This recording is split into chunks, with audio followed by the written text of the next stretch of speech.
Hey there, and welcome to the course. In this exciting journey, we'll be diving deep into T-SQL, unlocking the skills you need to write efficient and elegant queries while tackling performance issues along the way. You know, there's something incredibly powerful about mastering database interactions. And the best part? We'll dive right into hands-on coding exercises that really reinforce what you learn.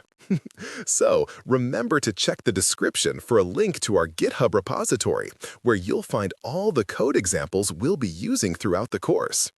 And be sure to stick around until the end. There's a final project coming up that lets you showcase everything you've learned. So, without further ado, let's get started. In this video, we're going to explore the fascinating world of query processing, focusing specifically on Transact SQL, or T-SQL for short. Now, T-SQL is the primary language we use to communicate with Microsoft SQL Server and Azure SQL databases. Understanding how queries are processed is super important because it empowers you to write more efficient and effective SQL commands. So, let's dive right in. First, think of T-SQL as the bridge between you and the data you want to manipulate. By getting a grasp of how these queries work, you'll be able to extract the information you need, update records, and run complex analytics with greater ease.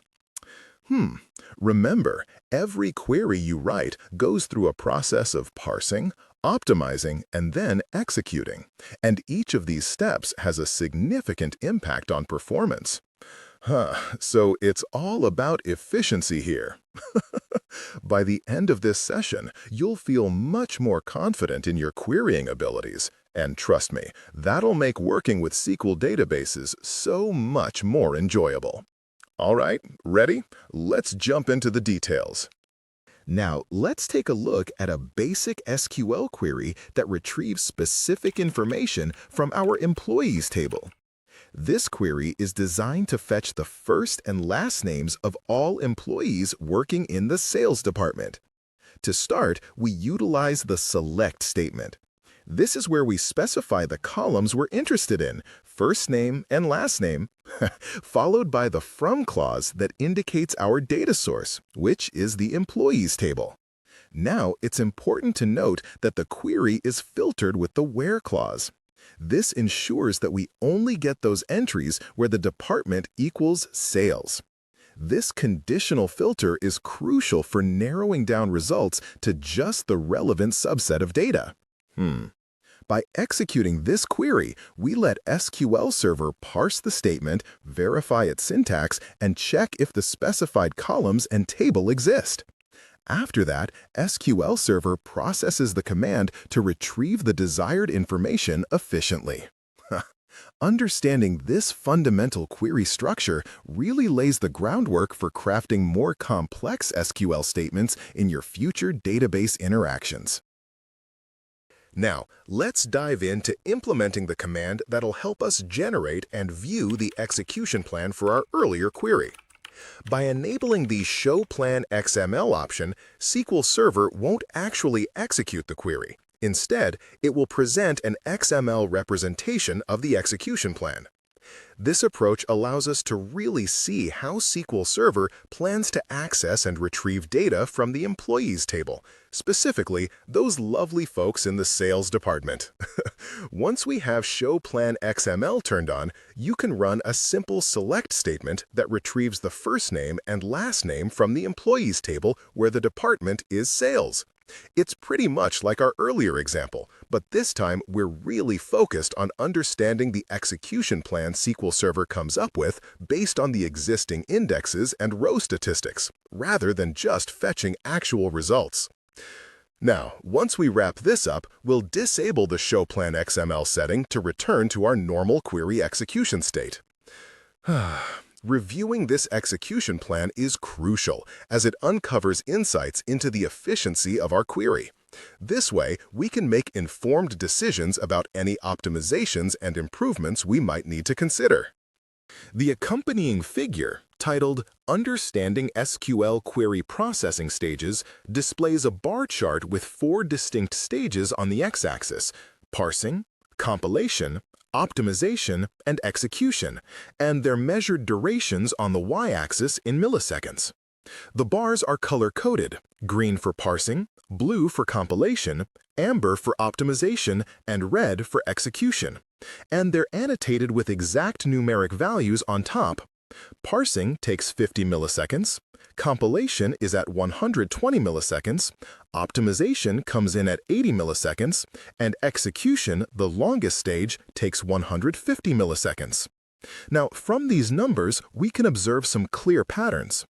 Execution consumes the most time at 150 milliseconds, which is about 37.5% of the total 400 milliseconds.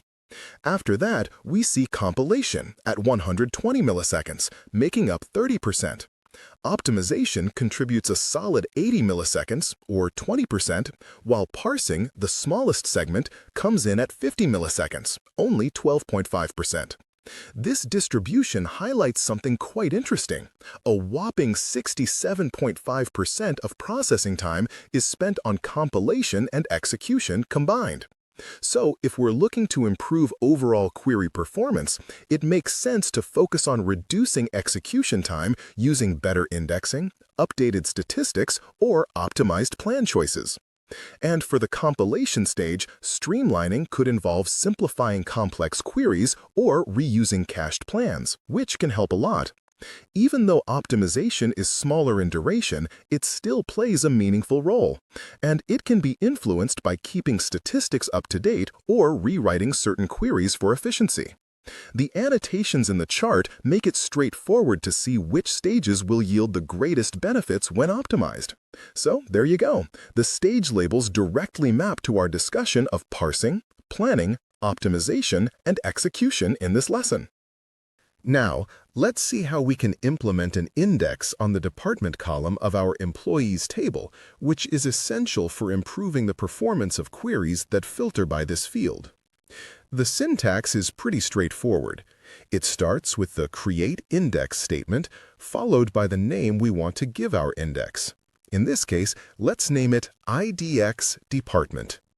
This name is designed to be descriptive, making it easier for us and anyone else looking at it to understand it at a glance. Next, we specify the table we're working with.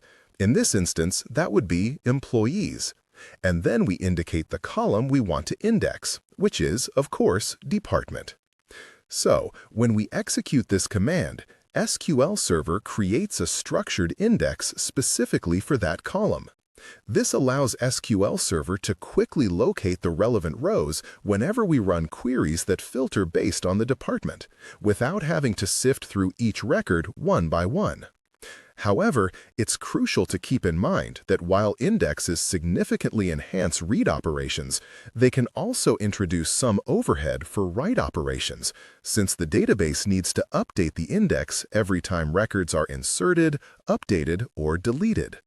Therefore, balancing the use of indexes according to your application's needs is key to optimizing performance and ensuring efficiency in your database management. Next, we will write a query to count the number of employees in a specific department, in this case, the sales department. The SQL command begins with the select statement, which is used to specify the data we want to retrieve, in this instance, the total number of employees. By using count*, we instruct SQL Server to count all records that match our criteria, ensuring that even if the department has no employees, we'll still have a clear indication of the count. Following this, we specify the table we are querying from, the employees table. This is where SQL Server will search for the relevant records. Now, the where clause is crucial here, as it filters the data to include only those employees whose department matches sales. This powerful feature of SQL allows us to narrow down potentially large data sets to specific groups, making our query both efficient and effective. Using this approach, if an index exists on the department column, SQL Server can quickly retrieve the necessary counts, without needing a full table scan, vastly improving performance and demonstrating the dynamic optimization capabilities of SQL Server during query execution. Now, let's see how we can implement an inner join to combine data from two related tables. In this example, we are joining the employees table with the departments table. Our goal here is to retrieve each employee's first and last names, along with the name of the department they belong to. So, to achieve this, we'll use the inner join clause, which matches records from both tables based on a common field.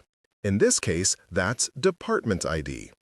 When the department ID from the employees table matches the department ID in the departments table, SQL Server merges those rows into a single result set. Now, it's also important to note that SQL Server evaluates the statistics of the tables involved to determine the most efficient way to execute this join. It considers the size and distribution of the data, which is quite fascinating, right? By executing this query, you'll gain a clear view of employees and their respective departments in one cohesive output. This illustrates how relational databases effectively use joins to extract meaningful data from multiple sources. It really demonstrates a fundamental aspect of query optimization by utilizing relationships between tables for efficient data retrieval. Now, let's take a look at how subqueries can enhance our SQL queries by allowing us to nest one query within another.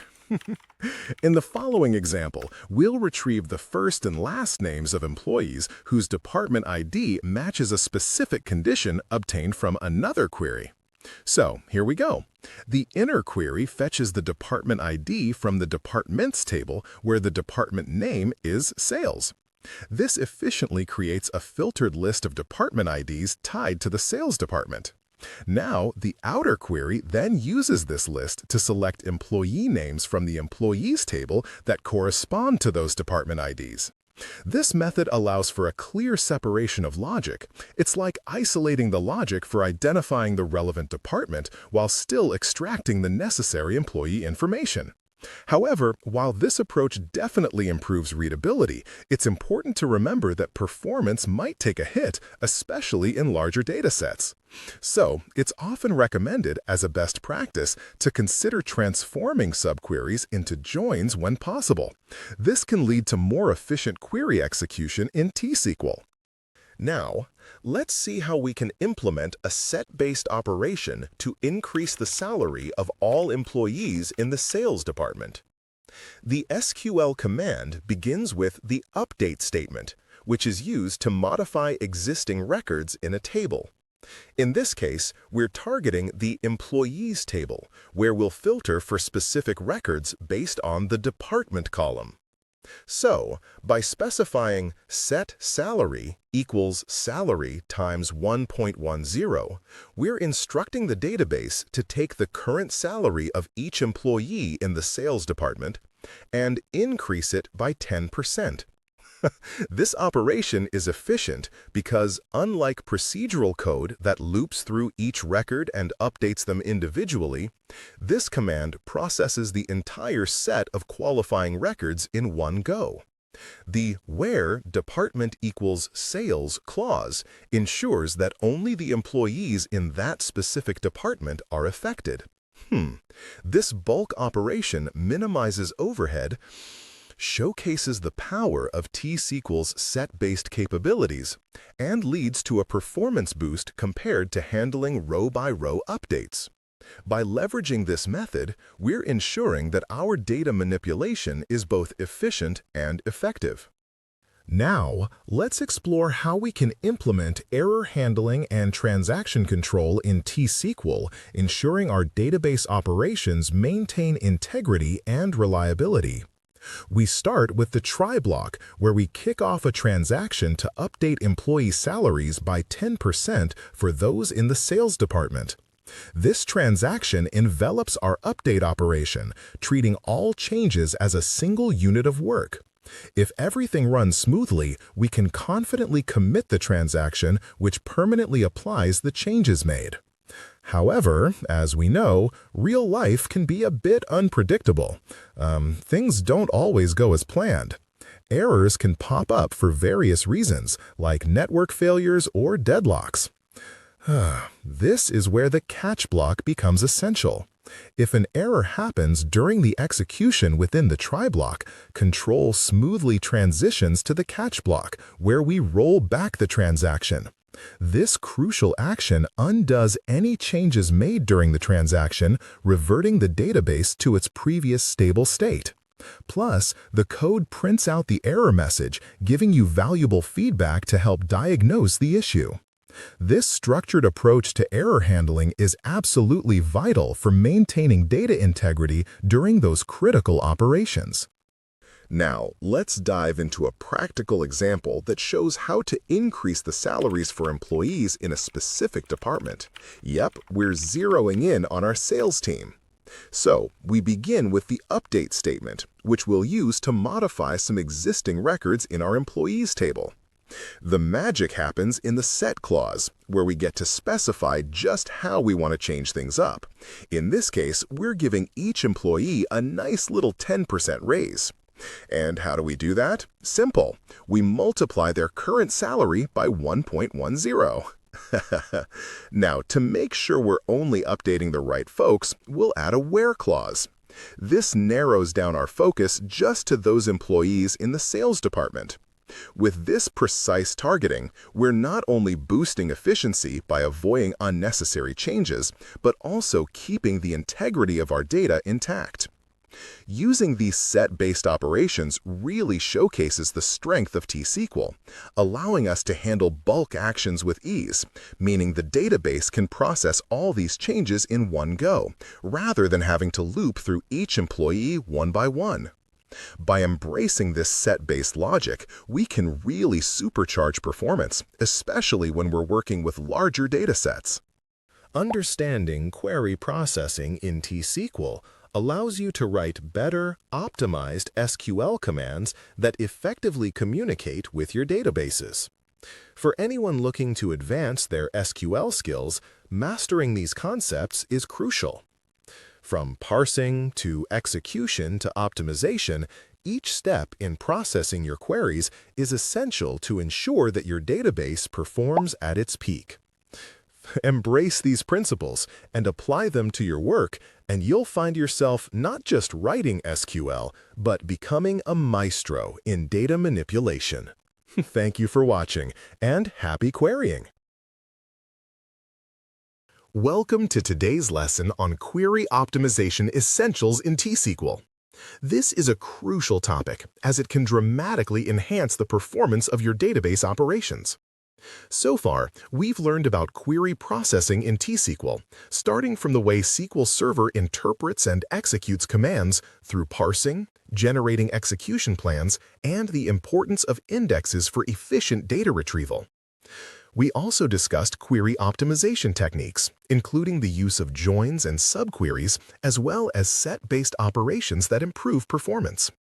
Furthermore, we explored error handling with transactions, emphasizing the significance of maintaining data integrity during operations.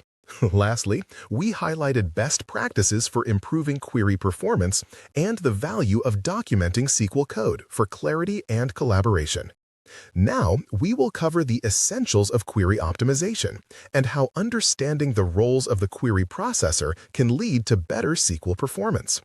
The query processor is the component inside the SQL database engine that's responsible for optimizing your queries. When you write a query and send it to SQL Server, the processor doesn't just run the query as is. It analyzes it, looking for the best way to execute it based on underlying data structures and statistics. The query processor's goal is straightforward: to make your queries run as efficiently as possible. But how does it accomplish this? Let's break it down. The key concepts in Query Optimization Essentials quantifies perceived importance across 6 components: parsing at 30%, optimization at 25%, execution at 20%, indexing at 15%, join strategies at 5%, and error handling at 5%. Now, as we examine the chart, a clear pattern emerges. There's a descending emphasis from those front-end processing steps all the way down to the lower-level implementation details. Parsing takes the lead, followed closely by optimization and execution. Indexing finds itself in the middle of the pack, while join strategies and error handling receive these comparatively smaller weights. So, what does this all mean? Well, we can conclude that the lesson prioritizes those stages where the query processor interprets and chooses plans, namely parsing and optimization, and also focuses on the runtime decisions of how those plans actually run, which brings us to execution. Still, it's important to recognize that indexing serves as a meaningful support mechanism. Interestingly, the relatively low weights for join strategies and error handling indicate that they're specialized levers for targeted improvements, rather than broad, high-impact elements applicable in every scenario. So, when we look at it all together, the chart suggests that we should focus our primary tuning efforts on ensuring correct parsing and effective optimizer decisions. This involves having good statistics and crafting clear queries, right? Then we'll shift our attention to execution characteristics. Indexing and join strategy adjustments should be considered optimizations, but only when the execution plan shows that it's needed. And while error handling is essential for correctness, it's less frequently a driver of those broad performance gains. So, remember, focusing on those first two stages is crucial. Next, we're going to write a simple SQL query to retrieve employee names from a specific department. So, let's dive in. We start with the select clause, where we specify the columns we want to fetch from the employees table. In this case, we're interested in the first name and last name of our employees. Next, following the select clause, we have the from clause. This tells us the source from which we're pulling this data, specifically the employees table. Now, this table is assumed to contain various employee records. To filter our results and get exactly what we need, we use the where clause, where we set a condition that limits the records returned to those where the department column is equal to sales. Now, this query is a straightforward illustration of how to query relational database tables using T-SQL. It showcases how, with just a few lines of code, you can effectively extract specific information based on defined criteria. After we execute this command, SQL Server will parse it, generate an execution plan, and ultimately retrieve the relevant employee names associated with the sales department. This allows for efficient data retrieval in an optimized way, making sure you get the information you need when you need it. Now, let's dive into how we can enhance our query performance by implementing an index. We'll write a statement to create an index, and let's call it IXDepartment, which will focus on the department column in the employees table. By doing this, we're enabling SQL Server to utilize this index as a quick reference point, allowing it to efficiently locate rows that meet specific criteria, like when we're querying employees by their department. This index acts as a pointer, helping SQL Server skip over the full table scan and directly look up the index to find the relevant entries quickly. So, when we execute a query after creating this index, we'll likely notice some improved performance metrics, specifically fewer reads thanks to this optimization. However, it's crucial to understand that while indexes can significantly boost read operations, they do require maintenance during any insert, update, or delete actions, which might affect our write performance. So as we implement this indexing strategy, it's essential to strike a balance between read and write performance, ensuring our database remains responsive and efficient overall.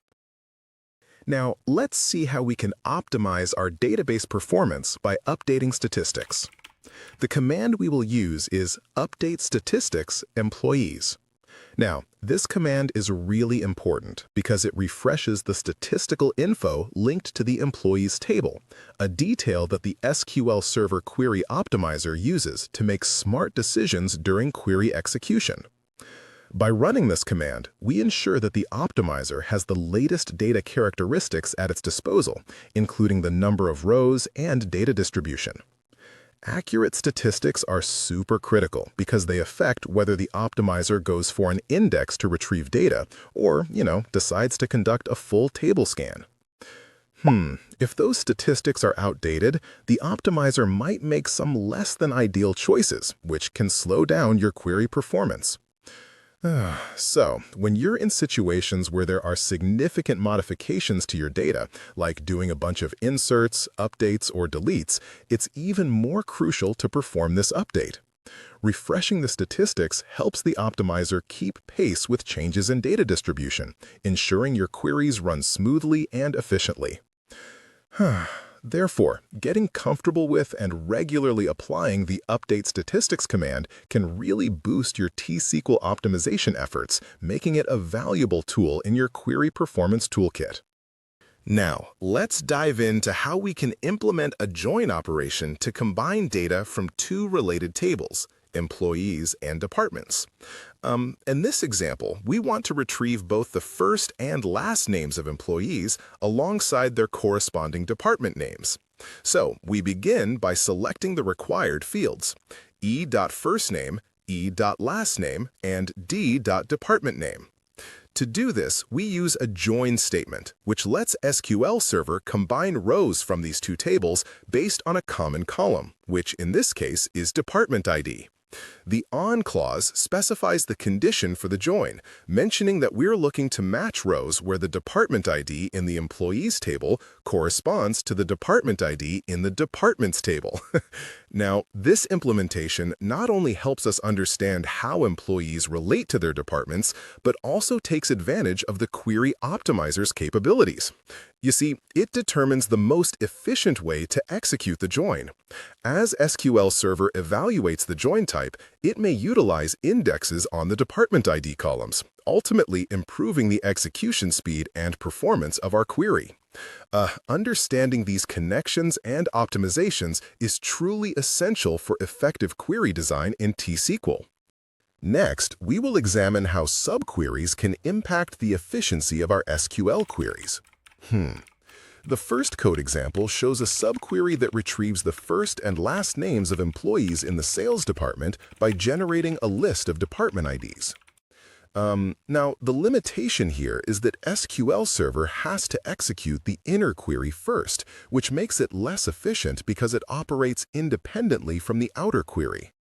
So, what if we try a different approach? Let's see how we can implement this using a join instead. In the second code example, we rewrite the query to directly join the employees and departments tables. This creates a more streamlined method, allowing SQL Server to optimize data retrieval much more effectively. The join condition establishes the relationship between the two tables based on the department ID, which means the query processor can use any available indexes on those keys. By reducing the number of separate operations SQL Server has to perform, we can significantly enhance overall performance, leading to faster query execution and more efficient data handling. Understanding and implementing this method allows us to optimize our queries effectively. Now, let's see how we can implement a set-based operation to give a raise to all employees in a specific department using T-SQL. The code we'll write updates the salary of every employee in the sales department, increasing it by 10%. And here's the cool part. This is all done with just a single update statement, which really showcases the advantage of set-based operations. So, by using the set clause, we tell SQL, hey, change the salary column for those selected rows. We multiply the current salary by 1.10. The where clause then acts like a filter, ensuring that only employees who are in the sales department get this raise. This means we can update a whole batch of records at once, rather than going through each row individually, which, let's be honest, could be pretty inefficient. By leveraging this one command, we really tap into the optimization nifty features of SQL Server, enhancing both performance and query efficiency. Understanding this mechanism is super important, as it really highlights the power of set-based operations in T-SQL, allowing us to manipulate data in a streamlined and effective way. Now let's see how we can implement effective error handling and transaction control in our database operations. In the code example provided, we start with a try block that initiates a transaction with the command to begin a transaction. This setup allows multiple commands to be executed as a single unit of work, ensuring that either all changes are committed or none at all in case of an error. Following the transaction initiation, we execute an update statement that increases the salary of all employees in the sales department by 10%. Should any error occur during this update process, be it a violation of constraints or a connectivity issue, the flow of execution will move to the corresponding catch block. In the catch block, we handle the error gracefully by rolling back the transaction, which negates any changes made during the try block, preserving our data integrity. Additionally, we print out the error message for debugging purposes, which can really help in identifying what went wrong. This structured approach ensures our database remains consistent and reliable, effectively minimizing the risk of partial updates that could lead to discrepancies in the data. Let's now shift our focus to understanding the execution plan better. The execution plan provides valuable insights into how SQL Server will execute your query. You can view it in SQL Server Management Studio, or SMS, by including the actual execution plan. Understanding this output can be enlightening. After executing your query with the execution plan enabled, you'll see various operators in the graphical output representing different stages of query processing. Examining these stages can help you identify potential bottlenecks in your query. For instance, if you see high-cost operations like table scans, it might indicate the need for an additional index or a different query structure. Always keep in mind the importance of query performance metrics. The SQL Server offers some really handy tools to analyze how your queries are performing over time. Two popular ones you'll definitely want to know about are SQL Server Profiler and the Database Engine Tuning Advisor. These tools help you pinpoint slow-running queries and even suggest optimizations to improve them. They analyze workload patterns, giving you valuable insights into which queries could really benefit from indexing or perhaps some rewriting. Now, extracting the execution plan provides you with performance metrics that can be quite revealing. You might find it helpful to see how those metrics can inform your SQL adjustments. If certain queries keep popping up in your performance analyses, it might be time to consider refactoring them or implementing more focused indexing strategies. So, with these tools and strategies at your disposal, you'll be well on your way to optimizing your SQL queries effectively. Finally, let's touch on the best practices for writing T-SQL queries to ensure your queries are optimized from the start. Start with a clear understanding of what your query is trying to achieve. Ask yourself questions about the data and how the relationships between tables are structured. Make sure to utilize the right indexes from the beginning and keep your statistics up to date. Always think about how SQL Server will process your data. Structure your queries in a way that allows it to take full advantage of its optimization capabilities. When you're writing conditions, avoid using functions on indexed columns. They can get in the way of SQL Server effectively utilizing those indexes. Oh, and remember, clarity in your SQL code is key.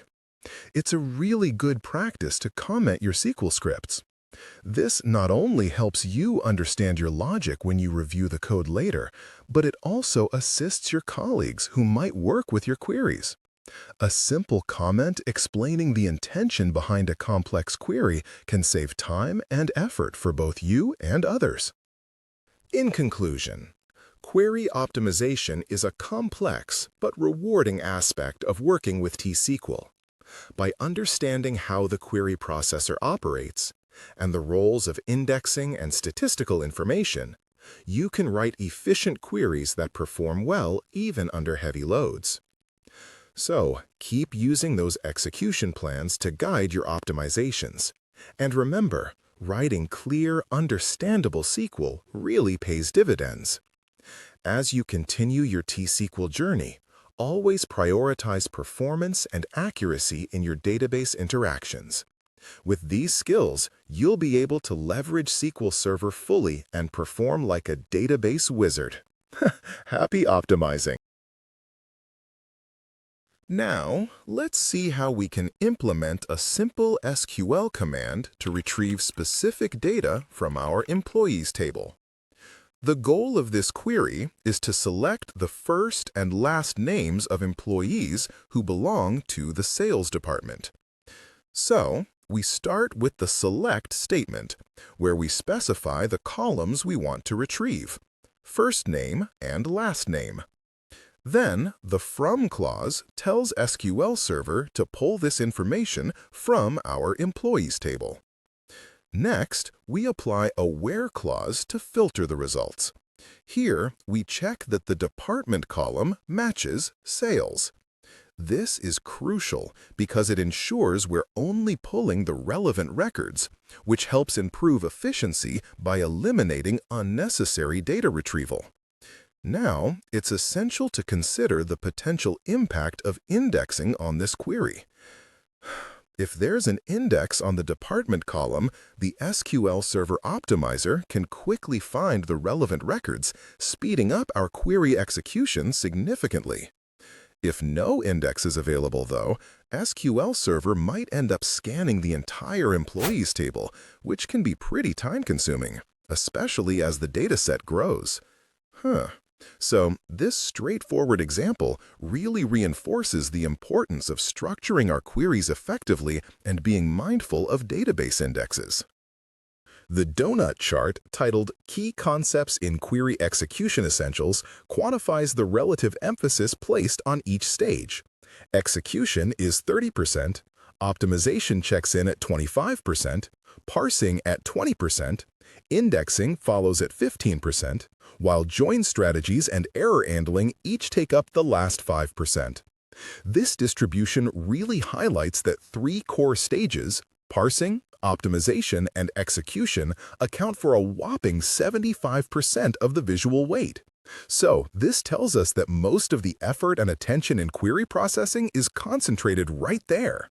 Now, taking a closer look, execution, being the largest single slice at 30%, underscores that runtime behavior and actual data retrieval are really the dominant factors affecting performance. The optimizer's substantial share at 25% emphasizes just how critical plan selection is, while parsing, which accounts for 20%, serves as a reminder that correct syntax and semantic validation are quite non-trivial and absolutely foundational. Indexing, while it appears as a meaningful supporting slice at 15%, really plays its role as a facilitator that can significantly change how both the optimizer and execution behave. Now, for the smaller slices, where join strategies and error handling each account for just 5%, it's interesting to note that although they take up less relative emphasis in the chart, they remain explicit parts of the overall process. Choices around join strategies can drastically change plan shape in various scenarios, and effective error handling, although smaller in emphasis, is a deliberate concern for overall production robustness. So, taken together, this chart reinforces a practical conclusion from our lesson. Prioritize getting parsing, optimization, and execution correct through accurate queries, up-to-date statistics, and careful plan review. Also, don't forget to invest in indexing appropriately to enable better plans, and always remember to address joins and error handling, especially where they materially affect particular workloads. Now let's dive into implementing an update operation in T-SQL that really showcases how indexes can optimize performance. We're going to focus on increasing the salaries of all employees in the sales department by 10%. So we'll start by using the update statement to modify the salary column in the employees table, applying a multiplication factor of 1.1. This is where it gets interesting. By including a where clause that filters the records based on the department, SQL Server can really leverage any existing indexes on the department column. This means a quicker search for the relevant employee records rather than scanning the whole table, which, let's be honest, boosts our efficiency significantly. Now, here's a key point to remember. While using indexes speeds up retrieval for those select operations, it also comes with the overhead of keeping those indexes in check during updates. Every affected index has to be adjusted to reflect the changes made during this update, and that trade-off is something to keep in mind while optimizing your queries. By understanding this process, you can effectively manage your database updates while remaining aware of their impact on performance. Plus, if you review the execution plan in SQL Server Management Studio, you'll get valuable insight into how SQL Server executes this update, helping you pinpoint areas that might need a bit of extra optimization. Next, we're going to write a SQL query that demonstrates how to retrieve employee names along with their corresponding department names using an inner join. In this example, we're going to select the first name and last name of the employees, as well as the department name from the respective tables, employees and departments. So, the inner join clause connects these two tables based on a common column, which in this case is the department ID. This join condition ensures that only records with matching department IDs from both tables are returned, and that's essential because it allows us to fetch related data seamlessly and efficiently. Now, to maintain clarity and brevity in our SQL statement, we'll reference the tables with aliases. Let's use E for employees and for departments. When we execute this query, we're instructing SQL Server to follow the defined join condition to retrieve the relevant data, thus presenting a comprehensive view of our employees and their assigned departments in a single result set. This really showcases the power of join operations in SQL for aggregating and relating data across different tables, which significantly enhances our data retrieval capabilities in relational databases. Now let's see how we can enhance query performance by creating an index on the department ID column in the employees table. This code snippet allows SQL Server to improve data retrieval times during join operations with the departments table by establishing a structured path to access rows based on the department ID. When you create an index, what happens is SQL Server generates a sorted list of the values in the index column, which enables quicker lookups. Specifically, with an index on department ID, SQL Server can perform an index seek instead of a full table scan, which, you guessed it, helps avoid excessive resource usage. This strategically optimizes how SQL Server retrieves matching rows during join operations, significantly improving query response times. However, it's also essential to recognize that while indexes can boost read performance, they may introduce some overhead during data modifications, such as insert, update, or delete operations, because SQL Server will need to maintain that index too. So, adding indexes must be balanced with the overall needs for data modification to ensure optimal database performance. In subsequent analyses, make sure to regularly reassess execution plans to evaluate the impact of these indexes as your data grows and changes. Now let's take a look at how we can aggregate data using the group by clause in T-SQL. This is particularly effective for summarizing information, like calculating total salaries by department. The code selects the department ID alongside the sum of the salary for each department, which gives us a clear view of total compensation distributed across the various departments in our organization. When this query executes, SQL Server efficiently processes all employee data as a single set rather than going through each row individually. This really showcases the power of set-based operations. Now, it's important to note that if there's an index established on the department ID column, SQL Server can optimize this aggregation and quickly access the distinct department entries. This means we're managing resources more effectively and reducing execution time, allowing us to retrieve the data in a much more performant way. By using the grouping function, we not only enhance the clarity of our data reporting, but also capitalize on SQL Server's capability to handle large datasets efficiently. Thus, this operation reflects both the elegance and efficiency integral to T-SQL programming. Now let's explore an essential aspect of SQL execution: robust error handling during transactions, specifically using a try-catch block. This handy structure helps us manage potential errors gracefully while keeping our database in a consistent state. So within our try block, the first thing we do is start a transaction. This step is crucial because any changes made inside this transaction rely on its successful execution. For instance, let's say we execute an update operation to increase the salary of all employees in a specific department. If this operation goes through without a hitch, we then commit the transaction, effectively solidifying those changes in the database. But what happens if an error occurs? Maybe there's a deadlock or an unavailable resource. Control shifts to our catch block. Here we roll back the transaction, reverting any changes made during that transaction. This is vital as it helps maintain data integrity.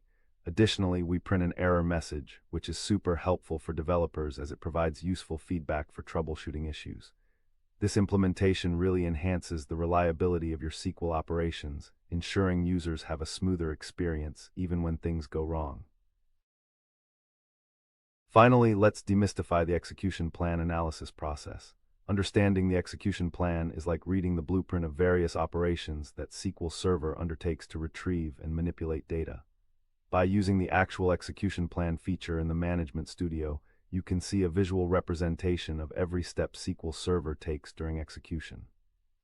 You may encounter several icons indicating different operations, such as table scans, index seeks, and joins. Each of these has cost estimates attached, which show how SQL Server calculates resource and execution time needed for each operation. If you notice that a particular operation has a high cost associated with it, like a clustered index scan rather than a seek, it's a clear indication that your query or index design might need some optimization.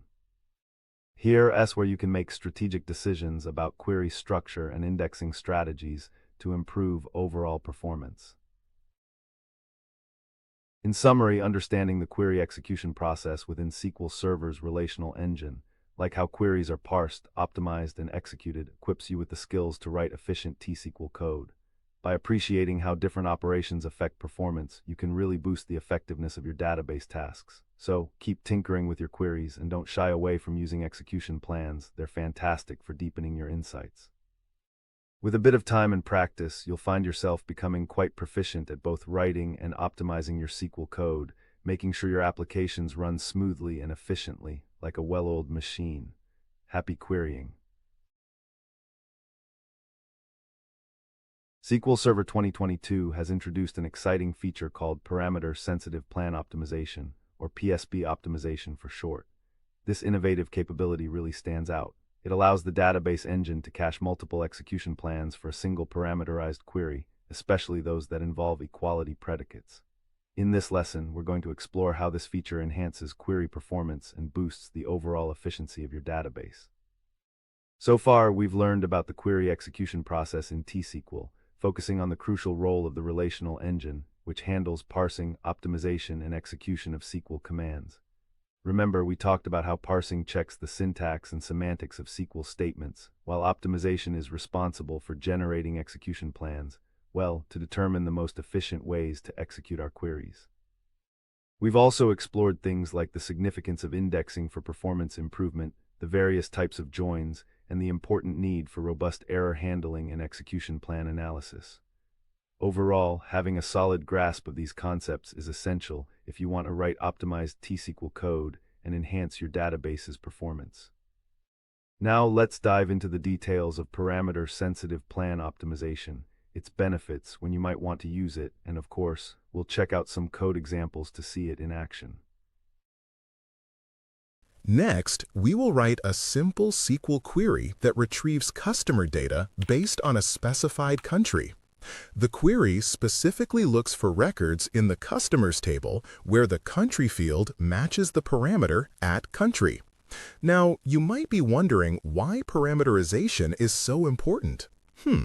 Well, it's crucial because it allows SQL Server to optimize how the query executes by creating different execution plans based on the actual country you provide each time you run the query. By using parameterization, the database can save tailored plans for different customer distributions, which ultimately leads to better efficiency and performance, especially when this query runs multiple times with different values of @country. For example, if the query is first optimized for @country equals USA, it creates a specific execution plan that's highly efficient for pulling data on customers in the USA. But if later on you run the same query with @country equals Canada, thanks to parameter-sensitive plan optimization, SQL Server can pick a different plan that's optimized for how customers are spread in Canada. This flexibility really shows the power of PSP optimization and, in turn, improves the response times of the query across different parameter executions. Now, let's dive into how we can implement parameter-sensitive plan optimization, or PSP optimization, in our SQL Server environment.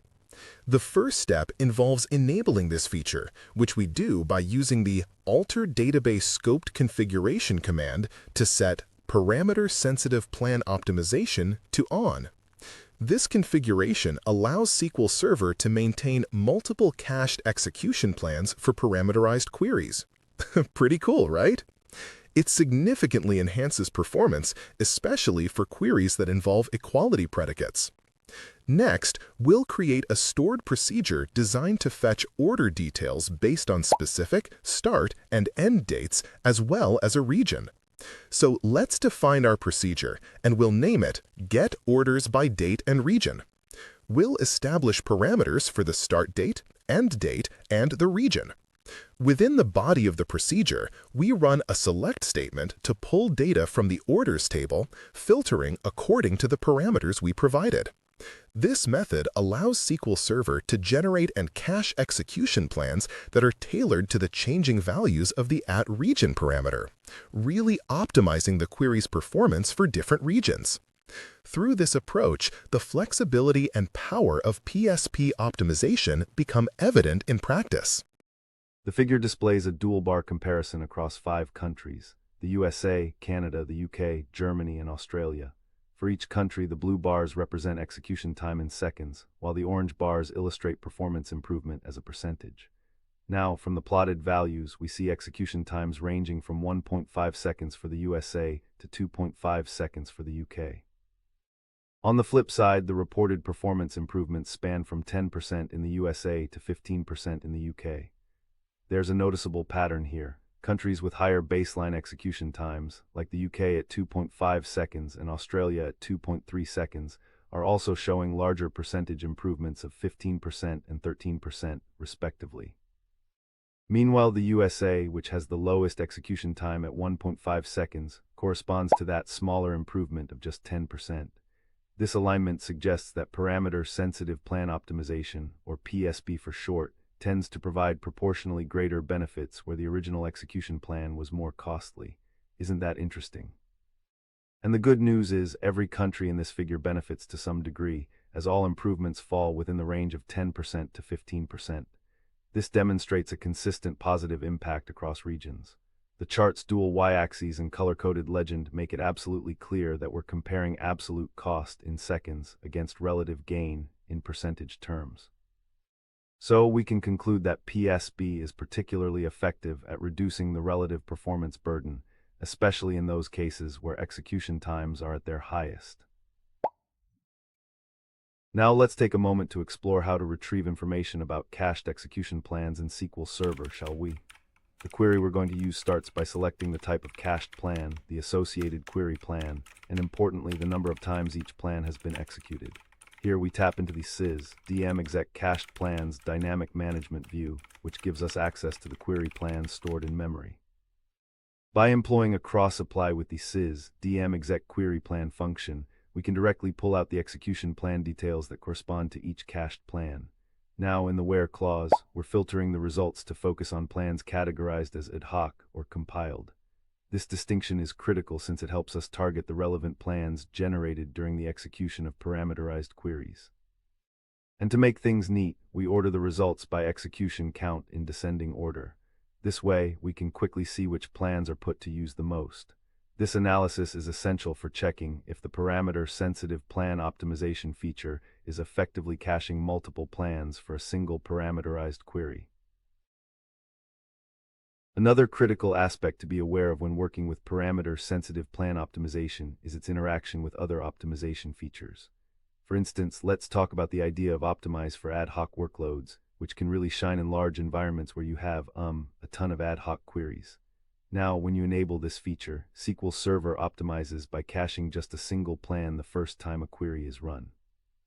This in turn significantly cuts down memory usage for those queries that aren't reused often. But here's the thing, if you're leveraging PSB optimization, enabling this feature might lead to some, let's say, inefficiencies when it comes to maintaining multiple plans. So the decision on when to use these features really should hinge on the specific workloads and the execution patterns you encounter in your environment. Now let's take a look at a practical application of parameter sensitivity with a temperature conversion stored procedure. In this procedure, we define two parameters, at degrees, which is a floating point number representing the temperature value you want to convert, and at scale, which is a single character indicating the temperature scale, either Celsius or Fahrenheit. The logic inside this procedure starts by checking the value of the at scale parameter. If it is C, the procedure calculates the equivalent Fahrenheit value using this formula, at degrees *9/5 plus 32. That converts the input Celsius temperature to Fahrenheit. Conversely, if the scale isn't C, it assumes the input is in Fahrenheit and converts it to Celsius using the formula at degrees 32, 5/9. This design nicely illustrates an efficient use of conditional logic, allowing the procedure to dynamically respond to user input, optimizing performance by ensuring that the correct conversion calculation is executed based on the scale passed in. Now, here's a cool part. When combined with parameter-sensitive plan optimization, SQL Server is smart enough to cache different execution plans based on the various values of at scale. This means it can enhance overall query performance across a broad range of user inputs. To wrap up this informative discussion, let's reflect on the remarkable capabilities that parameter-sensitive plan optimization, or PSB optimization, brings to the table. Not only does it enhance performance, but it also simplifies the development and maintenance of parameterized queries. Yeah, that's quite a win. Now, as your application scales and more users begin querying your database at the same time, the optimization offered by caching multiple plans can truly mean the difference between smooth user experiences and those frustrating delays we all dread. For those practitioners eager to incorporate PSB optimization into your processes, remember this: keep an eye on plan cache usage and regularly assess execution plans. With the right configuration and diligent observation, you'll ensure that your parameterized queries are performing optimally. This means they'll be meeting performance expectations and achieving smooth query executions, no matter what parameter values are being utilized. Now, as we illustrate the results of our explorations, keep in mind that the flexibility and power inherent in SQL Server's parameter-sensitive plan optimization feature is not merely a luxury, it's becoming a necessity in today's data-driven applications. So, embrace this feature, dive into performance metrics, and continue to develop an understanding of how it can be a game changer in your SQL Server environments. Whether you're crafting complicated stored procedures or executing simple queries, the enhancements brought by this feature will put you on the right path to optimized performance and efficient database management. With that, let's conclude this segment and prepare for our next discussion, where we will delve deeper into advanced indexing strategies to further bolster query performance in SQL Server. In this video tutorial, we are diving into strategies for query optimization within SQL Server. Understanding how to optimize your queries can significantly enhance performance, leading to faster execution times and more efficient use of resources. So far, we learned about SQL Server 2022's parameter-sensitive plan optimization, which allows for caching multiple execution plans for a single parameterized query to enhance performance. We have discussed the impact of parameter values on execution plans and how PSB optimization enables SQL Server to select the most efficient plan based on the current parameters. Additionally, we covered the enabling process, the importance of analyzing execution plans, and the implications of parameter sensitivity in production environments. Finally, we highlighted the need for monitoring planned cache usage to maintain optimal performance as applications scale. Now we will talk about strategies for query optimization, focusing on how the query optimizer considers various strategies like index selection to find the most efficient execution plan. Now let's implement the following SQL command to create an index on the name column of the user's table. By executing this command, you instruct SQL Server to build an index specifically designed to optimize queries that filter or search based on user names. Creating an index is akin to adding a reference guide in a large library. It allows the query optimizer to quickly locate the data rather than scanning every row in the table. When a query is executed that searches for a user by name, SQL Server will utilize this index to efficiently access the relevant data directly from its structured index rather than performing a full table scan. This dramatically enhances query performance, particularly in larger datasets where searching each entry manually would be time-consuming. By building this index, you set the stage for faster retrieval times, enabling the database to deliver results more swiftly and making your application more responsive to user queries. In summary, implementing indexes is a fundamental strategy in query optimization, and this example is an excellent illustration of how to streamline data access in SQL Server. The figure titled Impact of Indexing Strategies on Query Performance presents two aligned metrics for 5 strategies: no index, single index, composite index, indexed view, and parameter sniffs. The left bars show execution time in seconds. No index is the slowest at 2.5 s, single index drops to 1.5 s, composite index is fastest at 1 s, indexed view is close behind at 1.2 s, and parameter sniffs yields 1.8 s. The right bars show percentage performance improvement over the no index baseline. No index is 0%, single index provides a 15% improvement, composite index provides the largest gain at 30%, indexed view offers a 25% improvement, and parameter sniffs shows a modest 10% gain. From this visual, we can conclude that structural indexing, composite and indexed views, delivers the most significant reductions in execution time and the highest relative improvements, with composite indexing producing the best overall outcome. Single column indexing gives meaningful but smaller gains, while parameter-sensitive plan techniques can improve performance somewhat but do not substitute for proper physical indexing. The chart therefore reinforces the practical lesson. Invest in the right index structures, especially composite indexes when queries filter on multiple columns, for the largest payoff in query performance, and treat parameter sniffing and indexed views as complementary strategies rather than replacements for good indexing. Now let's see how we can analyze the performance of our initial query that retrieves employees based on their job title. First, we'll employ the command to enable statistics for I/O and time, which helps us assess how many physical reads SQL Server performs and how long the query takes to execute. This insight is crucial as it allows us to understand the efficiency of our current query execution. Following that, we will execute the query that selects all employees with the job title Software Engineer. By analyzing the output from this, we'll be able to gauge the performance impact of not having an index on the job title column. Next, we will address the performance issue by creating an index specifically for the job title column. This index will significantly enhance query performance by allowing SQL Server to quickly locate and retrieve records matching the job title without having to scan the entire table. Once the index is created, we can rerun our original query to witness how SQL Server now effectively utilizes this newly implemented index, resulting in a considerable reduction in logical reads, thus optimizing the query's execution time. Now let's implement the following indexing strategy to enhance our query performance on the employees table. By creating individual indexes on the job title and last name columns, we enable the SQL Server Query Optimizer to locate records more swiftly based on these fields. The first command establishes an index on the job title, which significantly speeds up queries that search for employees by their job titles. Similarly, the second command creates an index for last name, improving retrieval speed for queries that involve searching or sorting by last names. However, while single indexes are powerful, they may lead to complexity when multiple indexes are present. If you execute a query that involves both index columns, SQL Server must decide which index to use, and this could result in a less efficient execution plan if not managed properly. As such, it's crucial to analyze execution plans to ensure optimal index use.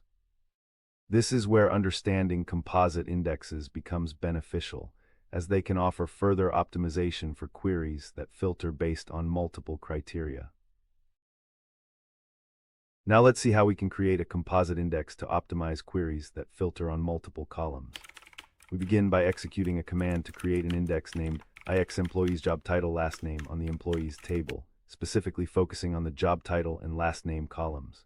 This composite index is crucial because it allows SQL Server to efficiently retrieve rows based on the combination of both columns, streamlining the search process. Next, we will write a query that leverages this composite index. By selecting all columns from the employees table where job title is software engineer and last name is Doe, we can observe how SQL Server utilizes the newly created index to quickly navigate its data. Instead of scanning the entire table, SQL Server can now access the relevant data directly from the index structure, resulting in reduced logical reads and enhanced performance. This approach not only demonstrates the power of composite indexing, but also reinforces the importance of thoughtful index creation in improving query efficiency within SQL Server. Now let's take a look at how we can analyze index fragmentation in SQL Server to maintain optimal performance. The first query retrieves essential information about indexes from the system view, showing details like the database name, table name, index ID, index name, and the average fragmentation percentage. By executing this command, you can identify which indexes are heavily fragmented, typically indicated by an average fragmentation percentage exceeding 30%. When high fragmentation is detected, it's crucial to choose the appropriate maintenance strategy to improve performance. Next, we will write the command to rebuild an index. This operation removes fragmentation by creating a new copy of the index, allowing for more efficient data retrieval. Alternatively, if you wish to avoid locking the database during this process, we can implement the reorganize command on the index instead.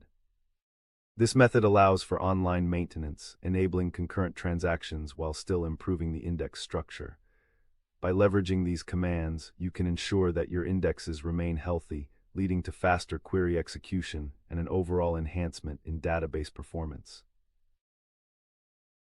Now let's see how we can implement statistics for the job title column in our employees table to improve our query optimization. We start by creating statistics specifically for the job title column, which allows SQL Server to gather essential information about the distribution of job titles within the dataset. This statistical data helps the query optimizer make informed decisions when selecting execution plans, ensuring that queries utilizing the job title filter run more efficiently. Once we have created the statistics, it's crucial to keep them up to date, particularly after substantial data modifications. To achieve this, we can execute a command to update the statistics for the employees table. This command retrieves the latest distribution details about the data, empowering SQL Server to optimize the execution paths selected during query runs. Regular updates are vital as they directly impact performance, ensuring that the optimizer has the most accurate and current information available, leading to more efficient query performance. By effectively managing statistics alongside indexing strategies, we can enhance our overall query execution times and resource utilization in SQL Server. Now let's see how we can implement effective query design to enhance performance. One common pitfall in query writing is the use of select asterisk, which retrieves all columns from a table. While this may seem convenient, it leads to unnecessary data transfer and processing, especially in production environments. Instead, specifying only the required columns, as seen in selecting first name and last name from employees, reduces the workload on the server and improves execution efficiency. Next, we will explore how functions can hinder performance when used in where clauses. For instance, using year, hire date to filter records forces SQL Server to compute this function for each row, which can lead to full table scans and negate the benefits of indexing. A more efficient approach is to filter rows directly by specifying a date range for hire date. This allows SQL Server to utilize existing indexes more effectively, significantly improving query performance by narrowing down the rows it needs to examine. By applying these strategies, we can create leaner, faster queries that optimize data retrieval in our applications. As we wrap up our discussion on query optimization strategies, keep in mind the multifaceted nature of SQL Server's Query Optimizer. Building on index selection, the cornerstone of efficient data retrieval, we explored composite indexes, index maintenance, the importance of statistics, and effective query design.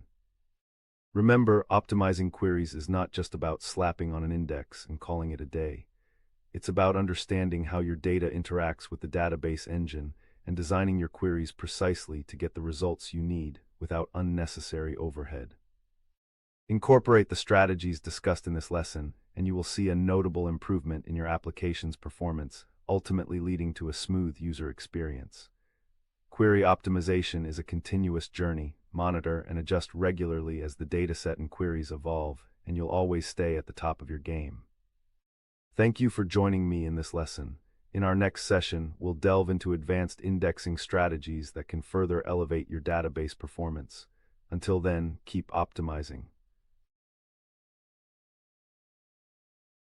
Welcome to today's lesson, where we dive into a critical aspect of SQL query design, the security implications of parameterization. Security is often an overlooked feature in the performance optimization discussion, but it is just as crucial. So far, we learned about strategies for query optimization in SQL Server, focusing on the role of the query optimizer in selecting the most efficient execution plans based on available indexes. We discussed how both single and composite indexes impact performance, and the importance of index management, including monitoring for fragmentation and maintaining accurate statistics. Additionally, we emphasized effective query design to enhance execution efficiency and reduce unnecessary data processing. Moving forward, we will explore how parameterized queries serve as a robust defense against SQL injection attacks, transforming the way we interact with our databases. Now let's see how we can implement a simple query to fetch user details from the database based on a user ID. The SQL statement begins with select from users, which indicates that we want to retrieve all columns from the users table. Following this, we specify a condition using the where clause to filter the results, specifically looking for records where the user ID matches a given value, in this case, 1. While this approach may seem effective at first glance, it exposes the application to potential SQL injection vulnerabilities.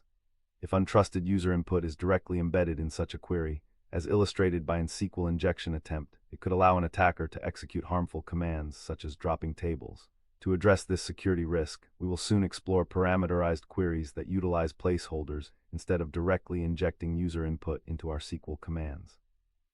This will ensure that inputs are treated strictly as data and never as executable code, thus protecting our database against unauthorized manipulation. Now let's see how we can implement a parameterized query in T-SQL to securely fetch user details based on a user ID.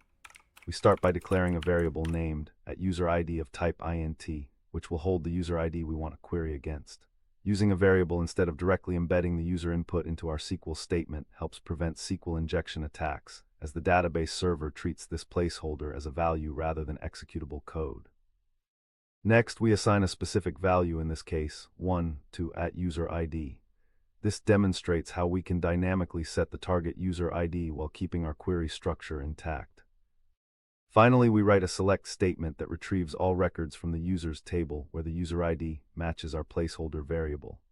By using @userid in this manner, SQL Server ensures that the input is properly handled and securely incorporated into the query. This method exemplifies the power of parameterization, allowing for safe, efficient database interactions without exposing our application to harmful SQL commands. Now let's see how we can implement a prepared statement in T-SQL to enhance the security of our SQL queries. In this example, we begin by declaring a variable @SQL of type nvarchar max, which will hold our SQL query as a string. We prepare our SQL command to select all records from the users table where the user ID matches a specified parameter, represented as @userid. The key feature here is the use of sb_executescl, a system-stored procedure that allows us to execute a parameterized query while treating any input parameters securely. By providing the parameter type definition, n@userid_int, we ensure that @userid is recognized as an integer variable rather than executable code.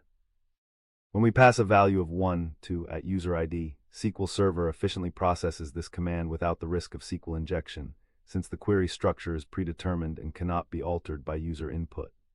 This setup not only supports the integrity of our query execution, but also optimizes performance by enabling SQL Server to cache the execution plan, thus speeding up future executions of the same SQL command with different parameters. The figure displayed is a dual-axis group bar chart that compares 5 common techniques: parameterized queries, prepared statements, stored procedures, input validation, and access control, using 2 metrics: security effectiveness % on the left axis and performance impact % on the right axis. For each technique, the chart shows a green bar for security effectiveness and a blue bar for performance impact.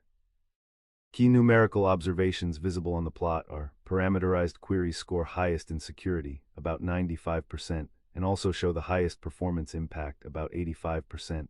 Prepared statements follow with roughly 90% security and 80% performance. Stored procedures register about 85% security and 75% performance.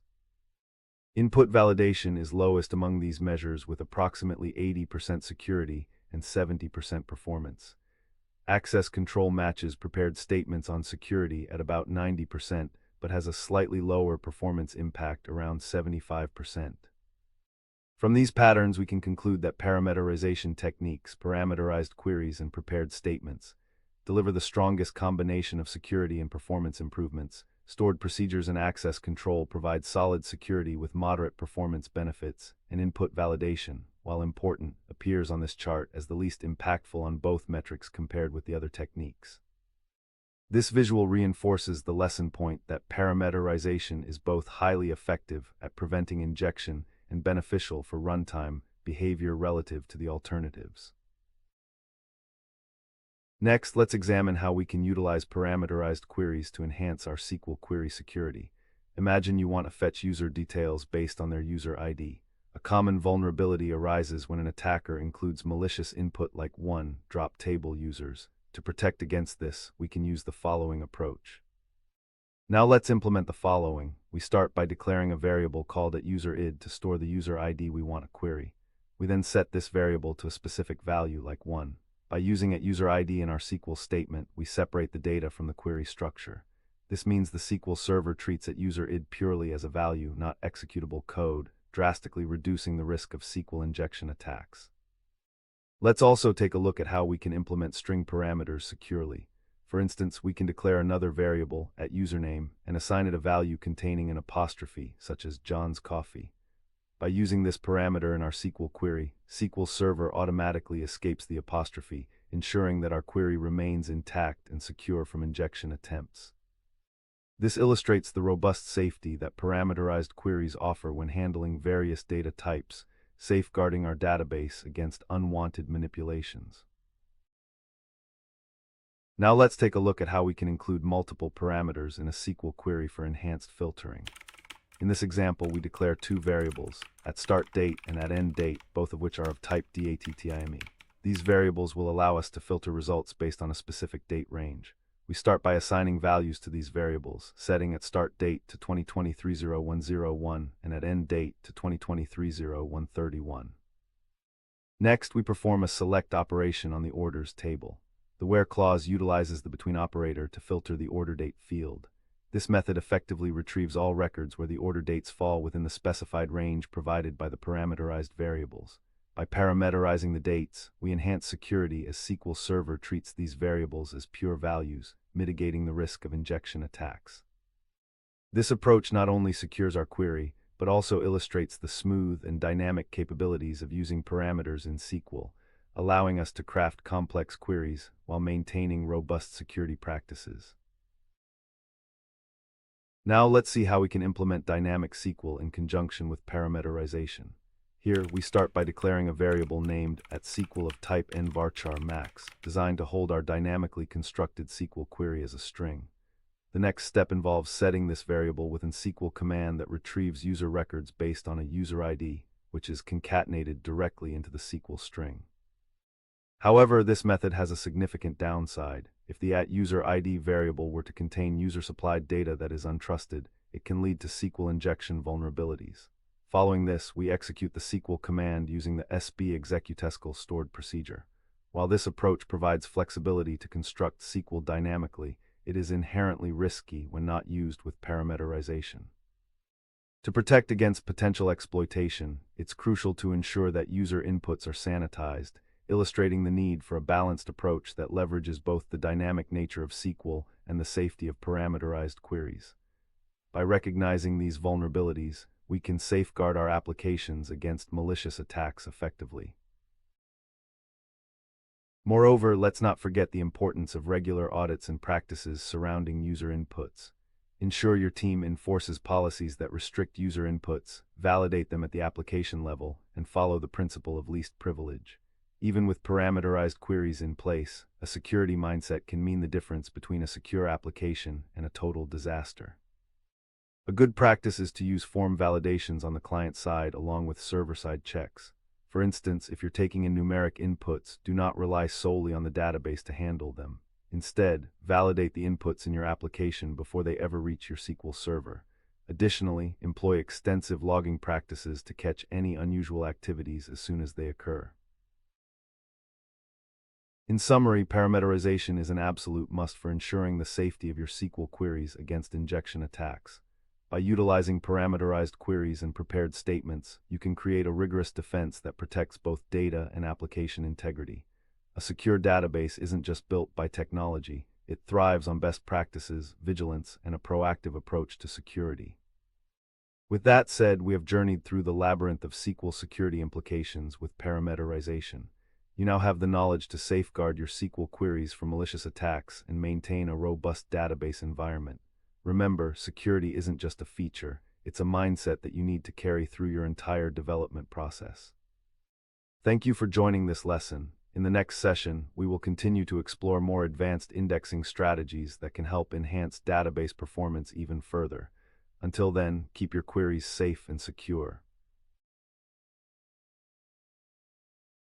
Today, we're diving into an exciting topic, advanced query optimization techniques, specifically focusing on the new parameter-sensitive plan optimization feature in SQL Server 2022.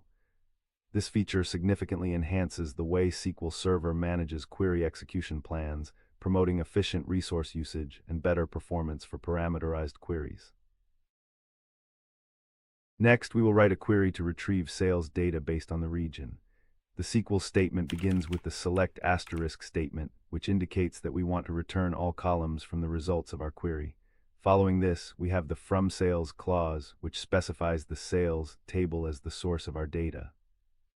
The pivotal part of this query is the where clause, which introduces a condition that filters the records returned based on the specified region. By using the parameterized input at region, we allow the query to accept a variable value.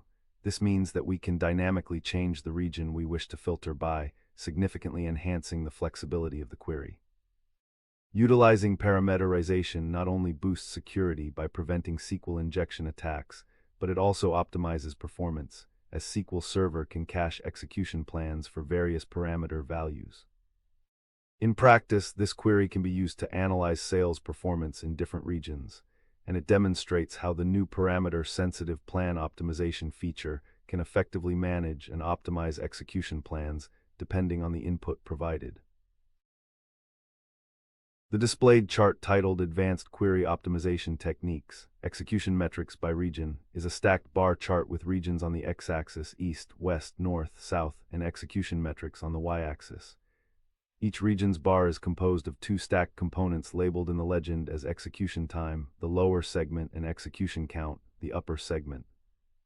From the visual values shown, West has the largest execution time segment, 180, and a moderate execution count segment, 30, producing the tallest total bar. North shows a substantial execution time, 150, and a moderate execution count, 40. East displays the highest execution count, 50, but the smallest execution time among the larger bars, 100. South has the smallest combined height with a modest execution time, 120, and the lowest execution count, 20. Interpreting these patterns strictly from what's displayed, West's region is characterized by disproportionately high execution time relative to its execution count, suggesting queries for West are slower per execution. East handles many more executions with comparatively low execution time per execution, indicating a stable, efficient plan for frequent parameter values. North falls in between, and South exhibits the lowest overall activity. These observable differences imply that parameter-sensitive plan optimization would be most beneficial where execution time is high relative to execution count, for example, west, while regions with high execution count but low execution time, east, may already be served well by a general cached plan. Imagine that for @region equals east, SQL Server generates a different execution plan than it would for @region equals west due to varying data distributions within those regions. In prior versions, SQL Server would typically compile a single execution plan for this query and cache it regardless of the current value of @region, which could lead to inefficient query performance. Now let's see how we can utilize the sys DM exec query stats dynamic management view to analyze the execution plans that SQL Server caches for parameter-sensitive queries. The query we are about to write retrieves essential statistics about query execution from the sys DM exec query stats view, which contains performance-related information such as the number of times a query has been executed, the total time consumed during execution, and the corresponding query plan. By applying the cross-apply operator with the sys DM exec query plan function, we can extract the actual execution plans associated with each query. This is significant because having visibility into the execution plan allows us to visualize how SQL Server chooses to execute a particular query based on the parameters used. Our query filters out any entries where the query plan is null, ensuring we only analyze meaningful execution plans. In essence, running this query will provide insights into the performance characteristics of your parameter-sensitive queries over time, enabling you to evaluate the effectiveness of various execution plans. By understanding this data, you can make informed decisions about further optimizations that may be necessary to enhance the performance of your SQL queries. Now let's take a look at a sample query that retrieves user records based on their role in the system. This query is essential for scenarios where user functionality varies significantly, such as in applications with different levels of access or permissions. The SQL statement begins with a select asterisk, indicating that it will fetch all columns from the user's table. The from users clause specifies the table from which the data will be retrieved. The critical part of this query is the where clause, which employs a parameterized input @role.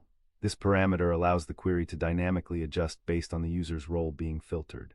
It means that when we execute this query, SQL Server utilizes the actual value passed to @role to determine which records to return. This structure is particularly beneficial in high-traffic environments where varying user roles yield drastically different result sets. By using a parameterized query like this, we enable the SQL Server's parameter-sensitive plan optimization feature to generate distinct execution plans for different values of @role. This optimization helps maintain performance efficiency by serving the most suitable execution plan for each specific scenario. Now let's implement the following code to leverage parameter-sensitive plan optimization for our query retrieval based on product category and price. In this example, we begin by declaring two variables, @category and @price. The @category variable is defined as a varchar 50, allowing us to store a string representation of a product category, while @price, defined as a decimal 10(2), will hold the price threshold for our product search. Once the variables are declared, we assign the values electronics to @category and 200 to @price. This sets the criteria we want to use for filtering our product data. With these parameters in place, we proceed to construct our SQL query. The select statement retrieves all the columns from the products table where the category matches the value specified by @category and the price is less than the value in @price. This approach showcases how SQL Server utilizes the parameters to dynamically optimize the execution plan based on the specific values provided, allowing for efficient data retrieval and improved performance with each repetition of the query. Now let's implement the command to change the database compatibility level, which is a crucial step in enabling the parameter-sensitive plan optimization feature. This command sets the compatibility level of your database to 150, allowing it to leverage the new optimization capabilities available in SQL Server 2022. By executing this command, you ensure that your database is configured to utilize the advanced features that can enhance query performance based on parameter sensitivity. Next, we will verify that the parameter-sensitive plan optimization feature is correctly enabled for your database. This is done by querying the System Dynamic Management View (SIS) DMOS options, which provides insights into various database options and settings. By looking for the specific option name, parameter-sensitive plan optimization, we can determine if the feature is active. If the result returned is a value of 1, it indicates that the optimization feature is indeed turned on, confirming that your database is now set up to utilize multiple execution plans based on different parameter values, thereby improving overall query performance. Now let's take a look at how we can create a plan guide to enhance the query performance for retrieving users based on their roles. The code snippet utilizes the built-in stored procedure, SB_create_plan_guide, which allows us to specify a customized execution plan hint for a specific SQL statement. In this example, we name the plan guide Optimize User Role Query to make it easily identifiable. The key part of the code is the SQL statement that retrieves all users where their user role is admin. By providing the @hints parameter with the directive option optimize for @role equals admin, we enable SQL Server to optimize the execution specifically for this role. This is particularly useful in scenarios where different roles might exhibit significantly different data distributions, leading to variations in performance. By instructing the optimizer to favor the admin parameter, we can ensure that the SQL execution engine makes more informed decisions about which execution plan to use, thus enhancing retrieval efficiency. This approach helps in fine-tuning query performance when standard optimizations may not suffice, ensuring that critical queries run smoothly, especially under heavy workloads. To wrap things up, the parameter-sensitive plan optimization feature is purely about empowerment, not just for your SQL Server, but also for you as a developer or DBA. By efficiently managing execution plans based on parameter values, SQL Server enhances performance metrics, reduces resource consumption, and ultimately delivers a better experience to your users. This means less waiting time, faster data retrieval, and more satisfied clients, making you a star in your organization. In conclusion, understanding parameter sensitivity and using it effectively lays the groundwork for building high-performance applications. In the next session, we will dive into more advanced indexing strategies, specifically how they can complement parameter-sensitive optimizations and further enhance your querying prowess. Remember, building a robust database system isn't just about writing queries, it's about writing smart queries that adapt and optimize for the best performance over time. Thank you for tuning in, and I hope you're as excited about these optimization techniques as I am. Stay curious, keep exploring, and I'll see you in the next lesson. Effective monitoring of query performance is crucial for maintaining and optimizing SQL database systems. Today, we're going to dive deep into understanding weights and queues within the SQL database engine, an essential aspect of troubleshooting and enhancing overall database performance. So far, we learned about the parameter-sensitive plan optimization feature in SQL Server 2022, which enables caching multiple execution plans for parameterized queries, significantly improving performance based on varying parameter values. We discussed the importance of parameterization in SQL query design for security and efficiency, as well as how this feature benefits scenarios like e-commerce querying. The lesson also covered the need to enable the feature by setting the database compatibility level and provided insights on maintaining performance through query monitoring and plan guides. Moving forward, we will explore effective query performance monitoring, which is pivotal for understanding weights and queues in SQL Server. The figure titled Key Weight Types in SQL Server Performance Monitoring presents a grouped bar chart comparing two metrics for 4 weight types: lock weights, I/O weights, CPU weights, and memory weights. For each weight type, the chart shows total wait time in milliseconds and the count of waiting occurrences. From the data displayed, I/O weights have the largest cumulative impact with 2,300 ms total wait time and the highest frequency at 45 occurrences, indicating they are the dominant contributor to overall wait time. Lock weights are the second largest contributor by cumulative time, 1,500 ms, with 20 occurrences, revealing significant aggregate cost though less frequent than I/O weights. Memory weights show a moderate total, 800 ms, but only 5 occurrences, which gives the highest average time per occurrence, about 160 ms, suggesting occasional but costly memory-related stalls. CPU weights are relatively low in both total time, 500 ms, and count 10, implying a smaller influence on observed wait time totals. The combined view of total wait time and wait count highlights that high cumulative wait time with high frequency, I/O waits, should be a primary focus for remediation, while types with low frequency but high per-occurrence time, memory waits, merit investigation into specific long-running operations or memory pressure. Lock waits indicate potential concurrency or transaction duration issues that may require isolation-level review or targeted locking mitigation. Overall, the chart demonstrates why it's important to consider both aggregate wait time and occurrence count when prioritizing tuning actions. Now let's see how we can analyze wait statistics in SQL Server to gain insights into performance issues. We will query the sys.dm.os wait stats dynamic management view to retrieve essential information about wait types, total wait times, and waiting tasks. First, we will select the wait type, which identifies different categories of waits that have occurred.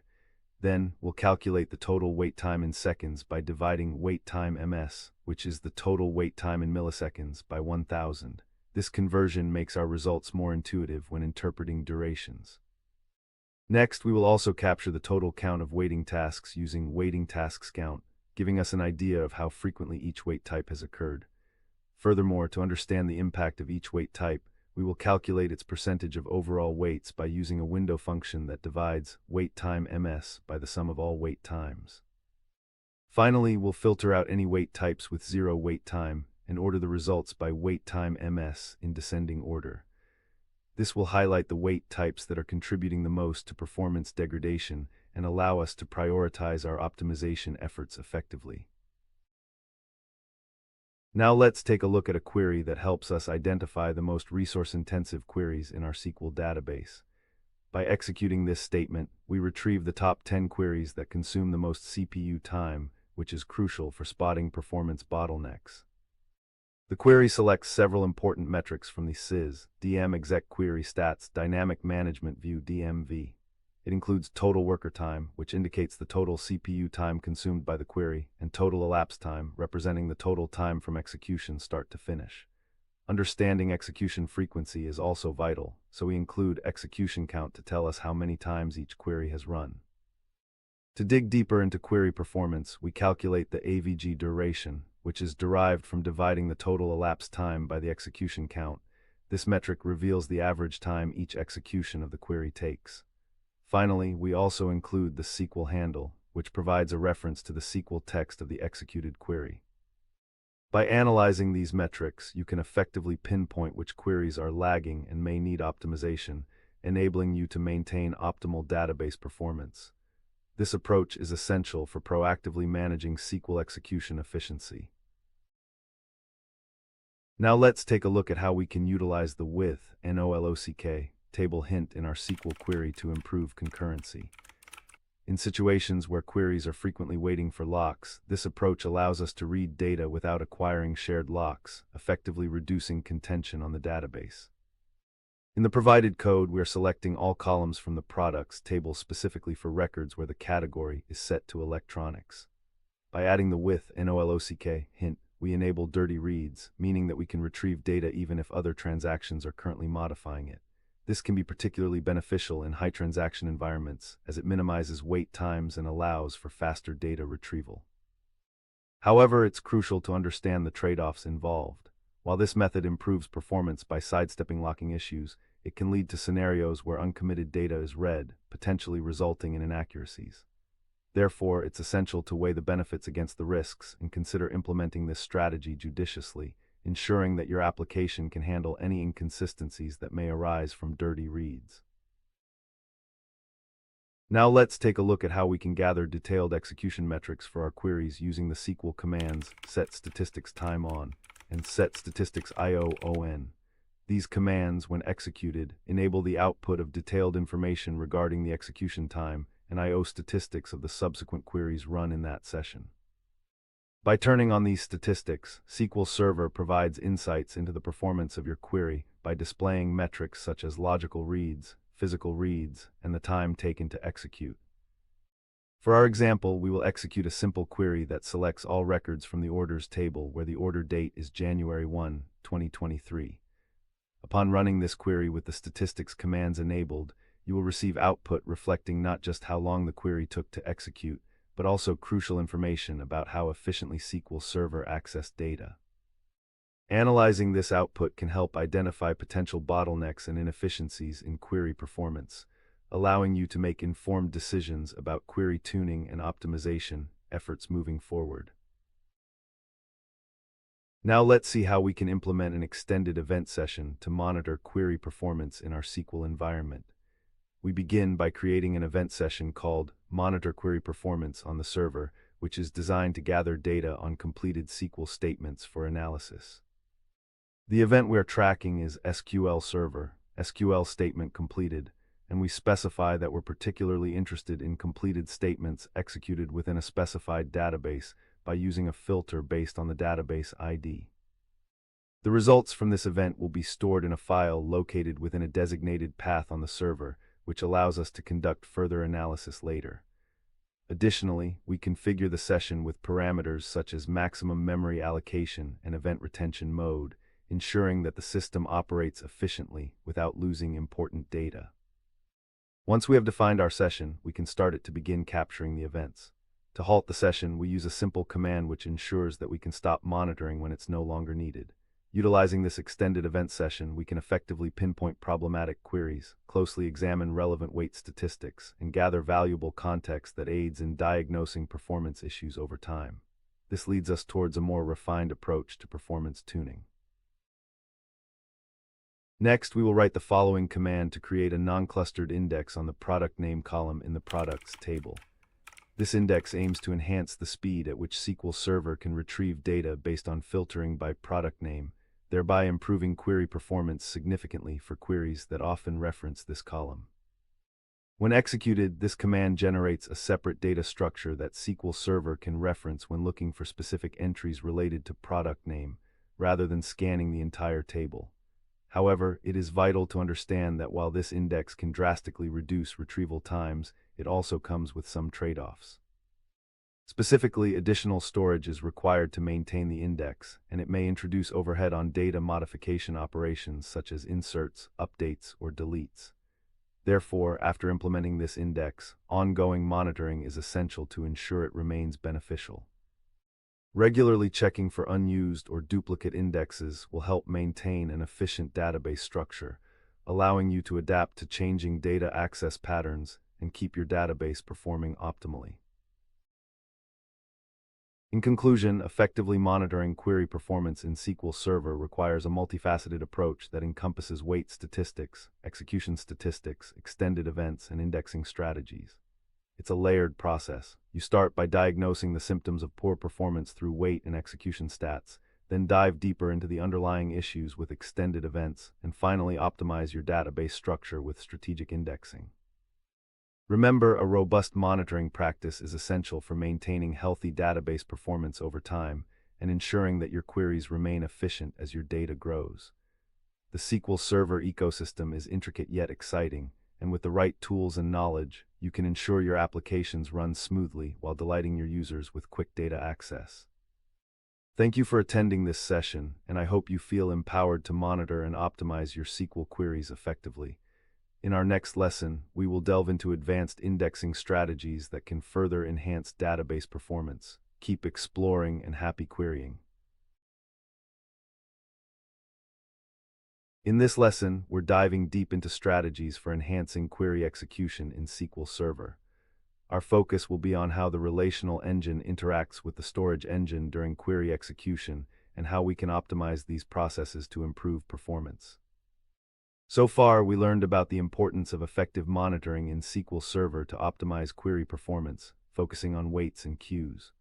We explored the parameter-sensitive plan optimization feature and its benefits in caching multiple execution plans for parameterized queries, as well as how weight statistics and query execution statistics can guide performance tuning. Additionally, we discussed the use of extended events for troubleshooting and the critical role of indexing strategies in improving data retrieval speeds. Moving forward, we will examine advanced indexing strategies to further enhance database performance. When a query is executed, it does not just plow straight through the data. Rather, it leverages complex interactions between the relational engine and the storage engine. Understanding this interplay is key to enhancing query execution. The relational engine processes the query and generates a query plan, which details how to retrieve the requested data. As parts of this plan require data from the base tables, the relational engine requests that the storage engine provide the necessary rows. This step is crucial, since the efficiency of data retrieval heavily depends on how optimized this interaction is. Now let's take a look at how to retrieve product information from the products table based on a specific category. The SQL query we will write selects the product name and price from the table for products that fall under the category of electronics. This is an essential operation as it allows us to narrow down our results, improving efficiency and focusing on relevant data only. Next, we will enable the display of the estimated execution plan by using the command to turn on the SHOWPLA and XML option. This feature is crucial for analyzing how SQL Server will execute our query, providing insights into which paths the optimizer considers. Understanding the execution plan will help us to see how the relational engine interacts with the storage engine, offering critical information about potential performance issues. Now let's implement an index on the category column to enhance query performance. By creating this index, we allow SQL Server to locate and retrieve data more efficiently, as it can bypass full table scans and instead utilize the index to access the needed rows directly. This improvement is particularly beneficial in cases where a large dataset exists, minimizing the time taken to produce results. Displayed figure titled Strategies for Enhancing Query Execution Performance plots execution time (ms) as bars and query count as a line for 4 strategies. Indexing strategies, query hints, partitioning, and parameter sensitivity. Key patterns are evident. Partitioning corresponds to the lowest execution time (120 ms), while supporting the highest query count 35, indicating the strongest throughput among the 4 strategies in this dataset. Query hints show a clear improvement over indexing strategies, with execution time around 150 ms and a higher query count 30, suggesting hints can reduce per query cost and increase throughput relative to the baseline indexing case. Indexing strategies appear to have the highest execution time, 200 ms, and the lowest query count, 20, in this comparison, which implies that, in the scenario represented, indexing alone did not deliver the best latency or throughput. Parameter sensitivity optimization falls between these extremes, execution time 180 ms and query count 25, indicating moderate gains versus the baseline but not matching the benefits seen with partitioning or well-applied query hints. Overall, the plotted relationship shows an inverse pattern between execution time and query count across strategies. Lower execution time aligns with higher query count. From this snapshot, the primary conclusion is that partitioning yields the most favorable trade-off of low latency and high throughput. Query hints can provide meaningful reductions in execution time and increases in throughput, while indexing strategies and parameter sensitivity tuning deliver more modest improvements in this particular measured workload.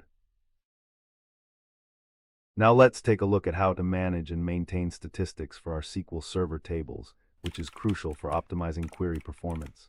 First, we'll use the stored procedure sbstatistics to check the current statistics for the products table. This command provides valuable insights into the distribution of data within the table, enabling us to assess whether the optimizer has the necessary information to create efficient execution plans. Outdated or missing statistics can lead to suboptimal query execution, so regular monitoring is essential. Next, we will implement the update statistics command for the products table. This command is vital during extensive data modifications as it refreshes the statistics, ensuring that they accurately reflect the current data distribution. Keeping these statistics updated enhances the optimizer's ability to estimate row counts and select the most efficient execution plans. Although SQL Server automatically updates statistics, proactive manual updates, especially after significant data changes, can significantly improve overall query performance.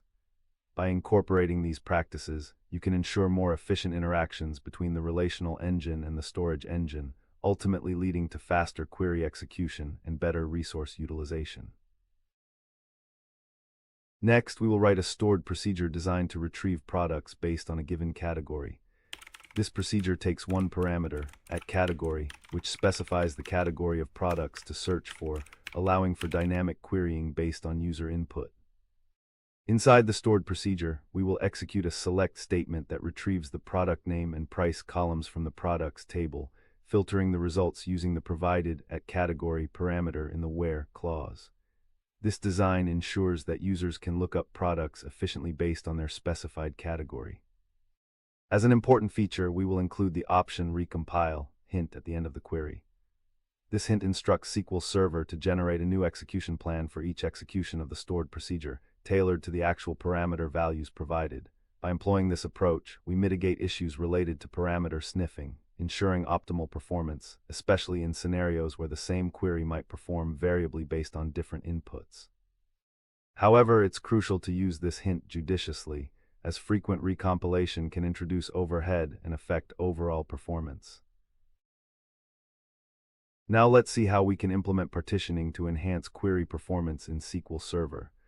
We start by defining a partition function, which specifies how the data is divided into different partitions based on a certain range of values, in this case, years. The partition function we create uses the range left option, meaning that values that are less than or equal to the specified boundaries, 2019, 2020, 2021, 2022, will belong to their respective partitions. Next, we establish a partition scheme that maps these partitions to specific file groups or tables. In our example, we designate 4 separate partitions: Sales 2019, Sales 2020, Sales 2021, and Sales 2022. This setup allows SQL Server to organize the large sales table into smaller, manageable units, thus enabling more efficient data access. When a query specifies a year, SQL Server only needs to scan the relevant partition rather than the entire dataset, significantly reducing the time needed to retrieve results. This strategic use of partitioning can lead to improved performance, especially for large datasets, making it a crucial technique in optimizing query performance. Now let's implement an indexed view to leverage the benefits of pre-aggregated data for faster query execution. First, we need to create the view using the createView statement. This view will aggregate sales data by category, providing a summary that calculates the total revenue for each category using the sum function. By using the with schmabinding option, we ensure that the base table structure cannot be modified while the view exists, which is necessary for the indexed view to maintain its integrity. After defining the aggregated result set in the view, we proceed to enhance its performance further by creating a unique clustered index on the view. This index not only allows for quicker data retrieval, but also ensures that each category in the view is unique, thus optimizing the query execution plan for scenarios where this view is called frequently. By utilizing such indexed views, SQL Server can improve performance significantly, especially for complex queries that involve aggregations and are executed repeatedly, while we must remember to consider the potential overhead generated by updates to the underlying data. Now let's implement a query that provides valuable insights into the currently executing requests in SQL Server. The query selects several key columns from the sys DM exec requests dynamic management view, which is instrumental for monitoring ongoing activities and performance in the database environment. We start by retrieving the session ID and status of each request, which helps us identify which sessions are currently active or waiting. Next, the wait type, wait time, and CPU time columns allow us to analyze potential bottlenecks or resource contention issues that may arise during query execution. These metrics are crucial for diagnosing performance problems because they can indicate whether queries are waiting for I/O resources, locks, or other dependencies. Finally, the total execution time for each request is captured, providing a comprehensive view of how long each query has been processing. By excluding system sessions through the condition, where sessioned 50, we focus on user-driven requests, making it easier to pinpoint areas of stress and target optimization efforts accordingly. Analyzing the output of this query can guide your troubleshooting and help refine your SQL Server performance tuning strategies. As we wrap up our overview of enhancing query execution, remember that optimizing SQL Server queries is not just about employing technical tactics. It's also about creating an environment where performance monitoring and tuning become ongoing practices. Build a strong understanding of how the database engine interacts internally, and take the time to explore the tooling available to you. So far, we have discussed how to optimize interactions between the relational engine and storage engine, enhanced query plans through indexing, utilized query hints, partitioned data, and created indexed views. These strategies, combined with maintaining physical and logical health, create a comprehensive approach to ensuring your SQL Server performs at its best. Utilize these insights as you reflect on your own query strategies, choosing the most appropriate methods to tackle performance issues effectively. With the right tools and approaches, you'll find your SQL queries executing faster and more efficiently, allowing your users to enjoy quick data access with minimal delays. Happy querying. To optimize the execution of queries within SQL Server, understanding execution plan optimization strategies is crucial. The SQL database engine employs cost-based optimization, where the query optimizer determines the most efficient way to execute a given query by estimating the costs associated with accessing and transforming the necessary data. Let's dive deeper into how this process works and the strategies available for enhancing it. So far, we've learned about optimizing query performance by enhancing interactions between the relational engine and the storage engine. We've explored techniques like effective indexing, query hints, partitioning, and implementing indexed views, as well as the importance of keeping statistics updated. Now we will cover execution plan optimization strategies in greater detail, focusing on how to leverage the query optimizer effectively. Now let's take a look at how we can execute a straightforward query to retrieve specific data from a table. The provided SQL statement exemplifies a simple select operation targeting the employees table to fetch the first name and last name of employees who belong to the sales department. By specifying the where clause with the condition department equals sales, we instruct SQL Server to filter the results, ensuring that only records matching this condition are returned. This targeted approach is crucial for optimizing query performance, particularly in larger datasets. The query optimizer will evaluate the most efficient means to execute this query, taking into account available indexes, such as an index on the department column, to minimize any unnecessary data scans. Proper indexing can significantly enhance the retrieval speed, allowing SQL Server to utilize the index for quick access to the relevant rows instead of scanning the entire table. As we move forward, remember that using specific conditions, as seen in this query, enables more efficient data access patterns and contributes to overall performance optimization within your SQL environment. Now let's see how we can implement indexing in SQL Server to optimize query performance. The SQL command, create index x employees department on employees department, allows us to create an index named x employees department on the department column of the employees table. By doing this, we enable SQL Server to quickly locate and access records in the employees table based on the values in the department column.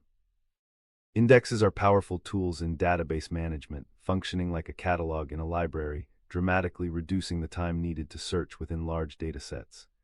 When our queries filter data based on the department, the SQL Server Query Optimizer can use this index to bypass scanning every row in the table, thereby avoiding lengthy table scans and improving overall performance. Regular maintenance of this index is crucial. As the underlying data changes, we need to analyze usage patterns and modify indexes accordingly to ensure they remain effective. By implementing this index strategy, we can achieve significant improvements in our query execution times, ultimately leading to a more efficient database environment. The displayed figure, titled Execution Plan Optimization Strategies in SQL Server, directly compares 5 common strategies across 2 dimensions: measured performance gain left y-axis, shown as bars in percentage, and estimated implementation cost right y-axis, shown as a red line with markers on a scale out of 30. The x-axis lists the strategies: effective indexing, query hints, partitioning, statistics handling, and join optimization. Key patterns are apparent. Statistics handling produces the largest performance gain, 30%, with a moderate estimated cost, 15%, while effective indexing shows the next highest gain, 25%, with a relatively low cost, 10%, indicating a strong gain-to-cost ratio. Partitioning yields a moderate gain, 20%, but at a higher cost, 20%, reflecting the overhead and management complexity associated with partition schemes. Query hints deliver the lowest cost (5), but only a modest performance gain (15), suggesting they are a low-cost, targeted tool rather than a broad solution. Join optimization, as shown, has the lowest performance gain (10), yet one of the highest costs (25), highlighting that expensive join rewrite or advanced join strategies may not always yield proportional benefits. From these data points, you can conclude practical priorities. Prioritize statistics handling and effective indexing for the best performance payoff per cost.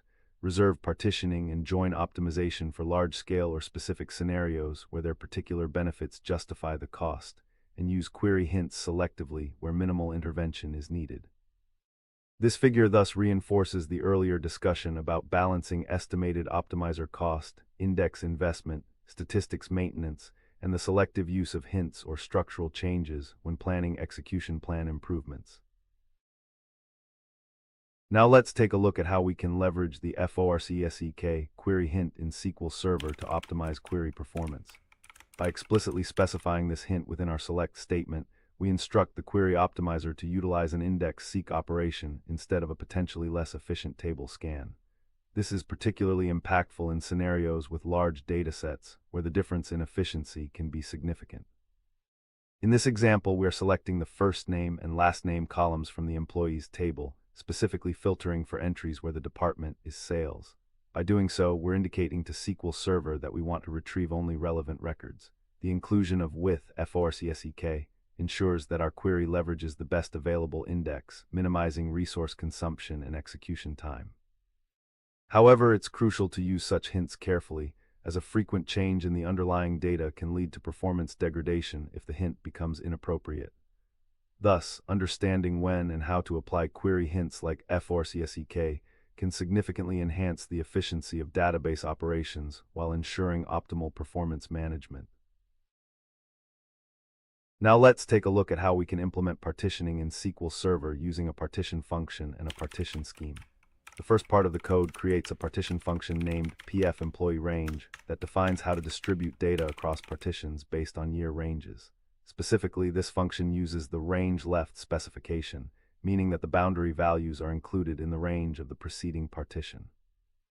In our case, employees are partitioned into segments that correspond to the years 2000, 2010, and 2020. Next, we define a partition scheme called psEmployeeRange, which specifies where the data for each partition will physically reside within the database. This scheme is linked to the previously defined partition function and assigns the partitions to specific file groups, namely FG2000, FG2010, and FG2020. By arranging employee data into specific partitions based on year, queries that filter by these particular ranges can efficiently route operations and minimize I/O, leading to significant performance improvements. Overall, this structured data organization enhances manageability and speeds up query execution in large datasets. Now let's see how we can implement the update of statistics for the employees table. The command update statistics employees is crucial for maintaining the accuracy of the statistics that the query optimizer relies on to make informed decisions about executing queries efficiently. By executing this command, we refresh the statistical information about the distribution of data in the employees table. This is particularly important when there have been significant alterations in the data or after creating new indexes, as it ensures that the optimizer has the most accurate data distributions to utilize during query planning. Regularly updating statistics helps improve query performance, especially in scenarios where data distribution may not be uniform or when large volumes of transactions may distort previous statistics. Although SQL Server can automatically update statistics, running this command manually can provide a more immediate response to rapidly changing data conditions. This is vital for larger databases where performance can be heavily impacted by how well the optimizer understands the underlying data. Therefore, make it a practice to review and update statistics as part of your database maintenance routine to ensure optimal query execution. Now let's take a look at a practical example of joining two tables, orders and customers, in SQL Server. This SQL statement demonstrates how to retrieve specific fields, namely the order ID from the orders table and the customer name from the customers table. The join operation here serves as a pivotal element to combine related records from these two tables based on their shared customer ID. In this case, we're using an inner join, which will only return records where there are matching values in both tables. This approach is particularly effective when dealing with larger datasets, as it ensures that only the relevant data is combined, enhancing query performance. Moreover, the code includes the option recompile hint at the end of the query. This instructs SQL Server to generate a new execution plan for each run of the query, which can adapt to changes in parameter values. This flexibility can significantly improve efficiency in scenarios where parameter sensitivity affects the execution plan, making it a valuable tactic for optimizing dynamic queries. By understanding how to effectively use joins alongside query hints, we refine our ability to handle complex data retrieval efficiently. In addition to internal optimization techniques, it's also important to monitor execution plans over time. SQL Server Management Studio provides tools such as the actual execution plan to analyze how a query performs after execution. This view can help pinpoint inefficiencies. For instance, after executing a query with the actual execution plan option turned on, you can gain insights like 1. Which indexes were used. 2. The estimated versus actual number of rows processed. 3. Any warnings related to index usage or potential missing indexes. This iterative approach of monitoring and adjustment is crucial for maintaining optimal query performance over time. Now let's implement a query that utilizes dynamic management views, DMVs, to gain insights into SQL Server's performance metrics. This query retrieves the top 10 most resource-intensive queries executed in the SQL Server instance, focusing on their execution statistics. We start by selecting crucial metrics such as the execution count, total worker time, representing the amount of CPU time consumed, and the total elapsed time for these queries. These metrics help us identify which queries might be causing performance bottlenecks. Additionally, we use the cross-apply operator to pull the actual text of the SQL queries from the sys. DM exec SQL text DMV based on the SQL handle from the sys. DM exec query stats DMV. This allows us to display the exact query statements alongside their execution statistics. By ordering the results by total worker time in descending order, we can quickly surface the queries that require our attention for optimization. This approach empowers us to monitor and analyze execution performance effectively, which in turn aids in refining our strategies for query optimization. Now let's implement the following code to address the issue of execution plan caching in SQL Server. The exec sb recompile employees command is used to invalidate the cached execution plan for the specified table, in this case, the employees table. When SQL Server executes a query, it may cache the execution plan to optimize performance for subsequent runs. However, if the underlying data has changed significantly or if the query pattern evolves, the cached plan can become outdated, leading to inefficient execution. By calling the sb recompile stored procedure, we ensure that the next time a query is executed against the employees table, SQL Server will discard the old execution plan and generate a new one based on the current data distribution and structure. This approach is particularly useful in dynamic and frequently changing environments where data modifications may affect query performance. It's a simple yet powerful way to maintain optimal execution by forcing SQL Server to reevaluate how the data should be accessed and handled, ensuring that queries run efficiently and performance remains high. As we wrap up this section, we've delved into essential execution plan optimization strategies. We explored cost-based optimization, effective indexing, query hints, partitioning, statistics handling, join optimization, and the utilization of dynamic management views for monitoring performance. The insights gained from understanding and utilizing these strategies empower you to enhance the efficiency and responsiveness of your SQL Server environment. In our next lessons, we will continue exploring SQL Server's optimization techniques further, examining performance tuning postures in greater detail. Thank you for diving deep into execution plan optimization today. It's a journey filled with potential for improved database performance, and I hope you're as excited about learning these strategies as I am in sharing them with you. The SQL database engine's plan caching mechanisms are vital for enhancing performance during query execution. When you run a query, the engine doesn't just process it on the fly, it actually saves the execution plan for potential future use. This caching means that if you run the same query again, SQL Server can execute it much faster since it doesn't have to go through the full optimization process once more.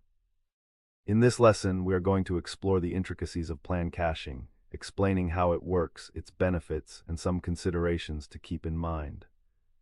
So far, we've learned about the importance of execution plan optimization strategies in SQL Server, focusing on the role of the query optimizer and its cost-based approach to query execution.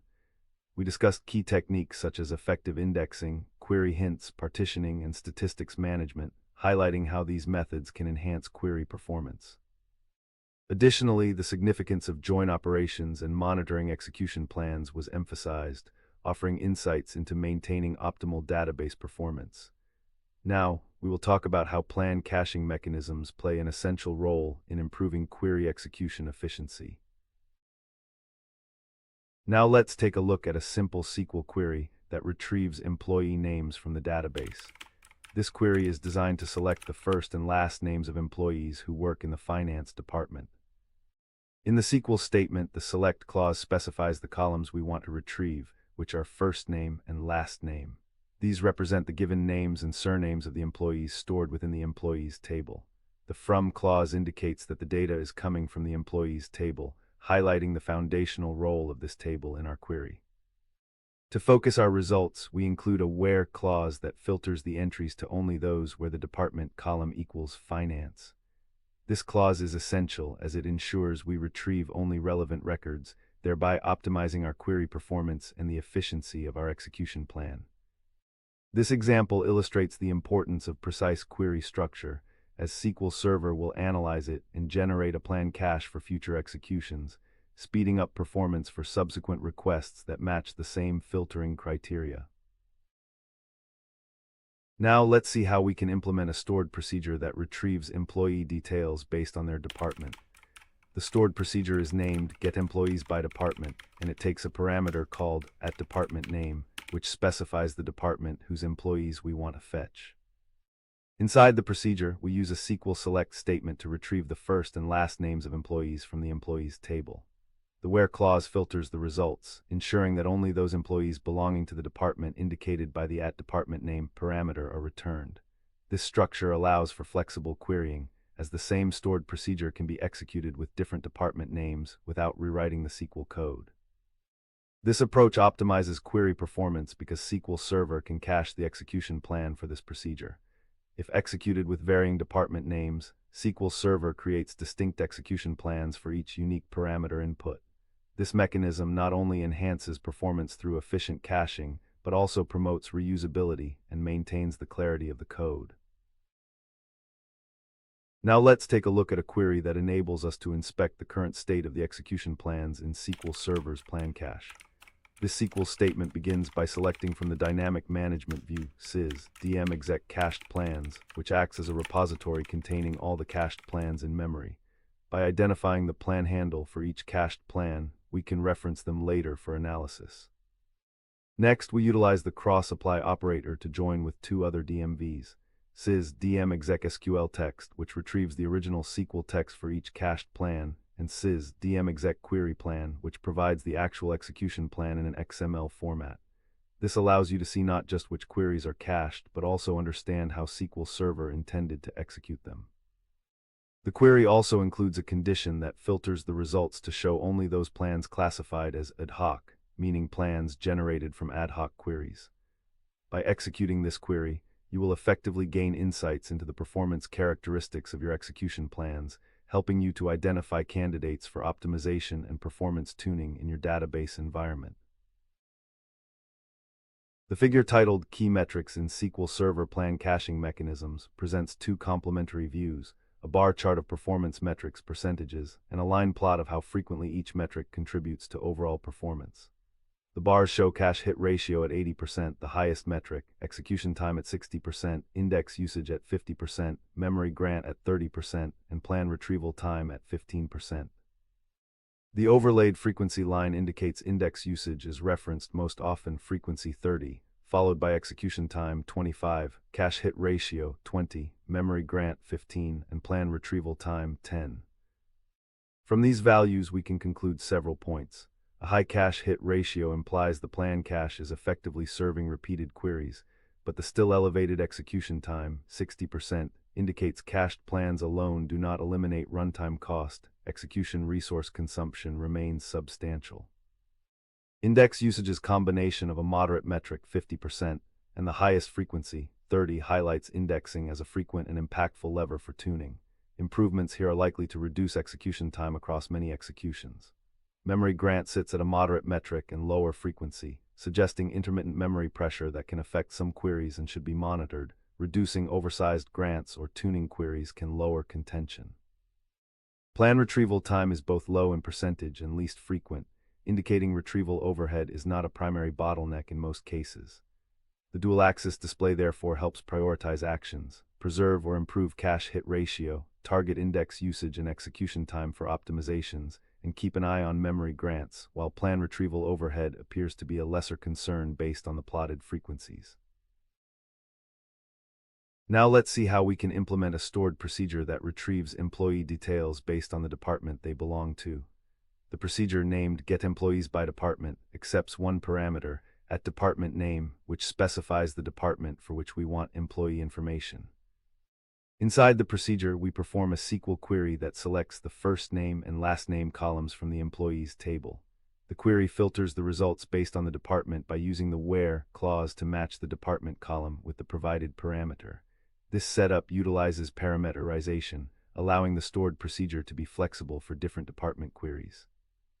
To enhance the performance of this procedure, especially in cases where the workload varies significantly, we employ the option recompile, hint. This directive instructs SQL Server to generate a new execution plan each time the procedure is executed, preventing it from relying on potentially suboptimal cached plans based on previous parameter values.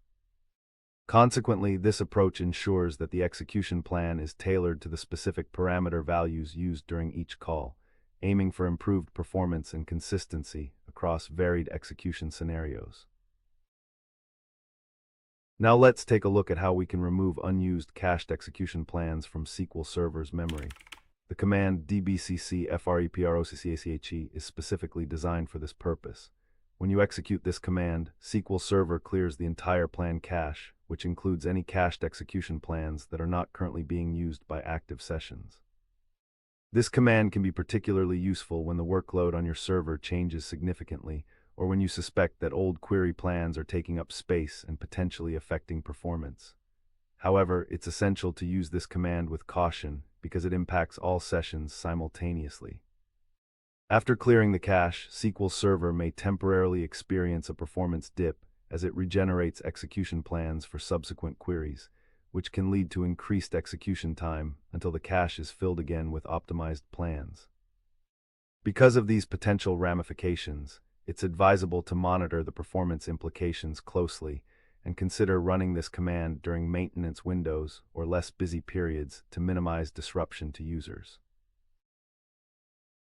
Next, we will write the following command to update the statistics for the employees table.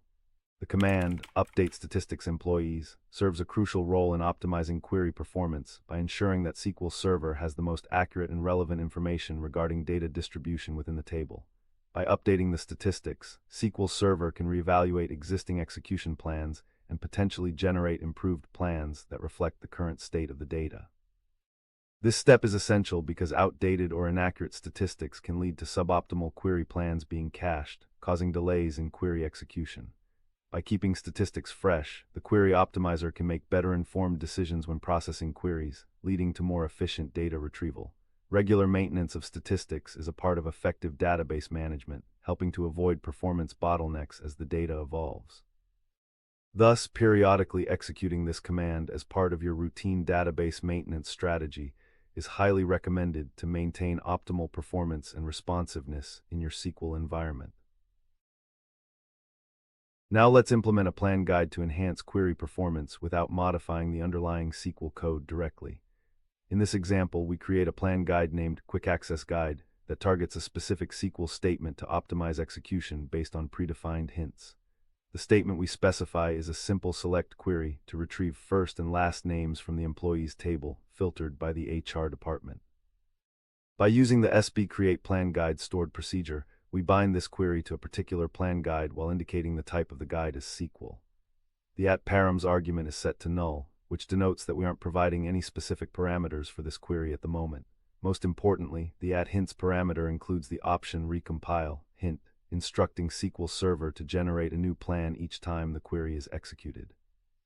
This can be particularly beneficial for optimizing performance when execution patterns vary significantly, ensuring that SQL Server adapts to the most efficient execution strategy at all times. By implementing this plan guide, you can improve the efficiency of query execution and take more control over performance, especially for scenarios involving third-party applications or fixed SQL structures. In summary, SQL Server's plan caching mechanisms offer substantial performance enhancements for query execution by saving and reusing execution plans. Understanding how these caching systems operate, including the nuances of parameter sniffing and plan evictions, can help you maximize the benefits of cached plans while avoiding pitfalls. We also covered tools and techniques to analyze the plan cache and keep your execution plans updated for optimal performance. Now, as we conclude this lesson, remember that performance tuning is an ongoing process. Regular monitoring, timely updates to statistics, and an understanding of your workload will help you effectively manage execution plans in your SQL environment. Next time, we will dive into additional SQL Server optimization techniques that can complement what we explored today, taking your database performance to the next level. Thank you for joining this lesson, and I'm excited to continue this journey with you. Welcome everyone. Today we're diving into an exciting feature of SQL Server 2022 called Parameter Sensitive Plan Optimization, or PSP optimization for short. This feature allows the database engine to cache multiple execution plans for a single parameterized query when using equality predicates. This is a game changer for those of you who are looking to optimize your database performance and streamline your query executions. So far, we learned about the SQL Server database engine's plan caching mechanisms, which significantly enhance query execution performance by reusing execution plans for previously run queries. We explored the process of how SQL Server saves these plans in memory and identified factors that determine when a cached plan can be reused, such as query structure and parameters. The advantages of plan caching, including reduced execution time, were discussed alongside considerations like parameter sniffing and the importance of regularly updating statistics to maintain performance. Moving forward, we'll delve into additional optimization techniques for SQL Server, focusing on how PSP optimization can help improve efficiency for parameterized queries. Now let's see how we can implement a query to fetch product details based on a specific category. In this example, we use a simple SQL statement that selects the product ID, product name, and price from a table named products. The crucial part of this query is the condition applied in the where clause, where we utilize a parameter @category ID. This approach allows the query to remain flexible and efficient, as it can retrieve data tailored to different categories with a single query structure.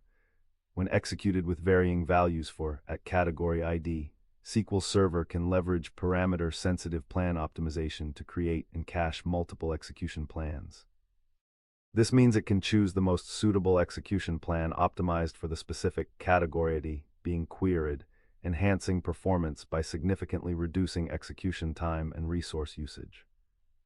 Additionally, this type of query illustrates the importance of indexing on the category ID field. Proper indexing ensures that SQL Server can quickly access the relevant records, paving the way for optimal execution when fetching details for the requested product categories. Such optimizations are integral to improving the overall efficiency of database operations.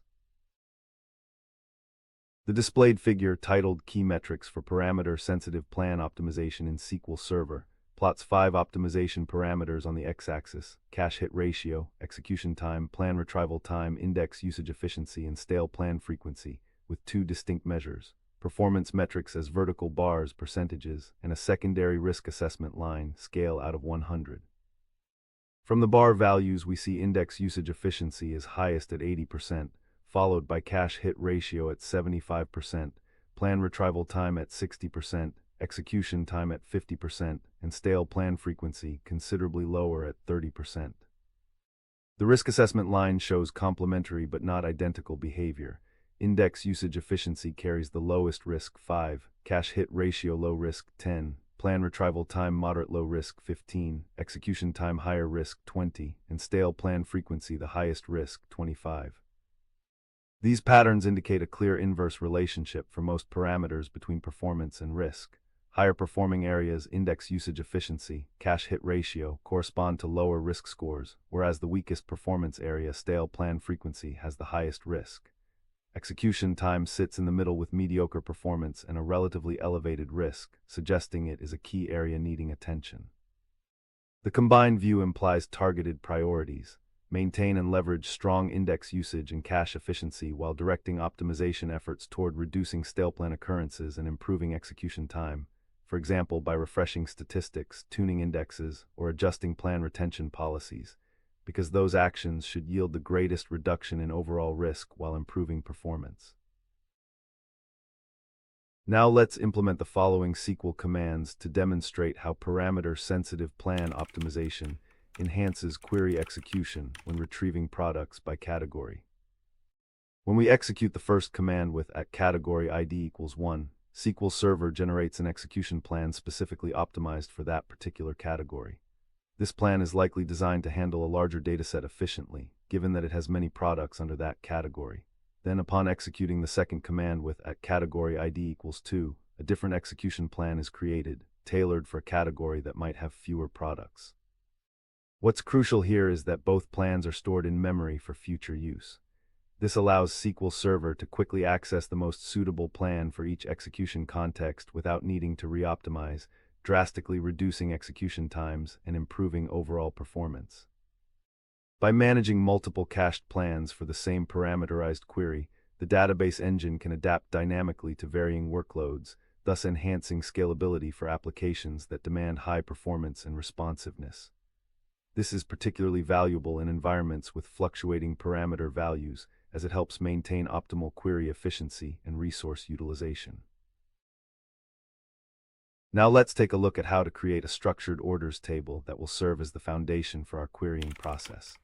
In this example, we define a table named orders with 4 important columns: order ID, customer ID, order date, and total amount. The order ID column is declared as an integer and marked as the primary key, ensuring its uniqueness for each order entry.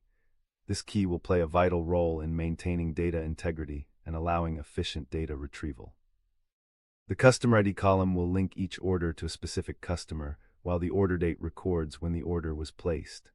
Additionally, the total amount column captures the monetary value of each order, defined with a precise decimal format to accommodate currency values. Next, we will write the query to fetch orders based on a specific customer ID. By using the select statement, we specify the columns we are interested in retrieving, order ID and total amount, while filtering the results based on the customer ID given as a parameter. This parameterization enables the query optimizer to utilize cached execution plans more effectively, optimizing performance as we execute the query with different customer ID values. This approach not only enhances efficiency, but also allows us to leverage the benefits of parameter-sensitive plan optimization in SQL Server. Now let's take a look at a SQL query that helps us analyze cached execution plans in SQL Server. This query is essential for understanding how your parameterized queries are being executed and how effectively SQL Server is caching multiple plans for them. The query begins by selecting the plan handle from the sys dmexec cached plans, which uniquely identifies each cached execution plan in memory. We are then using the cross-apply function to pull in additional details about each plan, the SQL text associated with the plan from sys dmexec SQL text CP plan handle, and the actual query plan from sys dmexec query plan CP plan handle. This means that for every execution plan, we are not just getting its handle, but also the actual SQL command that was executed and a visual representation of how SQL Server processed that command. By executing this, you will gain invaluable insights into the performance of your queries. This can help you assess how well the plan caching mechanism is functioning for your parameterized queries, enabling you to make informed decisions about potential adjustments or optimizations. Now let's implement the following non-clustered index on the orders table to enhance our query performance. The command creates an index named IDX customer ID specifically on the customer ID column. This optimization is crucial when executing queries that filter results based on customer ID, as it allows SQL Server to quickly locate the relevant rows without scanning the entire table. By establishing this index, the database engine can leverage the caching capabilities of parameter-sensitive plan optimization, allowing it to generate multiple execution plans based on varying customer ID values. This means, for example, if different queries are run with distinct customer ID values, SQL Server can retrieve execution plans tailored for those specific cases, drastically reducing the query execution times. This approach maximizes efficiency, particularly in applications where customer-related data are frequently accessed, thus aiding in maintaining swift response times for end users. Overall, creating this non-clustered index complements the benefits of PSP optimization and ensures your queries run optimally, capitalizing on effective plan caching mechanisms. Now let's see how we can address the issue of stale execution plans by updating the statistics of our database tables. The command update statistics orders is a straightforward yet powerful tool that refreshes the statistical information SQL Server maintains about the orders table. Accurate statistics are crucial because they inform the query optimizer about the distribution of data within the table, allowing it to make informed decisions when generating execution plans. If the underlying data distribution changes due to insertions, deletions, or other updates, these statistics can become outdated, leading to potentially suboptimal execution plans. By using the update statistics command, we ensure that the optimizer can accurately reevaluate and adjust the cached plans based on the most current data distribution. This process is vital in a dynamic environment where data is frequently changing, helping to eliminate the inefficiencies caused by stale plans. Regularly updating statistics like this not only improves performance but maintains the health of your SQL Server by allowing it to adapt to the evolving data landscape. Therefore, incorporating this practice into your routine database maintenance is highly recommended.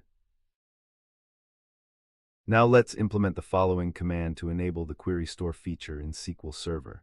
By executing alter database your database name set query store equals on, you activate the query store for your specified database, which plays a crucial role in monitoring and optimizing query performance over time. The query store captures and retains information about query execution plans, along with their runtime statistics, allowing you to analyze and troubleshoot performance issues more effectively. With this feature enabled, SQL Server becomes adept at tracking how different parameterized queries perform, letting you visualize the various plans used and their respective execution metrics. This insight is invaluable, especially when dealing with performance challenges arising from parameter-sensitive queries. Overall, enabling query store complements parameter-sensitive plan optimization, PSP, providing a robust framework for optimizing your database and ensuring that queries are executed as efficiently as possible. This configuration lays the groundwork for effective performance management, empowering you to make data-driven decisions about query plans and their execution. In conclusion, parameter-sensitive plan optimization is a powerful feature introduced in SQL Server 2022 that significantly enhances the efficiency of parameterized queries. By allowing the database engine to use multiple execution plans for the same query, you can cater to a wider range of parameters without suffering from performance degradation. As you embrace this optimization technique, remember to maintain a keen eye on indexing strategies, keeping your statistics updated, and leveraging the insightful performance analytics from Query Store. When all these pieces fit together, you'll find that SQL Server is not just a database. It becomes a well-tuned performance powerhouse that can handle the demands of even the busiest applications. Thank you for joining me in today's lesson. I hope you found it insightful and engaging. Until next time, happy querying. In this lesson, we dive deeper into parameter-sensitive plan optimization techniques within SQL Server 2022. This feature significantly enhances the efficiency of query execution by allowing the caching of multiple execution plans tailored for different parameter values. With this newfound capability, we can elevate the performance of our SQL Server systems to new heights. We'll explore advanced techniques to optimize SQL Server query performance utilizing parameter-sensitive plan optimization. Now let's take a look at how we can retrieve customer orders based on specific customer IDs in our orders table. The query utilizes a parameterized approach, where @customer ID serves as a placeholder for the actual customer ID that we want to filter orders by. By employing a parameter, we not only enhance security against SQL injection attacks, but also enable SQL Server's parameter-sensitive plan optimization feature. This capability allows the database engine to generate and cache multiple execution plans for the same query, tailored to different parameter values. This means that when we run this query with various customer ID values, SQL Server can choose an execution plan optimized for the dataset associated with each customer. This results in improved performance since the execution plan will be selected based on the distribution of orders for each customer, rather than relying on a one-size-fits-all plan. By using this approach, we leverage PSB optimization to ensure that our queries execute more efficiently across diverse workloads, ultimately leading to faster response times for retrieving order data. Now let's see how we can create an index on the customer ID column in our orders table to optimize query performance. This is done by using the createIndex statement, which builds an index named ixCustomerID. When you execute this command, SQL Server generates a data structure that allows for fast retrieval of rows that match a specific customer ID. By having this index in place, SQL Server can enhance query performance significantly when searching for orders related to different customers. This indexing strategy is especially beneficial in scenarios where specific customer queries are frequent, as it reduces the amount of data SQL Server has to scan to find the desired results, thus improving response times. Next, we must ensure that the execution plans generated by SQL Server remain relevant as the data in our tables evolves. This leads us to the importance of updating statistics, which can be accomplished with the update statistics command. Running this command refreshes the statistical information SQL Server uses to determine how best to execute queries. Keeping statistics up to date is critical because outdated information can lead to suboptimal execution plans, which may degrade query performance. By implementing a routine for updating statistics, we safeguard the efficiency gained through our indexing and help maintain optimal performance for our SQL queries. The displayed figure, titled Performance Improvements from Optimization Techniques in SQL Server 2022, presents a bar chart comparing 4 distinct optimization techniques and their associated percentage improvements. Regular indexing 80%, parameter-sensitive plan optimization 95%, query store 90%, and update statistics 85%. Key patterns are immediately apparent. Every technique delivers a positive performance uplift in this scenario, with parameter-sensitive plan optimization producing the largest single improvement at 95%, followed by query store at 90%, update statistics at 85%, and regular indexing at 80%. The numeric gaps indicate relative impact. PSB exceeds query store by 5 percentage points and outperforms regular indexing by 15 points, signaling that PSB yields the highest marginal benefit here.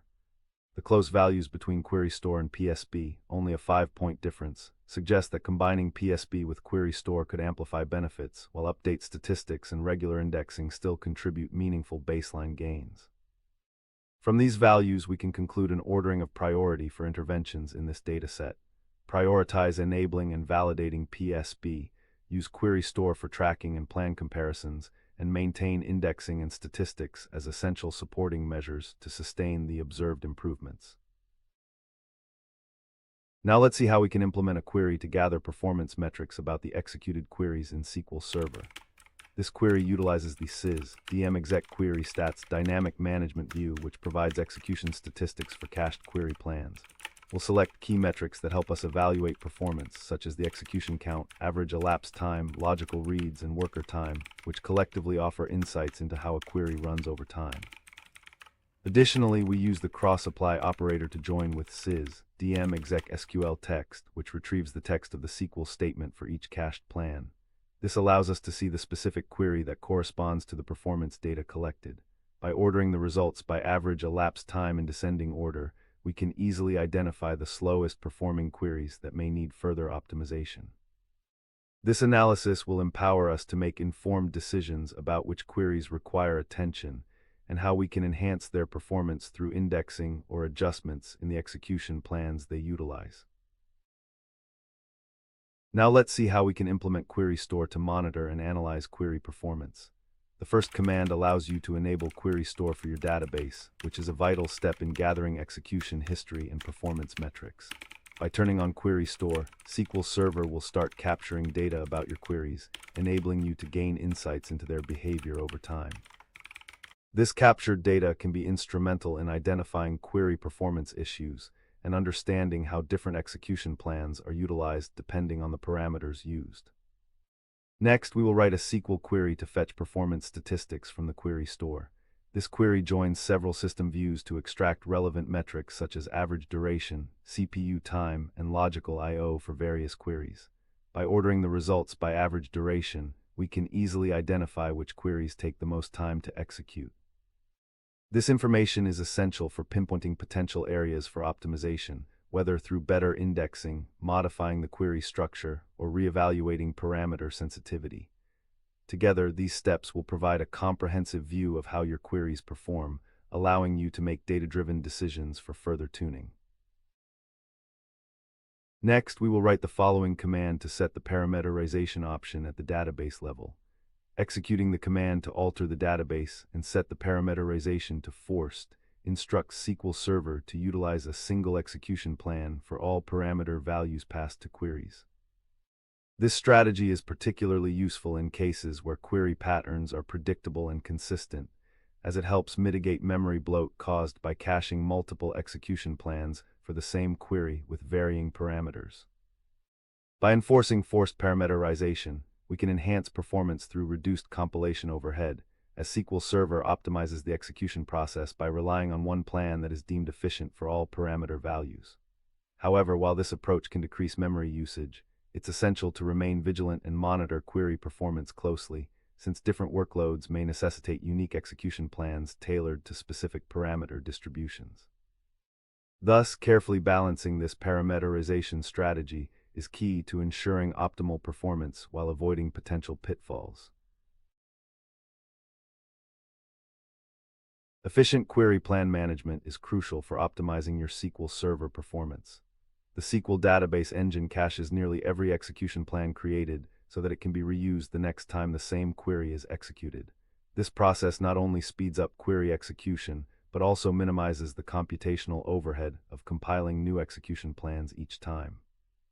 So far, we learned about parameter-sensitive plan optimization in SQL Server 2022, which improves query execution efficiency by caching multiple execution plans for different parameter values. We discussed the importance of indexing on tables, updating statistics, and monitoring performance using DMVs and Query Store. Additionally, we highlighted the potential pitfalls of excessive cached plans and the need for a balanced parameterization strategy. Our focus now shifts to best practices for implementing and refining these optimization techniques.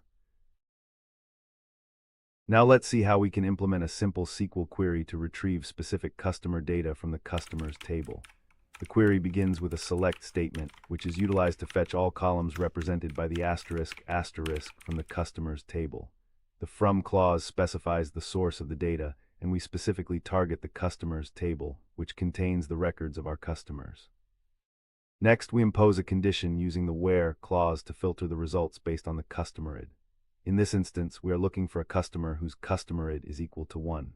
This effectively narrows down our selection to that specific customer, allowing us to examine their details. This query serves as a straightforward example of how to leverage execution plans, as it will generate a plan upon its first execution that SQL Server will cache for future use. Now let's take a look at how we can access the execution plan stored in SQL Server after executing our previous query. We can achieve this by querying the Dynamic Management Views, DMVs, particularly sys dmexec cached plans, which holds information about the execution plans in memory. By using a cross-apply to join with sys dmexec query plan, we can extract the execution plan details. Here, we also filter the plans specific to our customers table using the ObjectID function. This allows us to observe how SQL Server optimized the retrieval of customer data, enhancing our understanding of query performance and execution efficiency. The displayed bar chart titled Impact of Optimization Techniques on Query Performance compares 4 techniques: parameter-sensitive plan optimization, query store monitoring, regular indexing, and update statistics. Execution time is shown by the green bars labeled Execution Time S, with annotated values of 30, 25, 35, and 20 seconds respectively. Plan cost is shown by the semi-transparent orange bars on the secondary y-axis labeled Cost of Execution Plans, with annotated values of 50, 40, 60, and 30 respectively. From the plotted values, there is a clear positive relationship between execution time and cost across these techniques. Regular indexing has the highest execution time, 35s, and the highest cost, 60, while update statistics has the lowest execution time, 20s, and the lowest cost, 30. Query store monitoring, 25s, cost 40, and parameter-sensitive plan optimization, 30s, cost 50, occupy the middle ground, with query store monitoring showing a slightly better balance of lower execution time and lower cost compared with parameter-sensitive plan optimization. Looking at cost per second, cost divided by execution time, highlights update statistics as the most cost-efficient, 30-20 equals 1.5, and regular indexing as the least efficient, approximately 60-35, approximately 1.71. The dual-axis presentation and annotated bars make it easy to compare both runtime and plan costs simultaneously, reinforcing the practical conclusion that, in this dataset, keeping statistics up to date and using query store monitoring correspond to lower execution times and lower plan costs, whereas heavy reliance on indexing alone corresponds to higher costs and longer execution in the displayed results. Now let's see how we can implement a parameterized query to enhance performance and efficiency in SQL Server. The first SQL statement demonstrates how to construct a parameterized query using a placeholder for customer id. By using the variable at customer id, this query allows SQL Server to execute it multiple times with different customer values without recompiling the execution plan each time. Subsequently, we take advantage of the dynamic SQL procedure SB_executSQL in the second code snippet. This procedure enables us to execute the parameterized query while providing the actual value for at customer ID. By specifying nselect from orders where customer ID equals at customer ID, we indicate the SQL command to execute. At the same time, we define the parameter type and assign a specific value to at customer ID, showcasing a practical implementation of our earlier concept. This method not only maximizes the reuse of execution plans, but also significantly improves performance by reducing overhead. By utilizing parameterized queries and dynamic SQL effectively, we ensure that our queries are efficient and responsive to varying user inputs. Now let's see how we can manage the execution plans in SQL Server by using the dbcc freprocache command. This command plays a crucial role in clearing the entire plan cache, which can be beneficial when performance issues arise due to suboptimal cached plans. It's important to note that running this command will remove all cached execution plans, making it most effective in scenarios such as significant changes to database structures or indexing. By clearing the cache, you give SQL Server a fresh start, enabling it to generate new plans that may be better suited for the current workload. Next, we will look at how to create an index to enhance query performance for specific queries. The command to create an index on the customer id column within the orders table is essential for optimizing how SQL Server retrieves data. By adding an index on this column, SQL Server can quickly locate the relevant records, which not only improves the execution speed, but also has a positive impact on the cached execution plans. This proactive indexing strategy helps ensure your queries run more efficiently, allowing the SQL Server to leverage the advantages of optimized execution plans. Now let's see how we can update the statistics for a specific table in SQL Server. By using the Update Statistics Orders command, we are refreshing the statistics associated with the orders table. This is essential because SQL Server relies on these statistics to accurately estimate the number of rows a query will return and subsequently to generate optimal execution plans. When the underlying data changes, whether through inserts, updates, or deletes, the statistics can become outdated, leading to inefficient query plans. Regularly updating statistics helps ensure that SQL Server has the most current information about data distributions, which greatly enhances the decision-making process during query optimization. Next, we will enable query store by executing the command alter database your database name set query store equals on. Query store is a powerful feature that allows us to track query performance over time. By enabling it, we can capture execution plans and their runtime statistics, providing insights into how different execution plans can impact performance. Once query store is active, we can analyze historical performance data, helping us to identify trends and adjust our optimization strategies to ensure that our queries run as efficiently as possible. With these tools, we are better equipped to manage execution plans and improve overall performance in SQL Server. Now let's see how we can identify the most expensive queries currently cached in SQL Server. We can achieve this by executing a query that pulls key metrics from the dynamic management views, specifically sys dm exec query stats and sys dm exec SQL text. In this query, we select the top 10 queries based on average elapsed time per execution. The execution count column tells us how many times each query has been executed, which provides insights into its usage. We calculate the average elapsed time by dividing the total elapsed time by the execution count, allowing us to see which queries are not only frequently run, but also consuming significant execution time. The cross-apply operator is used here to join the query statistics with the corresponding SQL text, giving us visibility into what queries are causing performance issues.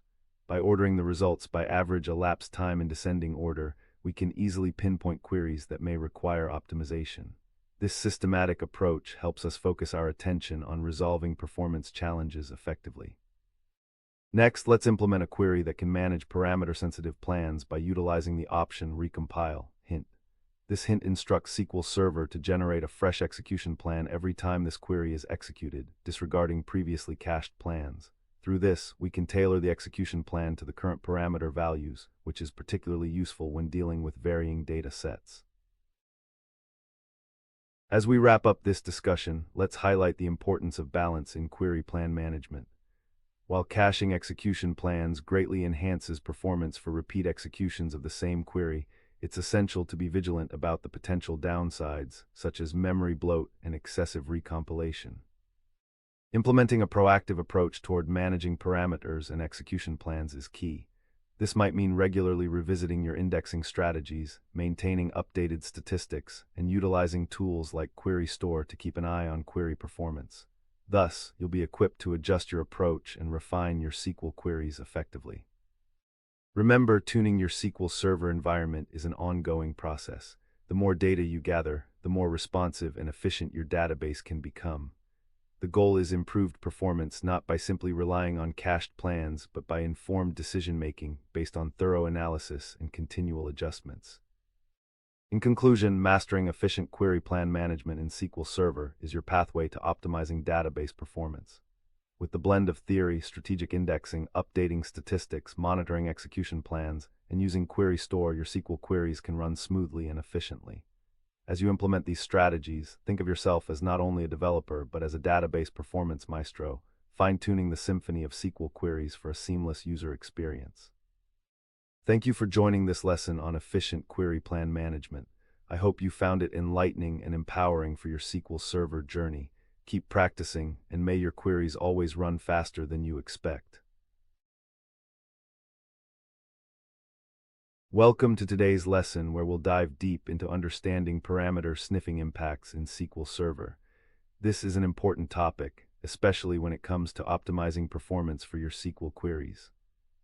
So far, we've learned about the significance of efficient query plan management in SQL Server, emphasizing the caching of execution plans to optimize performance.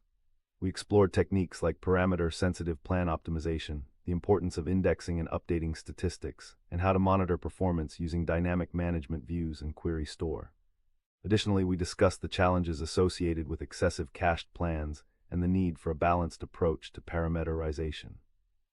Our focus now shifts to understanding parameter sniffing and its implications on SQL query execution. Let's kick things off with a quick overview of what parameter sniffing is.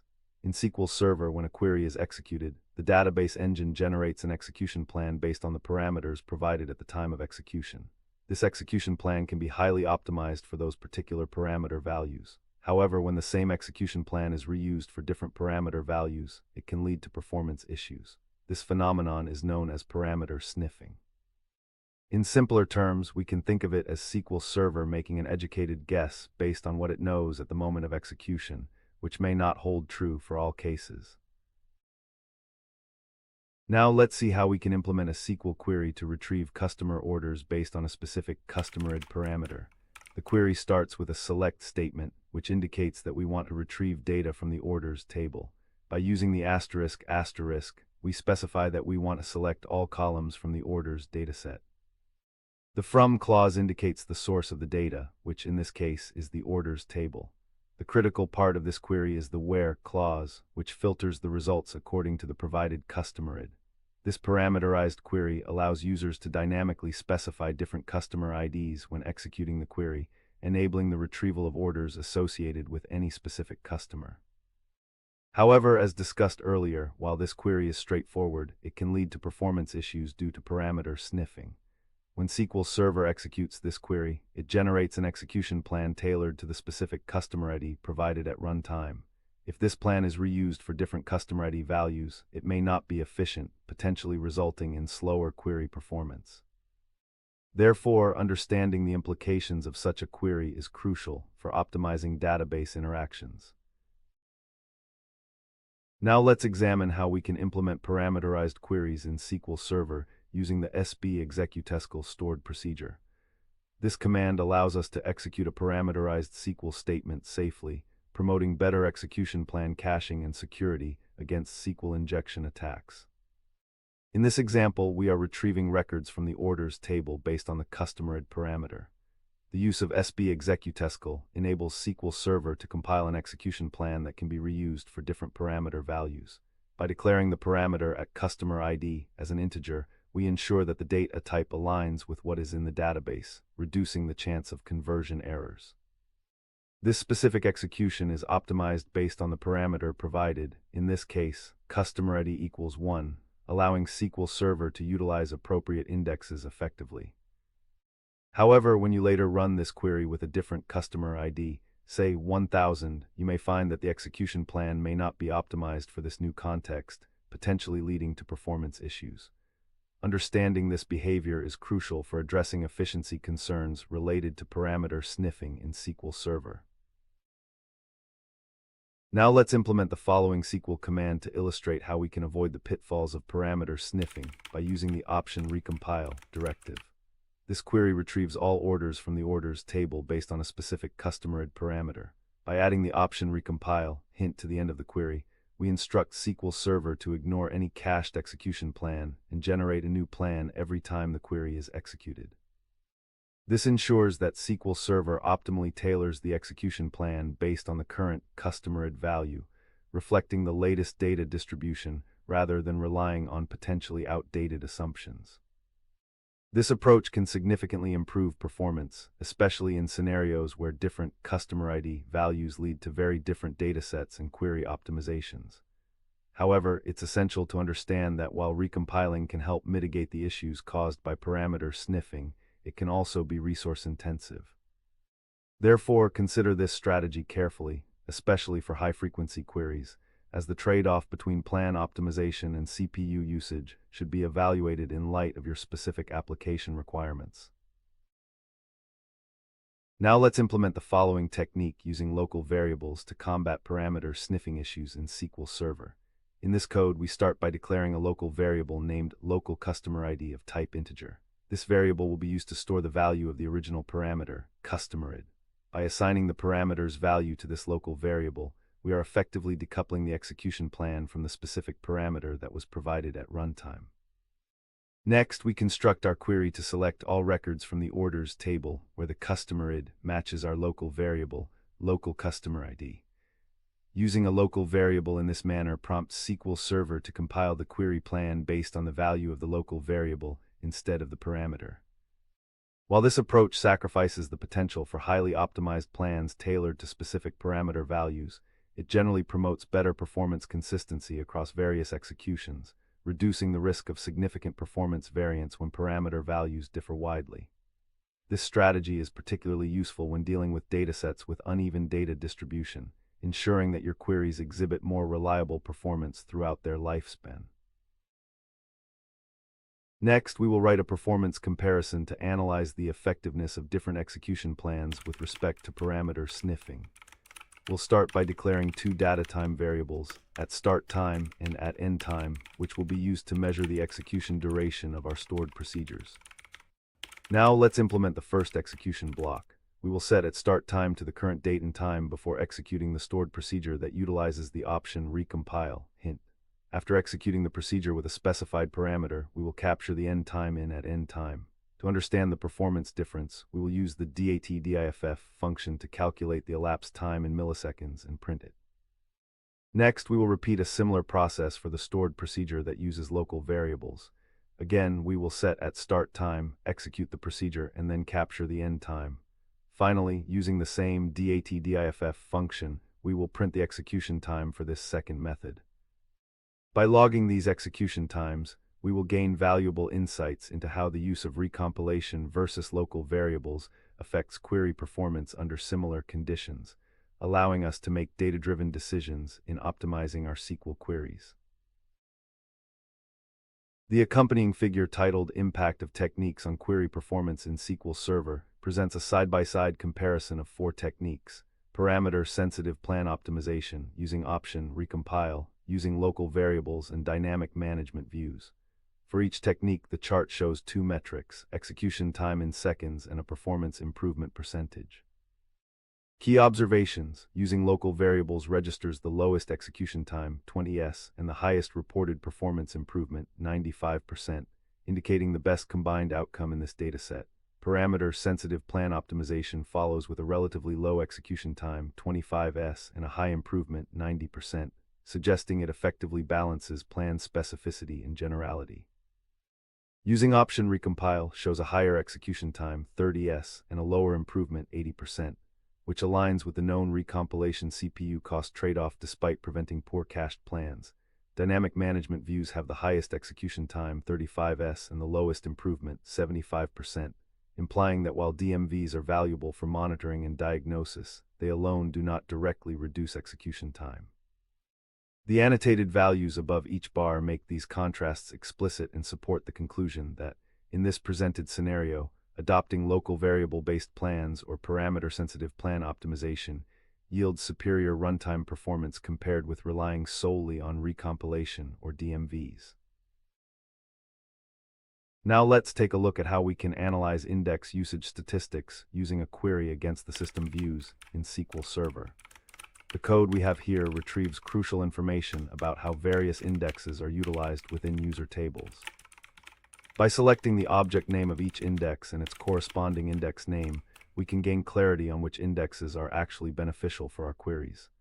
The user seeks, user scans, and user updates columns provide insight into the interaction frequency of user queries with those indexes.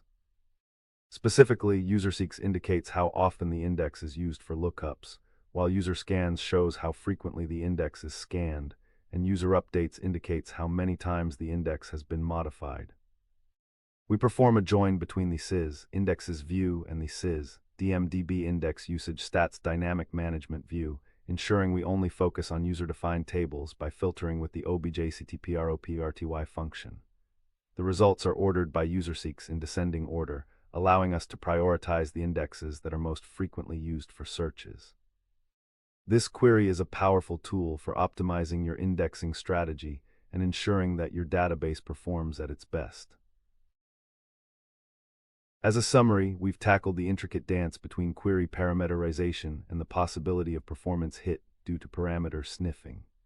We've established that while SQL Server's default behavior is designed to optimize execution plans based on the parameter at hand, it doesn't always serve to optimize for future executions with varying parameters. We've explored techniques like using option recompile, local variables to circumvent parameter sniffing pitfalls, and reinforcing how query design, efficient indexing, and constant performance monitoring work together to help resolve these challenges. Remember, tuning query performance isn't a one-time event. It is indeed an ongoing journey in a dynamic environment filled with ever-changing data patterns. By effectively applying these strategies, you take significant steps towards ensuring your SQL queries perform at their peak. Happy querying, and may your SQL Server instances hum along seamlessly. Understanding query performance monitoring can revolutionize how you interact with SQL databases. In particular, grasping the concepts of weights and queues within the SQL database engine can provide insights into not just how a query performs, but why it performs in a certain way.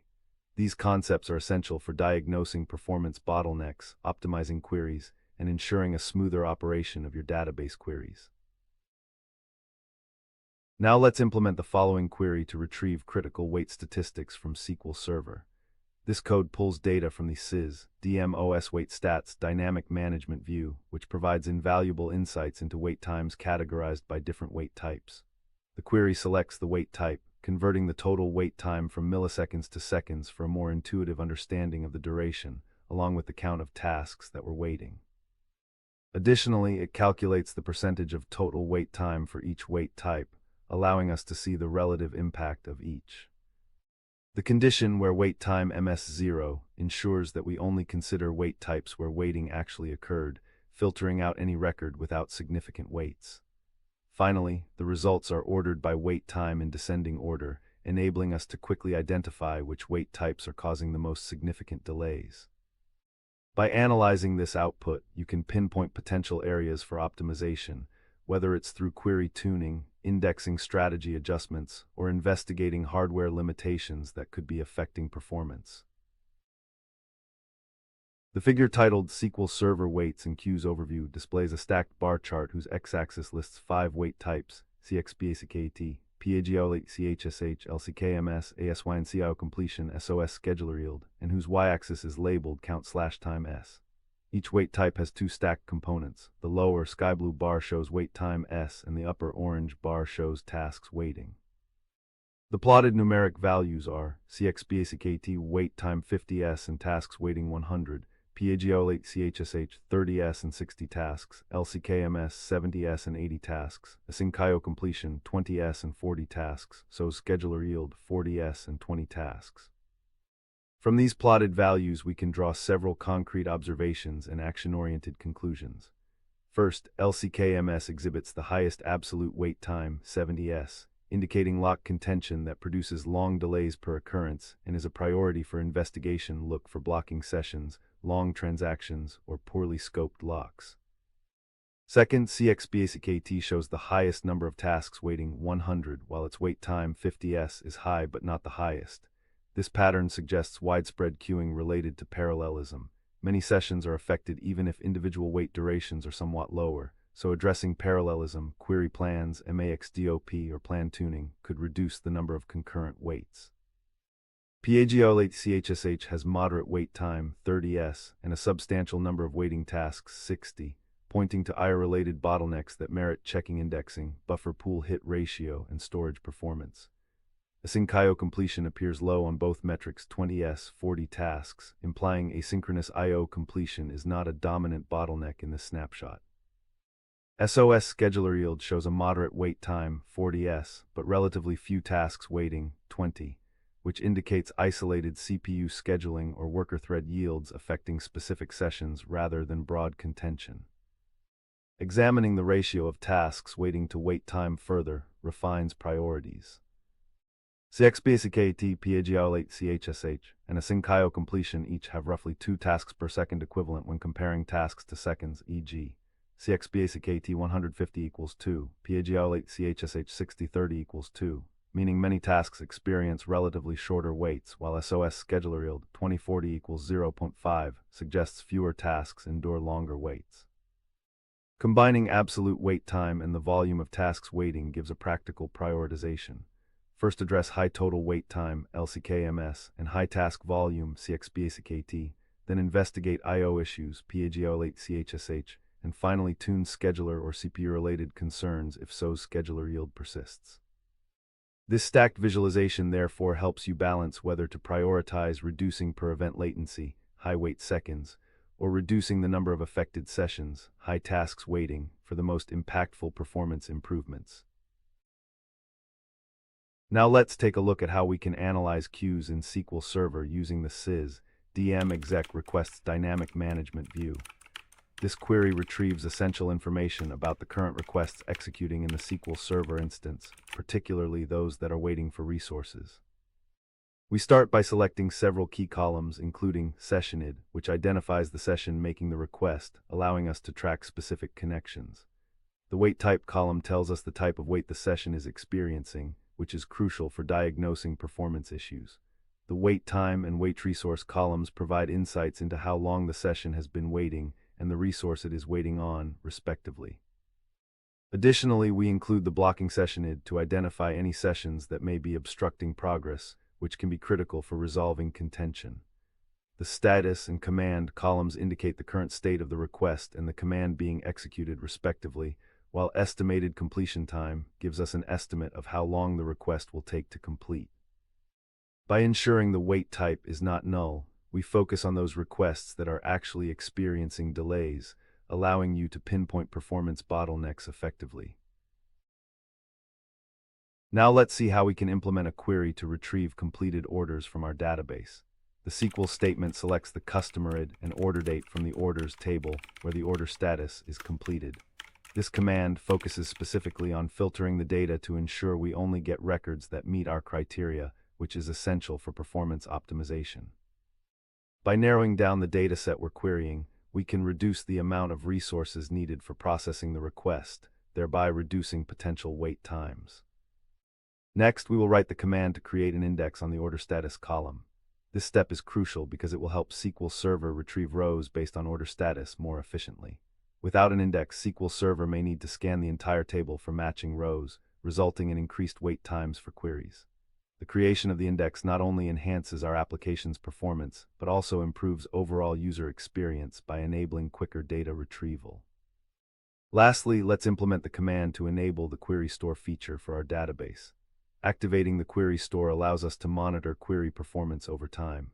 It gathers runtime statistics, which is invaluable for diagnosing issues and optimizing queries based on actual performance data, ensuring that we continually refine our approach to managing database efficiency.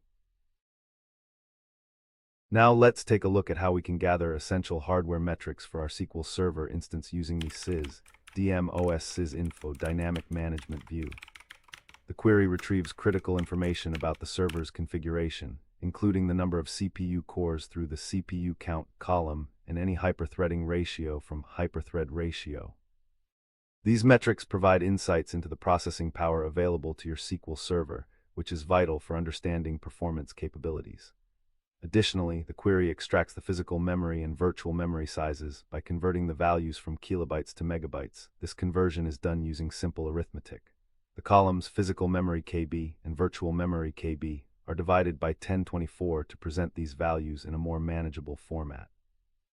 By analyzing this data, you can determine if the available memory is sufficient for your workload requirements. For example, if you observe that your database workload exceeds the physical memory availability, it's a sign that you may need to optimize memory usage or consider upgrading your hardware to prevent performance issues related to paging and disk I/O waits. This proactive monitoring is essential for maintaining optimal SQL Server performance. In conclusion, advanced query performance monitoring encompasses understanding and analyzing waits and queues in SQL Server. By utilizing dynamic management views, you can uncover vital information about what your queries are experiencing in real time. Equipped with this knowledge, you can make data-driven decisions to optimize both the queries and the database design itself. As we dive deeper into performance optimization methodologies, remember that ongoing monitoring and iterative improvements are key to maintaining an efficient database environment. With the right tools and insights, you can ensure smoother queries, reduced waits, and a more performant SQL Server overall. Happy querying! In this lesson, we will explore techniques for plan optimization in SQL Server, particularly in cases where reusing execution plans may lead to suboptimal performance. We'll dive into how user-defined runtime parameters can cause execution plans to behave unpredictably due to varying data distributions, highlighting the significance of crafting effective strategies to mitigate these pitfalls. So far, we learned about the importance of understanding waits and queues in SQL Server for diagnosing and optimizing query performance. We explored how waits occur when resources are unavailable, affecting query execution, and examined how to use dynamic management views to analyze wait statistics and queued requests. Additionally, we discuss strategies for optimizing queries and indexing to mitigate performance issues, alongside the significance of monitoring hardware configurations for better efficiency. As we progress, we'll focus on implementing these insights for ongoing performance improvements. Let's begin with a fundamental understanding of execution plans in SQL Server. An execution plan is essentially a roadmap the SQL Server engine follows to execute a given query, detailing the steps and methods used to access data. The plan is generated when SQL Server processes a query, aiming for optimal efficiency based on underlying data statistics. However, when queries are executed repeatedly with different parameters, the chosen execution plan might not be the best one for each situation. The chart titled Performance Improvements from SQL Optimization Techniques compares 5 techniques and their measured percentage improvements. Index optimization 40%, parameterized queries 35%, option recompile 30%, using local variables 25%, and update statistics 20%. Key patterns emerge. Index optimization provides the largest single improvement, indicating that physical tuning of data access paths often yields the highest payoff. Parameterized queries closely follow, suggesting that safe plan reuse with proper parameter handling can deliver substantial gains. Option recompile shows a strong benefit as well, reflecting the value of generating a plan tailored to the current parameter set when data distribution varies widely. Using local variables yields a moderate improvement, consistent with its role in mitigating severe parameter sniffing at the expense of plan specificity. Update statistics, while producing the smallest percentage in this comparison, still contributes a meaningful baseline improvement that supports the optimizer's cardinality estimates. From these values, the practical conclusion is to prioritize index design and parameterization for broad gains, apply option, recompile, selectively when per-execution tailoring is justified, use local variables when appropriate to avoid harmful sniffing effects, and keep statistics current to maintain optimizer accuracy. Now let's take a look at a stored procedure that retrieves customer information based on the state parameter. This procedure, named getCustomersByState, accepts a single input parameter called atState, which is defined as a string of type nvarchar50. Inside the procedure, we perform a simple select query that fetches the customer ID and customer name from the customers table, filtering the results by the provided atState parameter. However, this approach has a limitation. If the procedure is invoked multiple times with different state values, SQL Server may struggle to generate an optimal execution plan due to the varying data distributions. To enhance performance and ensure the execution plan is tailored to the current state, we can modify this procedure to incorporate the option recompile hint. By adding this hint, we instruct SQL Server to discard any cached execution plan for this procedure and generate a new one each time it is executed. This adjustment helps optimize query performance when dealing with diverse data distributions, although it's important to balance the potential overhead of frequent recompilation with its performance benefits. Now let's take a look at how we can implement local variables in our SQL Server stored procedure to improve execution plans. In the modified version of our stored procedure for fetching customers by state, we introduce a local variable, @localState. This variable is assigned the value of the input parameter, @state, before being used in the query's where clause. By using @localState, we are sidestepping the potential pitfalls of parameter sniffing, where SQL Server may create an execution plan tailored too closely for specific parameter values used during the first execution. This is particularly useful in scenarios where data distributions for different parameter values, such as states, vary significantly. As a result, the execution plan generated with a local variable is more generalized and can potentially yield better performance across different queries with diverse parameters. It's important to note that while this method helps mitigate issues related to overly optimized plans, the actual performance gains may vary, and it's advisable to monitor and assess the effectiveness of this implementation in your specific use cases. Now let's see how we can optimize a query that retrieves customer details based on their status. The initial SQL statement selects the customer ID and customer name from the customers table, specifically filtering for records where the status column is set to active. This simple query allows you to quickly gather information about active customers, enhancing the efficiency of data retrieval for this common request. To further improve the query's performance, especially if it's executed frequently, we can implement indexing. Next, we will write the following command to create an index named ix customer's status specifically on the status column of the customer's table. By establishing this index, SQL Server can rapidly locate records of active customers, thereby minimizing the need for a full table scan and significantly speeding up query execution times. This strategy is particularly effective in ensuring that your database efficiently manages data retrieval tasks, allowing for quicker and more responsive applications. Through regular analysis of query execution, we can identify similar opportunities for optimization across other frequently executed queries as well. Now let's implement a stored procedure that elegantly resolves the challenge of fetching customer data by state using parameterized queries. In this code, we've defined a procedure called getCustomersByState, which accepts a state parameter of type nvarchar 50. This is essential for flexibility, as it allows users to specify the state for which they want to see customer information. Next, we declare a variable named @SQL of type nvarchar max to hold our SQL query as a string. This string contains a dynamic SQL statement that selects customer IDs and names from the customer's table, filtering the results based on the state parameter provided.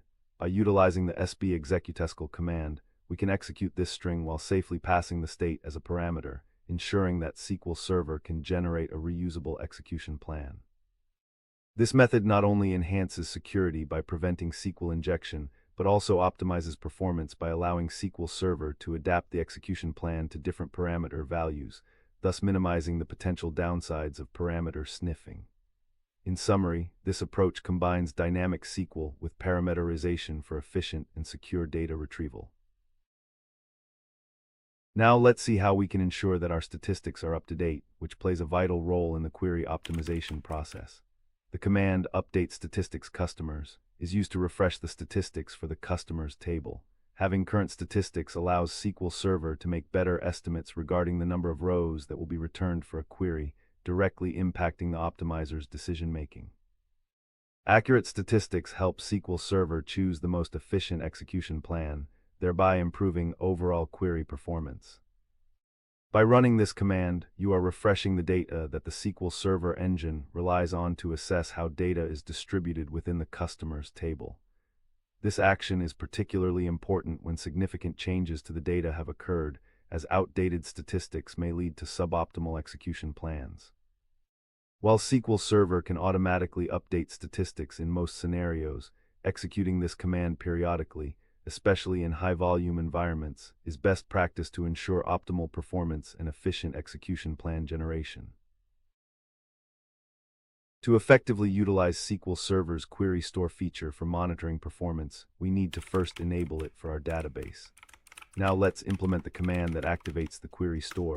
By running the command to alter the database settings, we ensure that the performance data is captured over time, allowing us to later analyze execution plans and their metrics.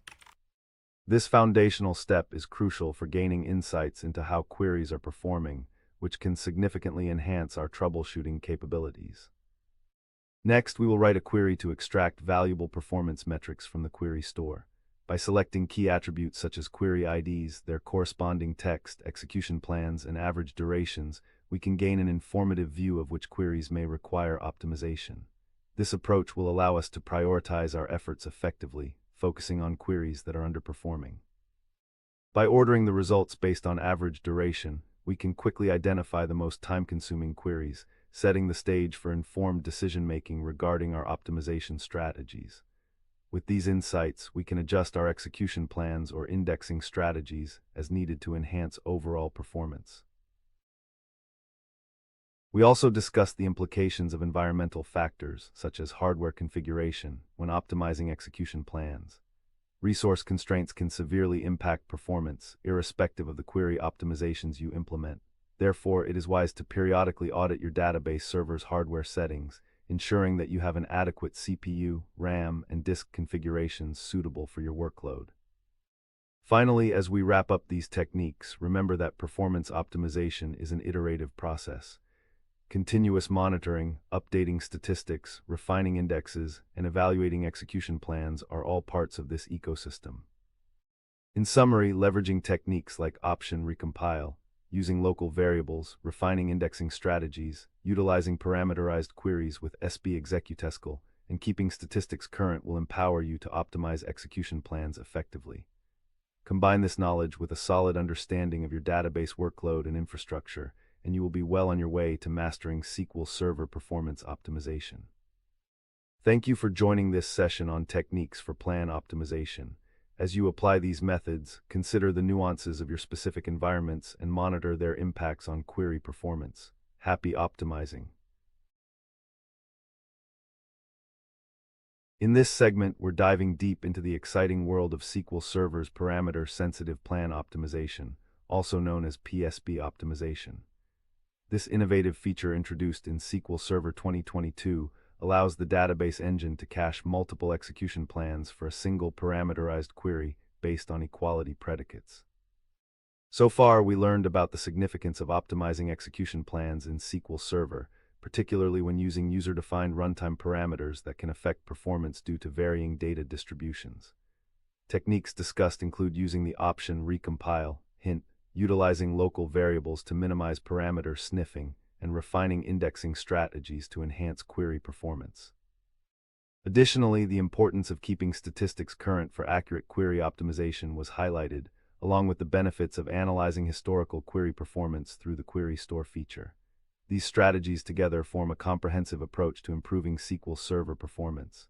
Now, let's talk about query parameterization and how the new PSP optimization feature can transform your SQL Server experience. Now let's implement the following stored procedure to retrieve orders based on their status. This procedure, named getOrdersByStatus, accepts a single input parameter, @status, which is defined as an nvarchar data type with a maximum length of 50 characters. This allows users to specify the desired order status when executing the procedure. Within the procedure's body, we use a straightforward SQL select statement to query the orders table. The query aims to fetch several columns, orderid, order date, and customerid, specifically where the order status matches the provided @status parameter. This setup effectively enables dynamic filtering of order records based on the user's input. As users call this stored procedure, they can pass different statuses such as shipped, pending, or canceled. Thanks to the new parameter-sensitive plan optimization feature, SQL Server will be able to create and cache tailored execution plans for these varying inputs. This not only streamlines the retrieval of data, but also enhances performance by reducing the need for recompilation on subsequent executions with different statuses. Thus, the procedure exemplifies how parameterization can leverage efficient plan reuse for optimal execution. Now let's see how we can verify if the parameter-sensitive plan optimization feature is enabled in your SQL Server database. The first code snippet provided queries the SIS database's system view to check if the specific database, referred to by your database name, has the PSP optimization feature turned on. The result will show the database name along with a Boolean value indicating the status of the parameter-sensitive plan optimization on flag. This check is crucial because if the feature isn't enabled, you won't be able to leverage the performance benefits associated with storing multiple execution plans for various parameter values. If you find that PSP optimization is not enabled, the next code snippet will help you turn it on effortlessly. By using the alter database command, you can set the parameter-sensitive plan optimization to ON for your specified database. This command activates the feature, allowing SQL Server to analyze different parameter values during query execution and store optimized plans accordingly. Enabling this feature is a simple yet essential step in improving query performance, as it allows the database engine to dynamically adapt to varying data distributions and enhances the overall efficiency of your SQL operations. Now let's implement the following stored procedure that allows us to retrieve orders based on their status. The procedure, named getOrdersByStatus, accepts a single parameter @status, which is of type nvarchar50. This flexibility enables us to query the orders table effectively, where each order can have a different status, such as shipped, pending, or canceled. Within the body of the procedure, we perform a simple select statement, retrieving the orderid, order date, and customerid columns from the orders table. The critical part here is the where clause, which filters the results based on the value of the @status parameter. This means that when the procedure is executed, SQL Server will dynamically adjust the execution plan based on the specific status being queried, generating optimized plans that best fit the underlying data distribution. Next, we will run this procedure with various status values, shipped, pending, and canceled, to allow SQL Server to create and store distinct execution plans for each execution, ultimately enhancing performance and response times for future queries with similar parameters. The figure titled Analysis of SQL Query Optimization Techniques displays a grouped bar chart comparing 5 query types: simple queries, parameterized queries, dynamic SQL, indexed views, and stored procedures, across 2 metrics: performance gain % and execution time s. Key patterns are evident. Parameterized queries show the highest recorded performance gain at 35%, while also having one of the lower execution times at 20 seconds, indicating that parameterization yields substantial improvement in throughput in this dataset. Indexed views present a clear trade-off profile with a moderate performance gain of 25%, but the lowest execution time at 15 seconds, highlighting that precomputed or indexed results can sharply reduce runtime even when relative percentage gains are mid-range. Dynamic SQL registers a solid 30% performance gain with an execution time of 25 seconds, suggesting it benefits from optimization, but still requires more processing time than parameterized queries or indexed views. Simple queries show a modest 20% gain paired with a relatively high execution time of 30 seconds, implying limited optimization impact in this context. Stored procedures in the chart have the lowest performance gain at 15% and the highest execution time at 40 seconds, which in this data implies they are not delivering the same runtime improvements as the best parameterized or indexed approaches. Overall, the figure reveals an inverse tendency across most categories. Higher percentage gains generally correspond to lower execution times, though dynamic SQL is a notable intermediate case. The conclusion drawn for applying PSB optimization is that parameterized queries, already exhibiting the highest gain here, are prime candidates to benefit from multiple cached plans for different parameter values, and that combining parameter-sensitive planning with targeted indexing, as reflected by the low execution time for indexed views, offers a balanced strategy to both maximize performance gains and minimize execution time. Now let's take a look at how to monitor the performance of your stored procedure with the help of dynamic management views. The query retrieves the top 100 executed queries from the sys dmexec query stats view, focusing on those that include the getOrdersByStatus procedure. It selects pertinent metrics such as the query hash, execution count, and total elapsed time, enabling you to assess which queries are consuming the most resources. This is achieved by utilizing the cross-apply operator to join the sys dmexec SQL text view and the sys dmexec query plan view, which provide the actual SQL text and execution plans, respectively. The where clause filters the results to specifically target your getOrdersByStatus procedure, ensuring relevant performance insights. By ordering the results by total elapsed time in descending order, you will gain visibility into which parameter executions are potentially underperforming, thus allowing for targeted optimizations. This analysis is crucial in understanding how well the new parameter-sensitive plan optimization is working, as it can help identify if distinct execution plans are being cached for varying parameter values, leading to improved SQL performance. Another wonderful aspect of the PSB optimization feature is how it inherently supports developers in creating highly efficient solutions without extensive pre-optimization efforts. Previously, database developers would often go through challenging cycles of planning the right indexes or tweaking parameter settings just to cater to different execution paths. With PSB optimization, we get dynamic adjustment, and this removes the additional overhead. Now imagine scalability. A retail company running a large e-commerce platform experiences varying levels of traffic, where they can have numerous concurrent users querying order status. The ability to cache different plans ensures that the system remains responsive, avoiding bottlenecks during peak hours. This aspect, in turn, leads to enhanced application performance, which is crucial in retaining customer satisfaction. The benefits are compounded as a result. Faster queries lead to quicker load times, which ultimately improve the user experience and drive engagement. Now let's see how we can refresh the statistics for the orders table to ensure SQL Server has the most up-to-date information for optimizing query performance. By executing the command update statistics orders, we instruct SQL Server to recalculate and refresh the statistics associated with the indexes on the orders table. This process is crucial as accurate statistics help the SQL Server's query optimizer determine the most efficient execution plans for queries involving this table. When data distributions change over time, such as when new orders are added, the existing statistics may become outdated, leading to suboptimal query performance. Therefore, running this command allows SQL Server to adapt to these changes, ensuring that future queries are executed using the best possible plans. Additionally, this step is particularly important when leveraging the new parameter-sensitive plan optimization feature, as having current statistics enables the engine to create and store multiple optimal execution plans for varying parameter values. Consequently, by refreshing the statistics regularly, you not only enhance the overall efficiency of your database, but also improve user experience by reducing query response times. To conclude our exploration of parameter-sensitive plan optimization, let's reiterate the core benefits.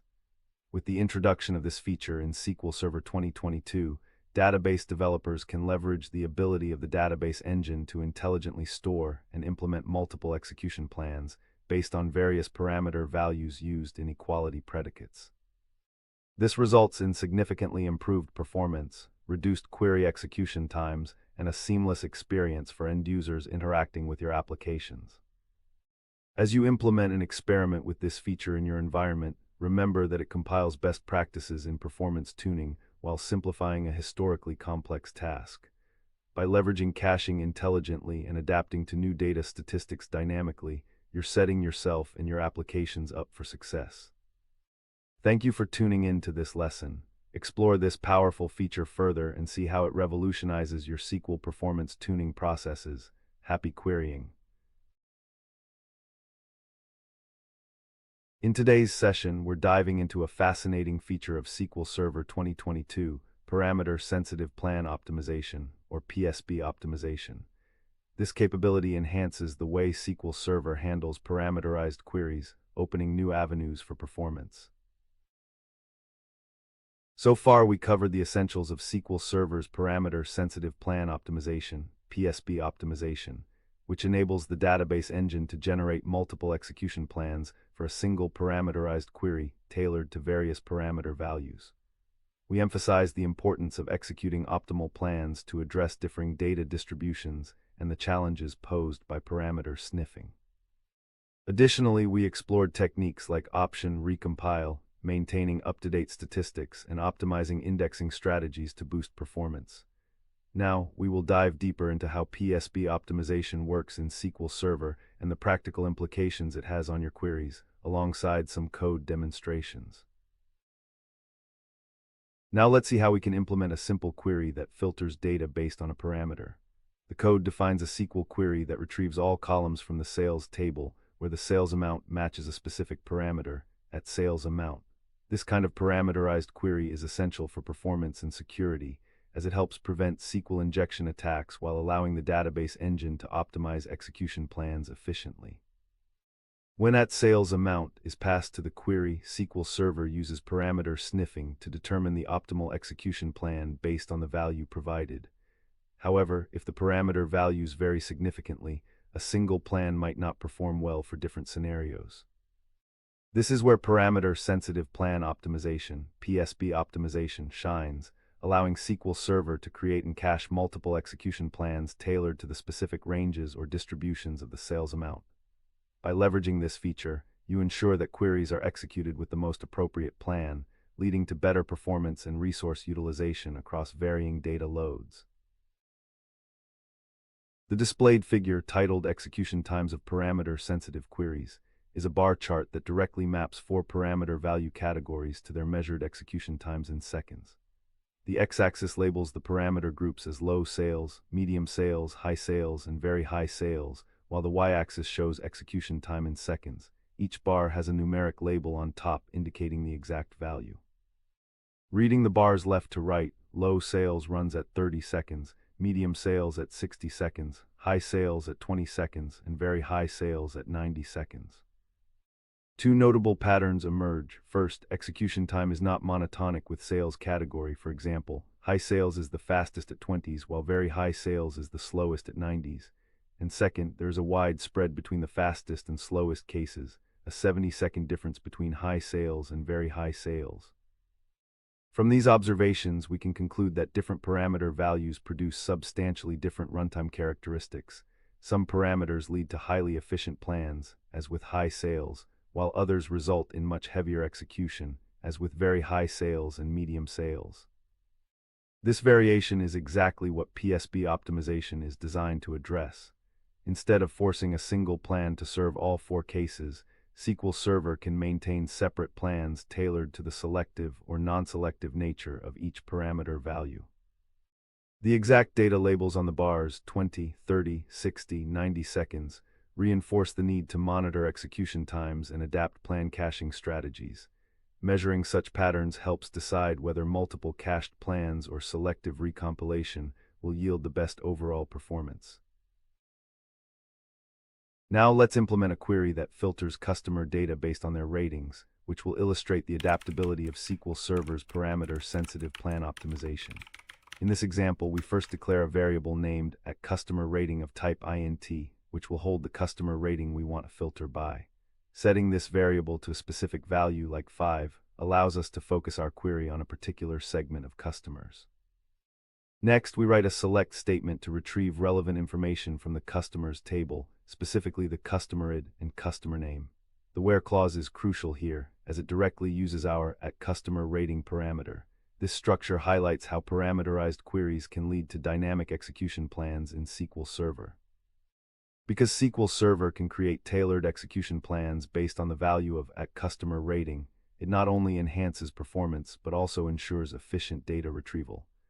This makes our query adaptable to different rating scenarios, showcasing the benefits of utilizing parameter-sensitive plan optimization effectively in practice. Next, we will write the following stored procedure, which demonstrates how to efficiently retrieve customer sales data based on specific input parameters. This procedure, named getCustomerSales, takes 2 parameters, @customer_ID, an integer representing the unique identifier of the customer, and @sales_amount, a decimal value representing the amount of sales to filter by. When invoked, the procedure executes a select statement that queries the sales table for records that match both the provided customer ID and sales amount. This targeted approach ensures that the results are relevant and efficient, as the database engine can use indexes to quickly locate the desired records. By leveraging SQL Server's parameter-sensitive plan optimization, the procedure can adapt to varying @sales_amount values, allowing SQL Server to cache multiple execution plans tailored to different scenarios. This adaptability is crucial, particularly in environments with fluctuating sales data, as it helps maintain optimal performance even when handling high transaction volumes. Ensuring that this procedure is well designed allows businesses to effectively process user requests and derive meaningful insights from their sales data while benefiting from the advancements in SQL Server 2022. Now let's see how we can analyze the performance of our queries using the sys DM exec query stats dynamic management view. This particular query retrieves essential statistics about the execution of SQL statements that have been run against the database, specifically focusing on instances of the getCustomerSales stored procedure. By selecting from the sys DM exec query stats view, we gain insights into the execution count, total worker time, and total elapsed time for our query. Additionally, the cross-apply operator is employed to retrieve the actual SQL text and query execution plan associated with each execution. This allows us to assess not only how frequently the query is invoked and how resource-intensive it has been, but also to visualize the execution plans that SQL Server has chosen. This level of detail is crucial for identifying potential inefficiencies or regressions in plan quality. If we notice that our queries are reverting to suboptimal plans, we can make informed decisions about updating statistics or considering the option recompile, hint to better adapt to changing parameter distributions. Ultimately, this analysis is vital for maintaining optimal performance in database management practices.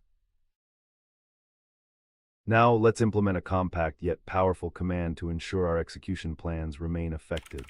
The command we are using is update statistics customers. This command is crucial for maintaining the accuracy of statistics related to the customer's table in SQL Server. By executing it, we refresh the statistical data that SQL Server uses to create optimal execution plans. Updated statistics provide insights into data distribution and volume, enabling SQL Server to choose the most efficient path for query execution based on current data. This is particularly important in scenarios where the data landscape frequently changes, as having stale statistics can lead to suboptimal query performance.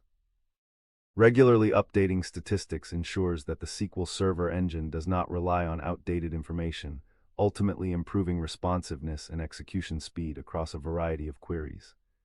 By keeping your statistics up to date, you are taking a proactive step in leveraging the full capabilities of parameter-sensitive plan optimization, PSP optimization, to enhance your overall database performance. Now let's take a look at how we can enhance the performance of our queries with the implementation of a composite index.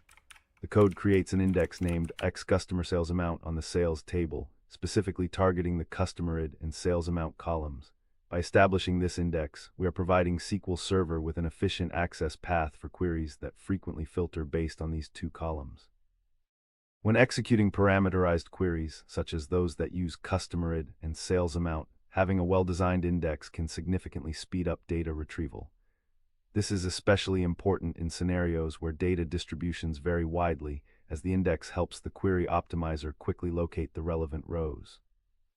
Ultimately, the creation of this composite index allows the SQL Server engine to effectively select the optimal execution plan tailored to the specific conditions of each query execution, thereby addressing performance issues associated with parameter sniffing and improving overall database efficiency. With indexes like this one in place, users can expect improved response times and resource utilization in their applications. Now let's take a look at how to effectively use the option recompile hint in a SQL query to address issues related to parameter sniffing. In the example given, we have a query that selects customer ID and sales amount from the sales table where the product ID matches a specified parameter at product ID.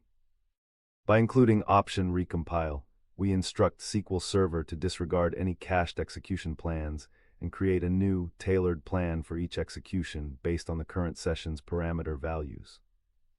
This approach is particularly useful when the typical distribution of data varies significantly, resulting in performance degradation if a stale plan is used.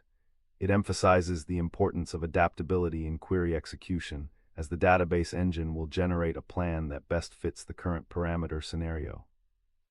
However, while option recompile can mitigate the repercussions of a single, ineffective execution plan, it also has potential downsides, mainly added overhead due to increased plan compilation time, especially if the query is run frequently.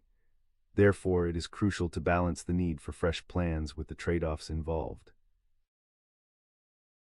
Embracing parameter-sensitive plan optimization in your SQL Server 2022 environment paves the way for enhanced query performance. Not only does it help respond efficiently to diverse and fluctuating data distributions, but it also ensures that you're well prepared to handle dynamic workloads. So far, we have journeyed through the fundamentals of how PSP optimization works, practical implementations, and critical performance tuning strategies. As we continue developing our skills in T-SQL, remember that leveraging innovative features like PSP optimization can have significant impacts on the effectiveness of your databases. In our next discussion, we will explore more advanced topics focused on query performance tuning and optimization techniques that integrate seamlessly with the capabilities we've discussed today. Keep optimizing, and let's push the boundaries of what's possible with T-SQL. Welcome to today's lesson on efficient query execution strategies in SQL Server. In this session, we'll explore the pivotal role of query plan reuse and the concept of parameter sniffing, diving deep into why SQL Server doesn't automatically parameterize every incoming query. We'll also enhance our understanding of how to tackle performance issues and implement efficient techniques to optimize your queries. So far, we learned about SQL Server 2022's parameter-sensitive plan optimization, PSP optimization, which allows the database engine to generate multiple execution plans for a parameterized query, enhancing performance across varying parameter values. We discussed the challenges of parameter sniffing, the importance of maintaining up-to-date statistics, and how to leverage techniques like option recompile to optimize query execution. We also examined practical applications of PSB optimization in stored procedures and emphasized the need for thoughtful indexing strategies. Finally, we noted the significance of adapting to parameter changes to ensure scalability and responsiveness in database management. Now we will delve into strategies for efficient query execution. Now let's see how we can implement a parameterized query to efficiently retrieve customer purchases based on their unique identifier. The code is structured to select three specific columns: purchased, product name, and quantity from the purchases table. By utilizing the customer ID parameter in the where clause, we are essentially allowing SQL Server to optimize the execution plan for repeated executions of this query using different customer IDs. This is significant because the parameterization not only prevents SQL injection attacks, but also enhances the query performance by reusing execution plans that are already compiled for similar queries. When this query is executed, SQL Server identifies a customer ID as a placeholder for the actual customer ID we wish to query, enabling plan reuse, which saves time and resources as the engine won't have to regenerate a new plan each time. This approach is a practical example of how parameterized queries can be effectively utilized to streamline database access while maintaining security and performance, thereby demonstrating the advantages of thoughtful query design in SQL Server. Now let's take a look at how we can implement a more efficient query for retrieving customer purchases. In this query, we select the purchased, product name, and quantity columns from the purchases table where the customer ID matches a specified parameter. By using customer ID as a placeholder, we enable the SQL engine to reuse the same execution plan for different execution contexts, promoting efficiency through parameterization. However, to tackle the potential issues of parameter sniffing, which can arise if cached plans become suboptimal for varying parameter values, we've added the option recompile, hint. This essential addition instructs SQL Server to generate a fresh execution plan each time the query runs, ensuring that the plan aligns perfectly with the actual parameter provided during execution. While this approach may incur some additional overhead in terms of compilation time, it significantly enhances performance for queries that deal with highly variable parameters. By tailoring the execution plan dynamically to each runtime scenario, we mitigate the risk of experiencing delays caused by incompatible cached plans, resulting in a more responsive and efficient data retrieval process. The displayed group bar chart titled Strategies for Efficient Query Execution compares 4 strategies: parameterized queries, plan reuse, dynamic SQL, and recompilation, across 2 metrics shown side by side for each strategy: average execution time, seconds, and performance gain %. The chart's x-axis lists the 4 strategies and the y-axis denotes the metric scale, with a legend identifying the blue bars as average execution time S and the green bars as performance gain %. Data labels above each bar show the exact values, making numeric comparison straightforward. Parameterized queries report an average execution time of 25s with a 15% performance gain. Plan reuse shows the highest execution time at 40s with a 10% gain. Dynamic SQL records 35s and a 5% gain. Recompilation has the lowest execution time at 20s and the highest performance gain at 20%. From these values, we can draw clear conclusions. Recompilation yields the best runtime result and the largest percentage improvement in this comparison, indicating that generating a fresh plan per execution, as with option recompile, can substantially reduce execution time when parameter variability is high. Parameterized queries offer a balanced outcome with moderate execution time and solid gain, suggesting they are effective for general reuse scenarios. Plan reuse, while intended to save compilation overhead, is associated here with the longest average execution and only modest gain, which implies that relying on a cached plan can be detrimental if the cached plan is not well suited to most parameter values.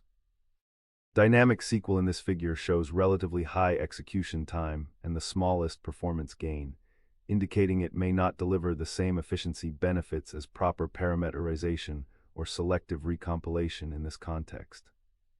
Overall, the chart visually reinforces the trade-offs discussed earlier: measure both execution time and % improvement, and prefer recompilation when parameter variability harms performance, use parameterization for general plan reuse, and be cautious relying solely on cached plans without monitoring their effectiveness. Now let's implement the following command to manually update statistics for the purchases table. The command update statistics purchases serves a critical role in maintaining the accuracy of the database's performance. SQL Server utilizes statistics, essentially a condensed version of the table's data distribution, to optimize query execution. When the underlying data changes, such as through insertions, deletions, or updates, these statistics can become outdated, leading the query optimizer to potentially make less efficient execution plan choices.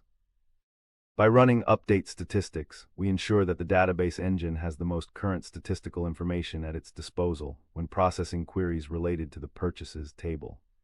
This is particularly crucial in environments where there are significant alterations to the data, as stale statistics can lead to inefficient execution pathways, which may slow down overall performance and increase query response times.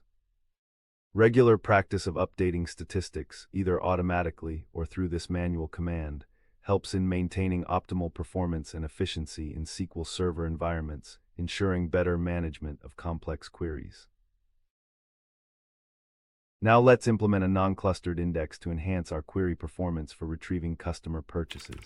We will create a non-clustered index on the customer ID column of the purchases table, which serves as a key attribute in our queries. This index acts as an efficient data structure that allows SQL Server to quickly locate rows associated with a specific customer without resorting to full table scans.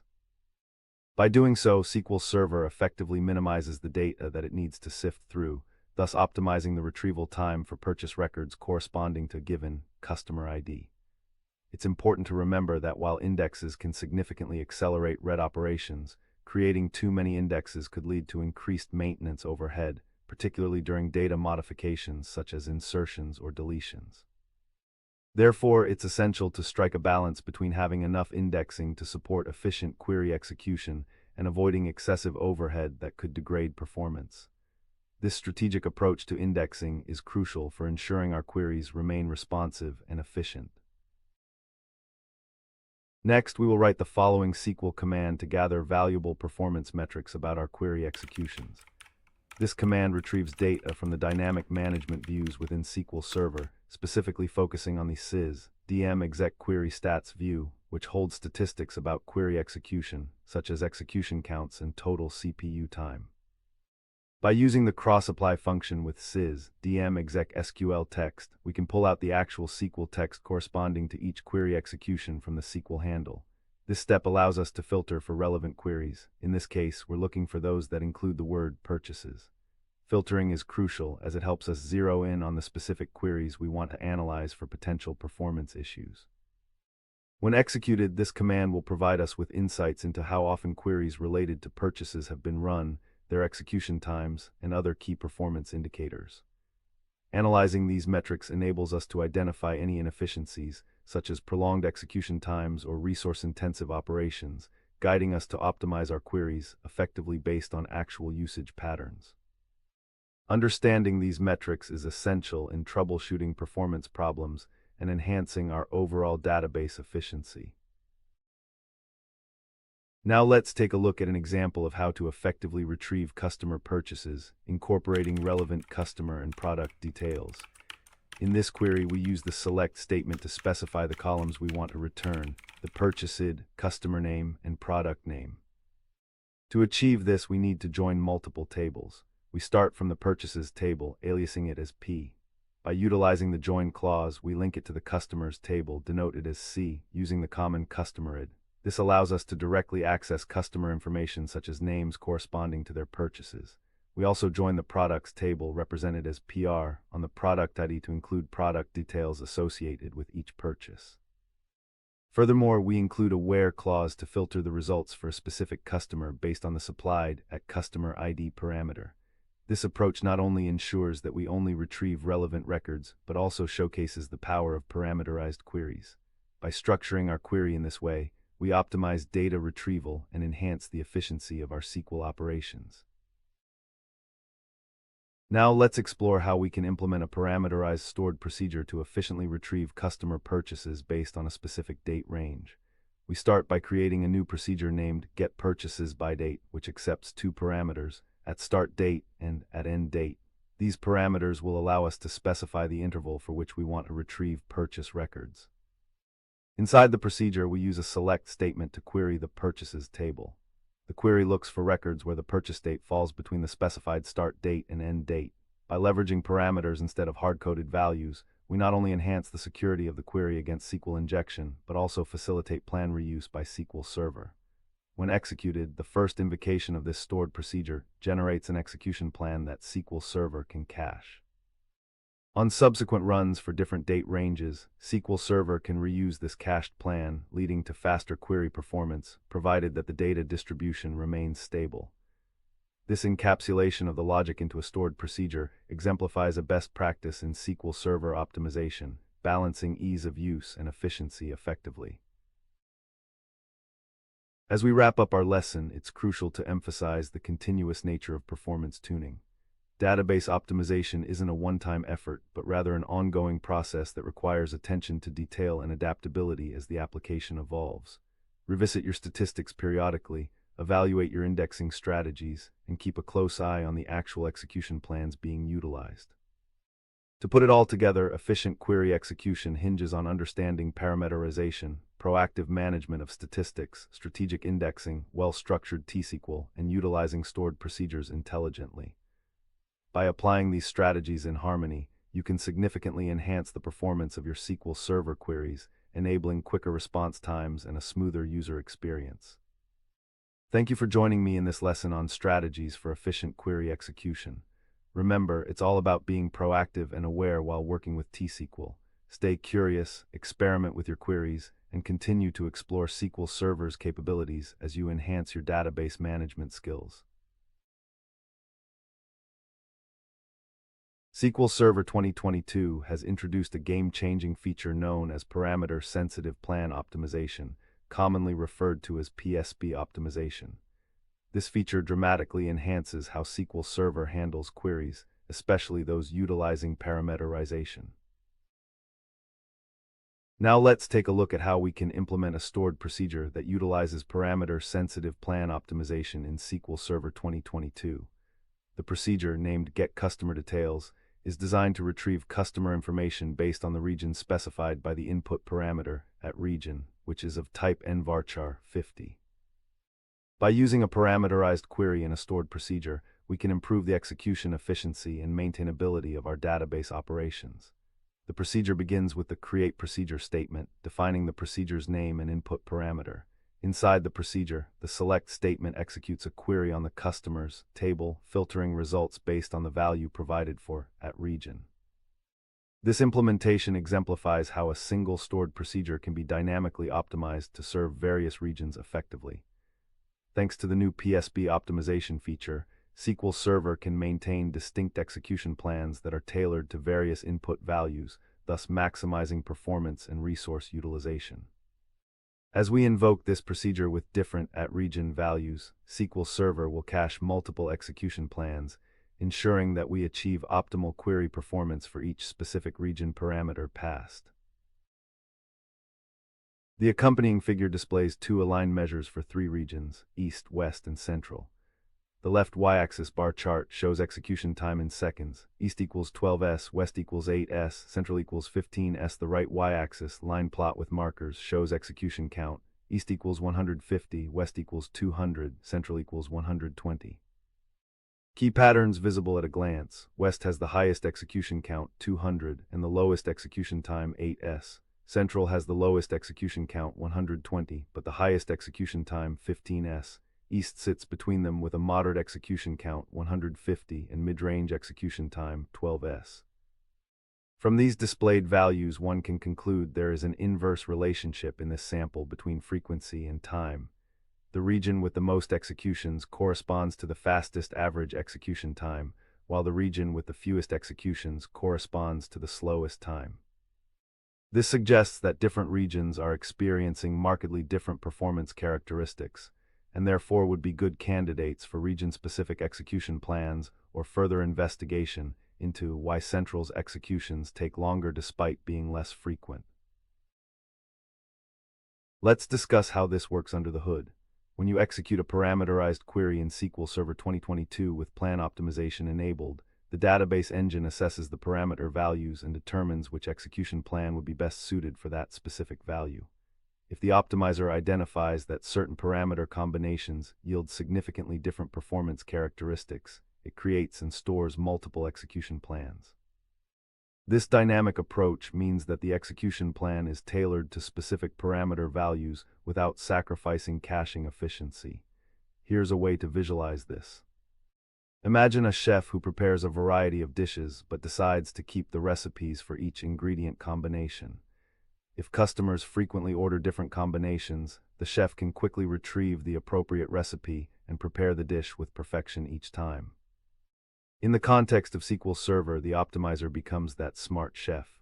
For example, if the region parameter is set to East, SQL Server retrieves the optimal plan for that condition, potentially using different indexes rather than reusing a less suitable plan that was cached for West.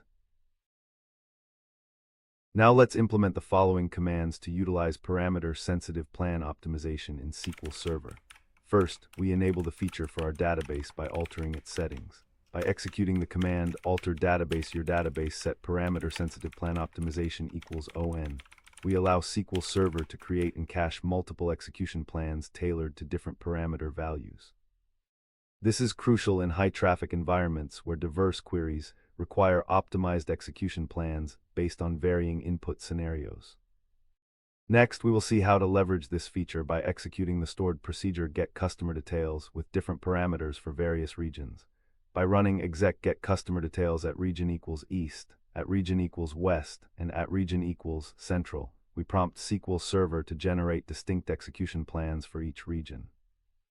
Each execution captures the specific optimal path for retrieving customer details based on the respective region parameter, effectively demonstrating how parameter-sensitive plan optimization enhances query performance by tailoring execution strategies to the diverse data patterns in our e-commerce environment.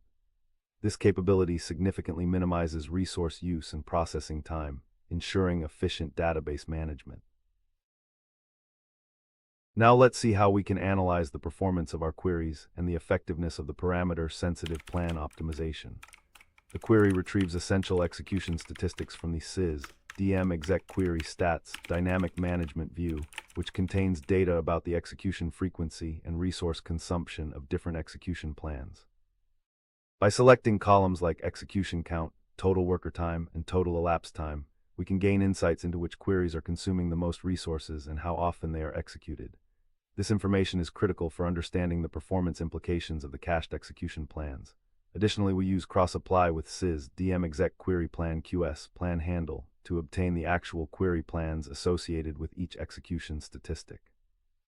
This allows us to see how different parameter values might lead to distinct execution plans, thus highlighting the benefits of parameter-sensitive plan optimization. Finally, ordering the results by total worker time gives us a clear picture of resource-intensive queries, enabling us to visually identify where performance improvements have been realized through our optimization strategies.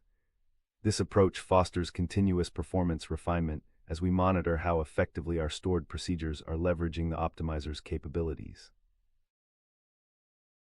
Now let's take a look at how we can analyze the cached plans in SQL Server.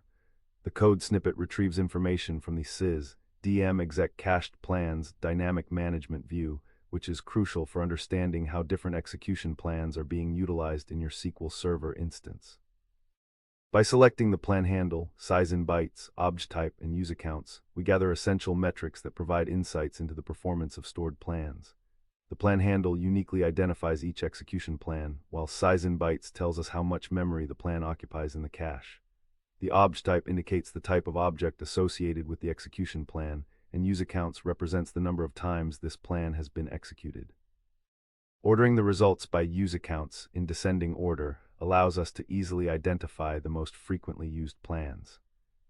This analysis is particularly valuable in the context of parameter-sensitive plan optimization, as it helps pinpoint plans that may be performing suboptimally or being reused excessively across varying parameter values.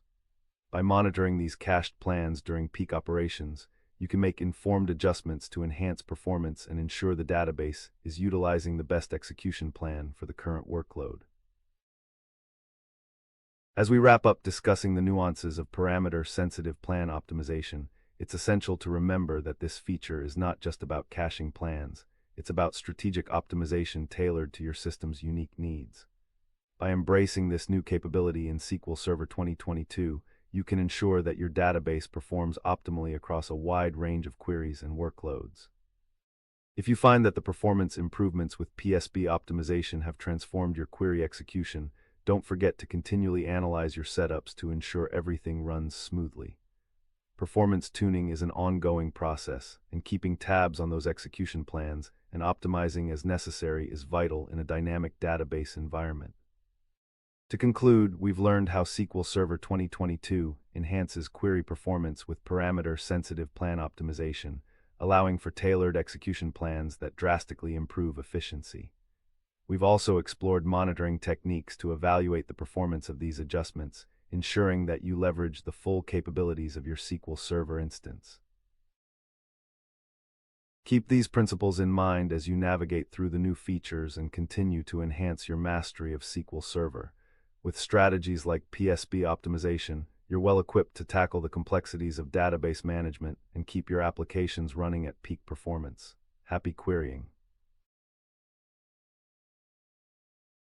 Optimizing query execution plans is vital for enhancing the performance of your SQL Server databases. When done correctly, it can significantly reduce response times and improve the efficiency of your applications. Today, we're going to explore the best practices for achieving this optimization. So far, we've learned about SQL Server 2022's parameter-sensitive plan optimization, PSB optimization, which improves query performance by allowing the caching of multiple execution plans for parameterized queries based on distinct input values.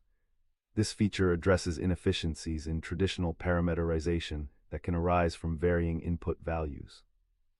We discussed monitoring techniques for analyzing execution plans and emphasized the importance of continuous performance tuning in a dynamic database environment. Ultimately, PSB optimization enables more efficient execution strategies, contributing to better overall database performance. Now, we will cover best practices for optimizing query execution plans, focusing on leveraging stored procedures and parameterized queries. Now let's take a look at how we can create a stored procedure that retrieves products based on their category. The code snippet defines a procedure named getProductsByCategory, which accepts one parameter at category ID. This parameter is essential as it enables the procedure to dynamically filter the products based on the specified category. Inside the procedure, we use a simple select statement to fetch the product ID, product name, and price from the products table, applying a where clause to match the category ID parameter. This design is efficient because it allows SQL Server to create an execution plan that can be reused every time we execute the stored procedure with different category ID values. Now let's see how we can implement calls to this procedure. By executing the stored procedure with various category ID inputs such as 1, 2, and 3, we can demonstrate the benefit of plan reuse. Each call leverages the cached execution plan, resulting in faster execution times compared to using ad hoc queries. This approach not only enhances performance, but also simplifies our database interactions through modular and reusable code. The figure titled Impact of Best Practices on Query Performance presents a combined bar and line chart comparing 5 practices: plan reuse, statistics updates, index efficiency, testing queries, and best practices. The primary y-axis bar chart shows performance gain percentages: plan reuse 25%, statistics updates 20%, index efficiency 30%, testing queries 15%, and best practices 10%. The secondary y-axis dashed line with markers shows the number of implementations for each practice: plan reuse 150, statistics updates 120, index efficiency 180, testing queries 80, and best practices 60. Key patterns visible in the data are: index efficiency has both the highest performance gain 30% and the highest adoption count 180. Plan reuse is the second in both gain 25% and implementations 150. And statistics updates occupies a middle position, 20% gain, 120 implementations. Testing queries and best practices show lower gains, 15% and 10%, paired with lower implementation counts 80 and 60. From these values, the figure indicates a positive relationship between adoption level and measured performance improvement across the listed practices. Index efficiency and plan reuse stand out as the most impactful and most widely implemented strategies in this dataset. Next, we will write a command to update the statistics for a specific table in our database. Maintaining accurate statistics is crucial for SQL Server to generate optimal execution plans, especially when data distribution changes. By executing the statement to update statistics for the products table, we ensure that SQL Server has the most current information about the data, which helps in optimizing query performance. Now let's take a look at a query that allows us to monitor the last update time of the statistics for our products table. This query selects the name of the statistics along with the last updated timestamp, enabling us to track when the statistics were last refreshed. Keeping an eye on these timestamps is important as it highlights whether we need to update the statistics again due to significant data changes. Together, these commands form a robust strategy for ensuring that our queries run efficiently and with the best possible execution plans, aligned with the best practices we've been discussing for optimizing SQL Server performance. Now let's implement a non-clustered index to improve query performance on the products table. The purpose of this index, named xProducts Category ID, is to optimize search operations based on the Category ID column. With this index in place, SQL Server can quickly locate products associated with specific categories without having to scan the entire table, significantly accelerating data retrieval for our stored procedure that retrieves products by category. Next, we will write a query to analyze how our newly created index is being utilized. This query joins the sys DMDB index usage stats dynamic management view with the sys indexes system table to gather statistics about index usage for the products table. By selecting columns like user seeks, user scans, user lookups, and user updates, we can gain insights on how frequently our indexes are accessed. Understanding these usage metrics allows us to identify indexes that might be underperforming or are no longer useful, enabling us to refine our indexing strategy for overall performance enhancement. Now let's see how we can implement query hints to enforce the SQL Server Optimizer to use a specific index for improved performance. In our previous examples, we discussed the benefits of proper indexing, and specifying an index directly within a query can further optimize execution plans when necessary. In this instance, the SQL command provided selects the product ID, product name, and price columns from the products table. By including the syntax with index Roman 9 products category ID, we are instructing SQL Server to use the xProducts Category ID index explicitly for this query. This can be particularly beneficial in environments where the query optimizer's choice of index may not align with our expectations or the dataset's characteristics. By pinpointing the index, we reduce the likelihood of inefficient scans and bolster retrieval speed for items meeting the where clause's condition on category ID. It's crucial, however, to remember that while hints can provide immediate performance benefits, over-reliance on them may lead to more complex and less maintainable code. Therefore, always consider this approach as one part of a broader optimization strategy. Now let's implement the Query Store feature, which is crucial for monitoring and optimizing query performance in SQL Server.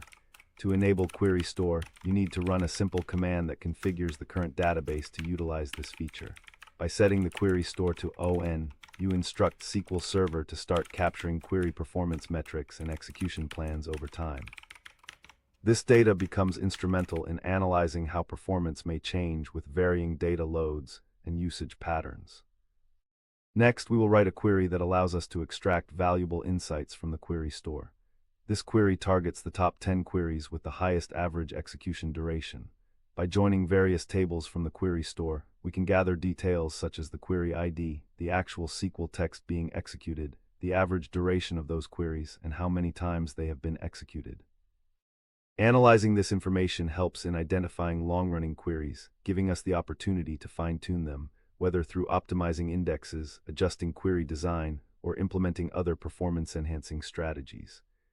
This proactive approach to monitoring empowers us to ensure that our queries remain efficient and responsive as our database environment evolves. Lastly, let's touch on the best practice of testing your queries. With the introduction of features such as the SQL Server query store and advancements in execution plan visualization, it's vital to routinely test and review your stored procedures under varying workloads. This not only helps in optimizing performance, but also ensures that your databases are equipped to handle different usage patterns efficiently. For testing purposes, you can set up a simulated load of queries targeting your production database using tools like SQL Server Profiler or third-party load testing solutions. By analyzing the results, you can identify bottlenecks and optimize your query strategies further. Additionally, leveraging the SQL Server Management Studio (SSMS) features like include client statistics can also give insight into response times, which is vital during your testing phase. As we wrap up our discussion on optimizing query execution plans, remember that the interplay between query design, stored procedures, statistics, indexes, and consistent testing leads to a finely tuned SQL Server environment. By embracing best practices, you ensure that your databases remain robust and responsive, providing optimal performance over time. In this lesson, we've explored various best practices for optimizing query execution plans, the importance of using stored procedures and parameterized queries, keeping statistics updated, utilizing proper indexing, applying query hints when necessary, harnessing the power of query store, and emphasizing the need for regular testing. Each of these elements plays a significant role in enhancing the efficiency of your SQL Server databases. Continue applying these practices as you develop your SQL Server expertise, and you'll find your queries not only perform better, but your entire database system will thrive under the demanding conditions of modern applications. Happy querying. Understanding parameter sniffing is crucial in optimizing your SQL Server's performance. Today, we'll dive into the intricacies of parameter sniffing, how it affects query performance, and why SQL Database Engine doesn't parameterize every query that comes in by default. So far, we learned about the importance of optimizing query execution plans to enhance SQL Server database performance. We discussed best practices, including the use of stored procedures, parameterized queries, keeping statistics updated, and implementing efficient indexing. Additionally, we explored the role of query hints, the query store for monitoring performance trends, and the necessity of regular testing to ensure queries remain efficient. These practices collectively contribute to improved query execution and overall database responsiveness. Now we will cover the concept of parameter sniffing, the problems it can cause, and strategies to mitigate its adverse effects. Now let's take a look at the stored procedure that retrieves user data based on a userid. This procedure is defined with a single input parameter, @userid, which is of type int. The primary function of this procedure is to query the users table and select all columns where the userid matches the provided parameter. When the procedure is executed, it becomes essential to understand how SQL Server generates and uses execution plans based on the parameter values passed during the first call.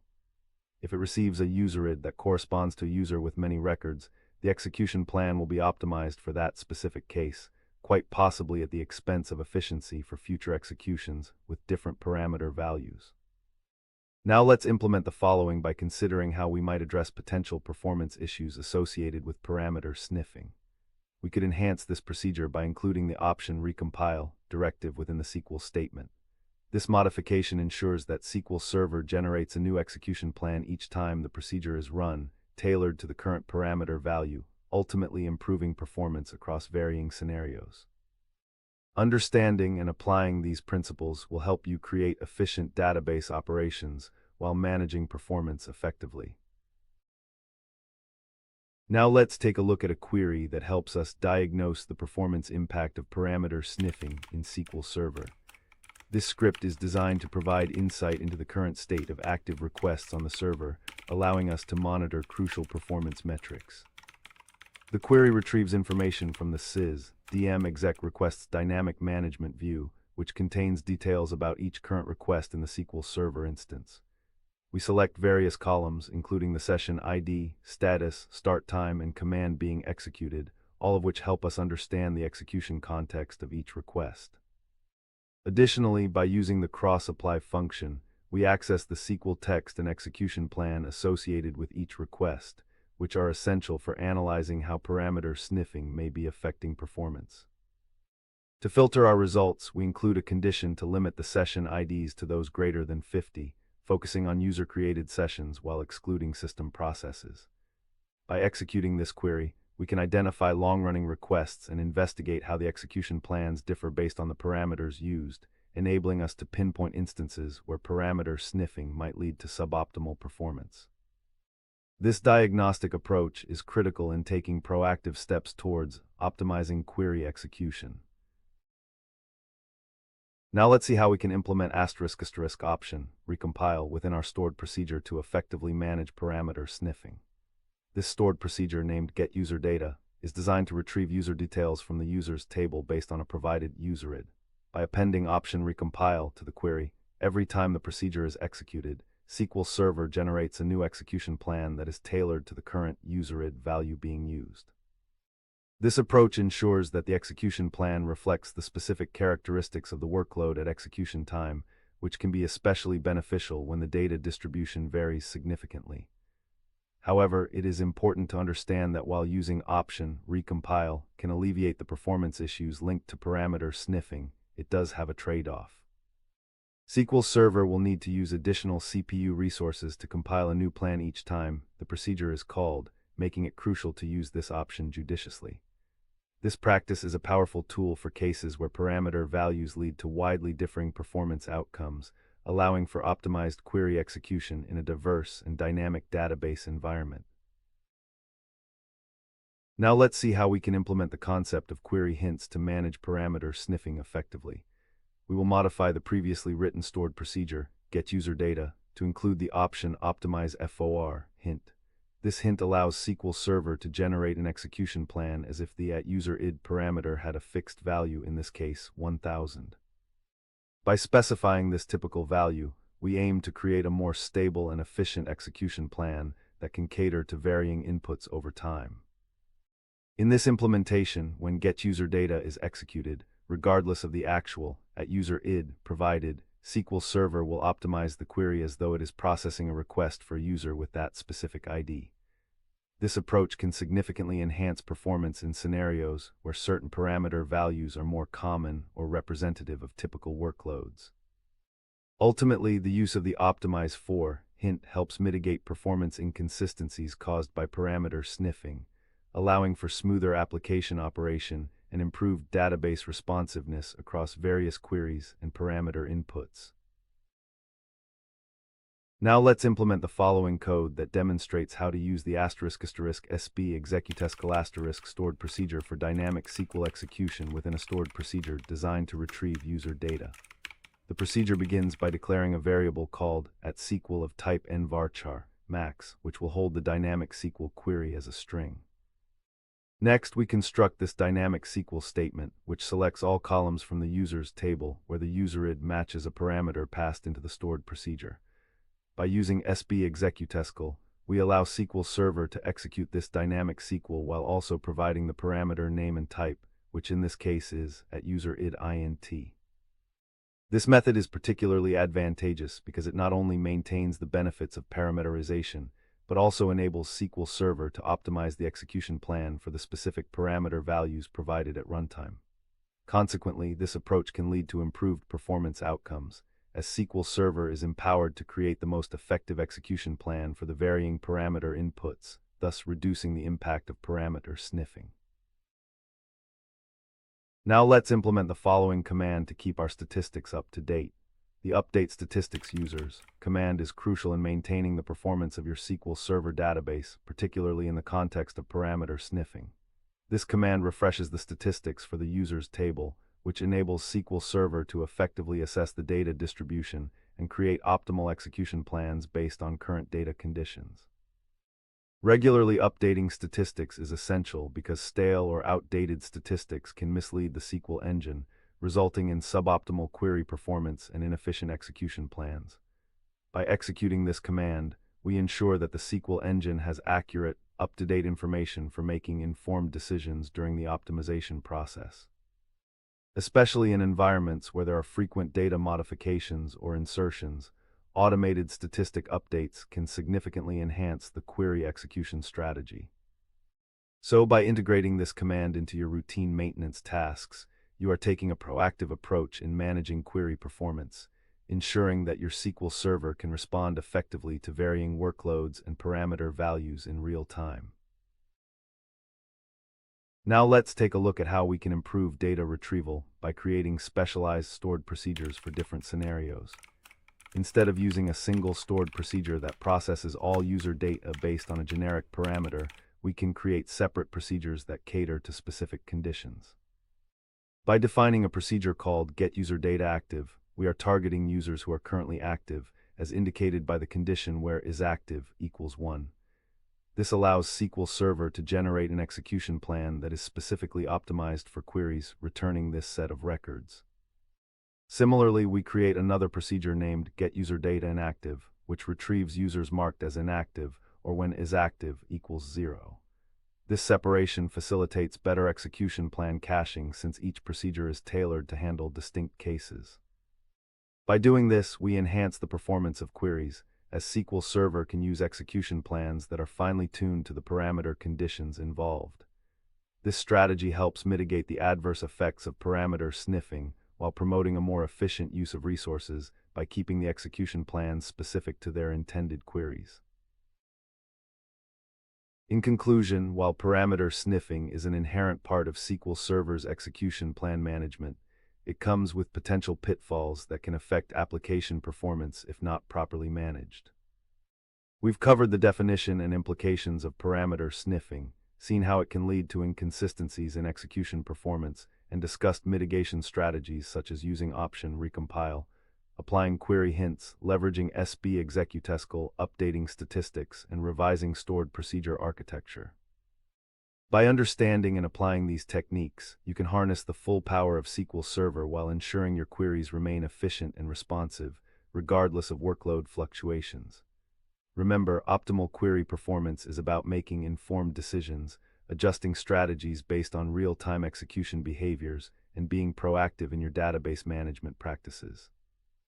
So let's recap the critical parts we just covered regarding parameter sniffing and the strategies to handle it effectively. With this knowledge, you will be well equipped to maintain high performance in your SQL databases as you navigate the various complexities of query optimization. Today, we're diving deep into a significant feature introduced in SQL Server 2022, Parameter-Sensitive Plan Optimization, or PSP optimization for short. This innovative enhancement allows SQL Server's database engine to manage execution plans more efficiently, particularly when it comes to parameterized queries that utilize equality predicates. So far, we learned about the significance of parameter sniffing in SQL Server and its impact on query performance due to the reuse of execution plans. We explored various strategies to mitigate its negative effects, such as using option recompile, applying query hints, utilizing SB executescal, and maintaining up-to-date statistics. Additionally, we considered redesigning stored procedures to enhance execution plan management for specific cases. Understanding these approaches will help ensure that SQL queries remain efficient and responsive across different workloads. Now, we will talk about parameter-sensitive plan optimization, how it works, its benefits, and how to implement it effectively in your SQL Server environment. Now let's implement a stored procedure that exemplifies how we can leverage parameter-sensitive plan optimization for optimal performance with differing parameter values. The code begins by defining a procedure named getUserData, which accepts a single parameter, @userid, of type int. This parameter serves as a filter for our SQL query, allowing us to retrieve specific user records from the users table. Within the procedure, we have a straightforward SQL statement that selects all columns from the users table where the userid matches the provided parameter. The significance of using a parameterized query like this lies in its ability to adapt to various userid values efficiently.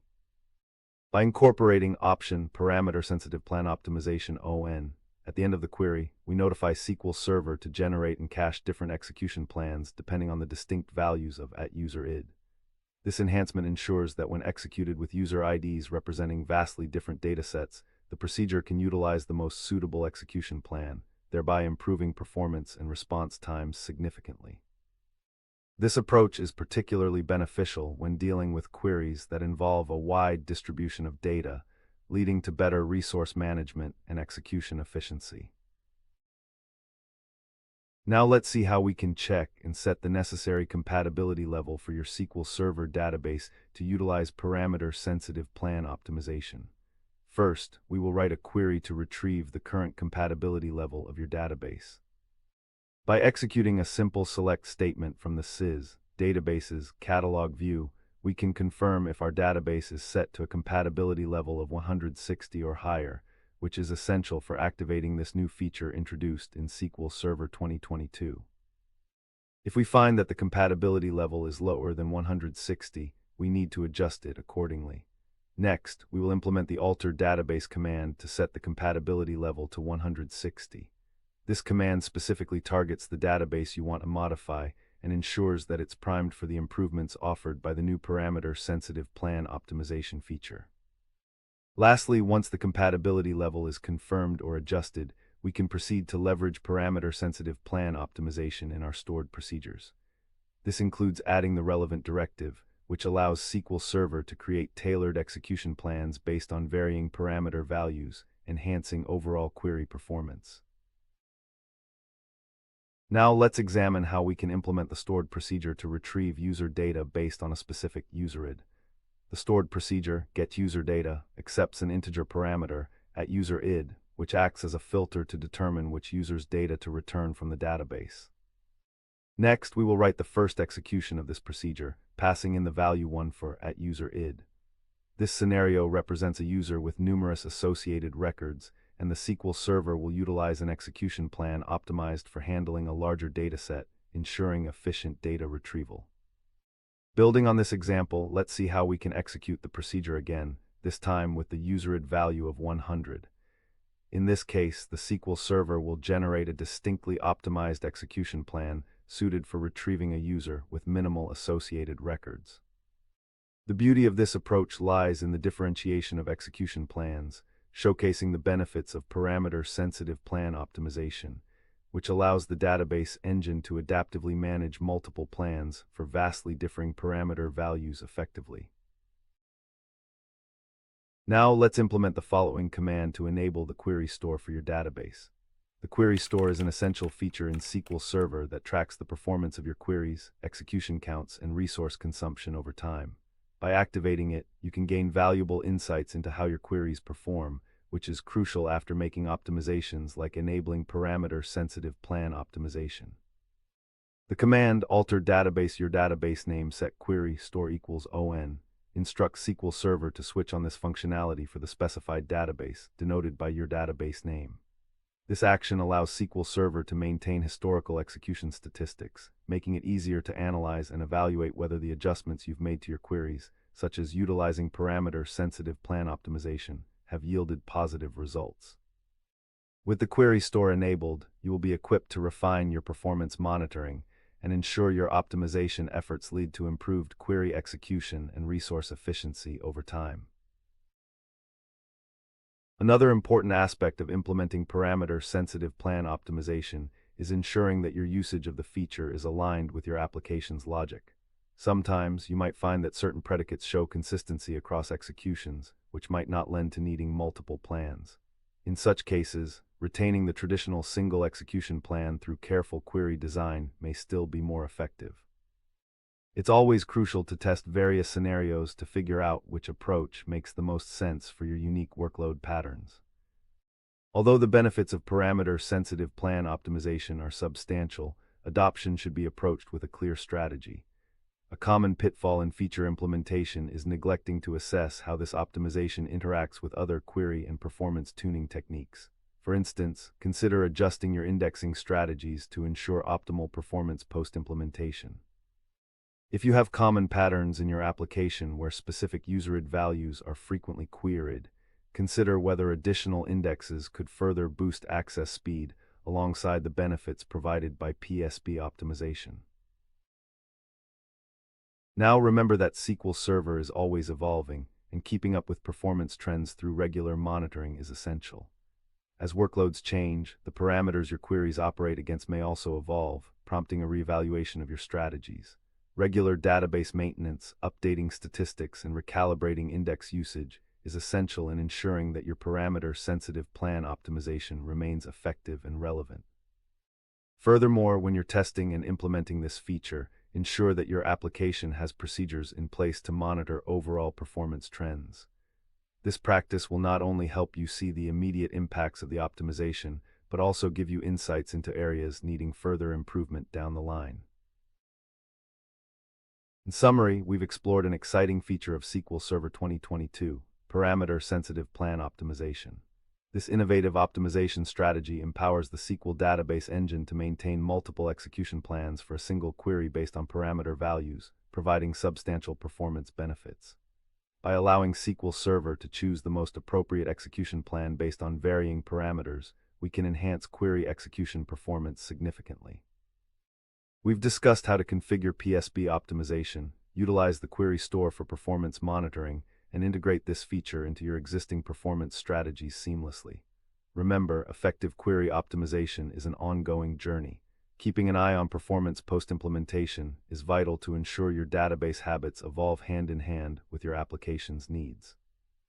With this newfound knowledge, you're now equipped to explore SQL Server 2022's parameter-sensitive plan optimization and leverage this in your own environments, leading to snappier queries and optimized performance across the board. Happy querying! In this segment, we're diving deeper into advanced query performance techniques in SQL Server 2022, particularly focusing on the parameter-sensitive plan optimization feature, commonly known as PSB optimization. This cutting-edge functionality is designed to enhance query performance by maintaining multiple execution plans for a single parameterized query, accommodating different parameter values more effectively. We've established a foundational understanding of how PSB optimization operates, allowing the database engine to overcome the challenge of inefficient plan reuse.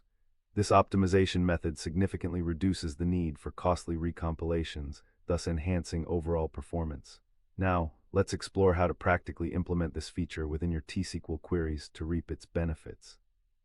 Understanding the mechanics behind how SQL Server chooses the most suitable plan for a given parameter can help you craft your queries more effectively. SQL Server uses a cardinality estimator to predict how many rows a query will return based on the parameters passed to it, thus influencing the execution plan selected. The introduction of the PSB optimization feature leverages this by allowing the storage of multiple execution plans and selecting the appropriate one based on actual parameterization. This can greatly enhance performance, particularly in environments experiencing high query loads with varying parameter patterns. Now let's take a look at how we can create a basic structure for our query optimization example using T-SQL. We begin by defining a table named Sales, which includes columns for sale ID, product ID, quantity, and sale date. The sale ID column serves as the primary key, ensuring that each sale entry is unique, while the other columns will allow us to track products sold and the quantities involved over time. Next, we'll write a parameterized query to select sales records for a specific product. By declaring a variable at product ID and initializing it with a value of 1, we can dynamically retrieve entries from the sales table that match this product ID. This query structure showcases how SQL Server can utilize parameters to filter data efficiently, while also highlighting the need for optimized execution plans. Now we will modify the parameter to a different product ID, such as 2. This second query, similar to the first, uses the same structure but with a different parameter value, demonstrating the benefits of parameter-sensitive plan optimization. By allowing SQL Server to leverage distinct execution plans for varying inputs, we enhance query performance and avoid inefficiencies associated with generic plans. Now let's implement the following command to enable the query store on your database, which is a crucial step in leveraging the power of the parameter-sensitive plan optimization feature. This command, when executed, activates the query store and sets it to track performance metrics and execution plans for your queries.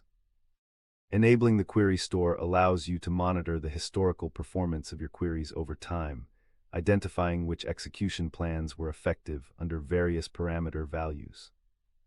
Next, we will write a query to analyze the performance of those queries that specifically involve the sales table. This query retrieves data from the query store, joining 3 system views that store query details, query texts, and execution plans. By filtering the results to only include those queries related to the sales table and ordering them by their last execution time, we can assess which execution plans were used and their performance characteristics. This analysis equips you with the insights needed to make informed decisions about query optimization and potentially hinting or forcing certain execution plans when discrepancies arise in performance, thus enhancing your overall query efficiency. The displayed figure, titled Performance Analysis of Parameter-Sensitive Queries, plots two complementary metrics for 5 example queries, query A through query E. Average CPU time per execution bar chart, left y-axis in milliseconds, and execution count line with markers, right y-axis. Reading the bars, query B has the highest average CPU time at 514 ms, followed by query E at 450 ms, query D at 370 ms, query A at 265 ms, and query C at 200 ms. The execution count line shows query B is also the most frequently executed 150 runs, with query D at 120, query A at 100, query E at 90, and query C at 80. By combining these two dimensions, you can compute a simple workload impact estimate, average CPU time times execution count, to prioritize tuning.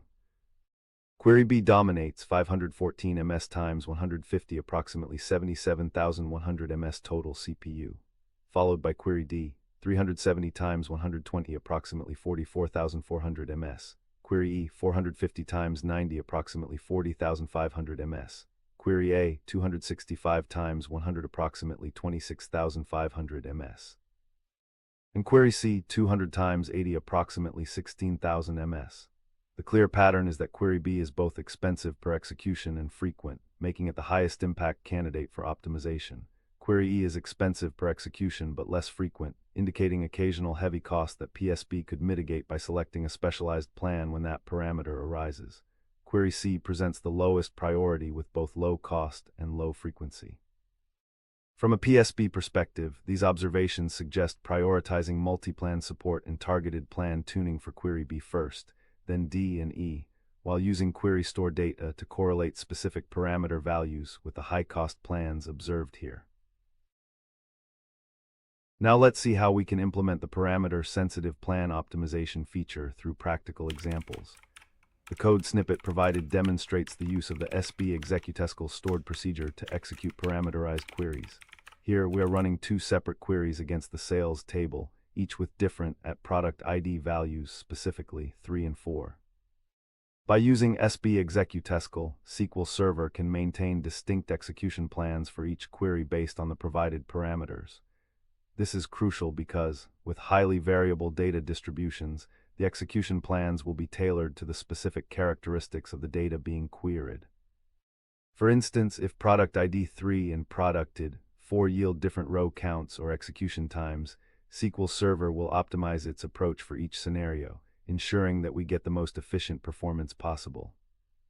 This targeted optimization helps minimize the overhead typically associated with recompiling execution plans, as SQL Server can quickly adapt to the changing parameters instead of reverting to a generic plan. As such, leveraging this feature can lead to significant performance improvements in environments with frequent, parameterized queries.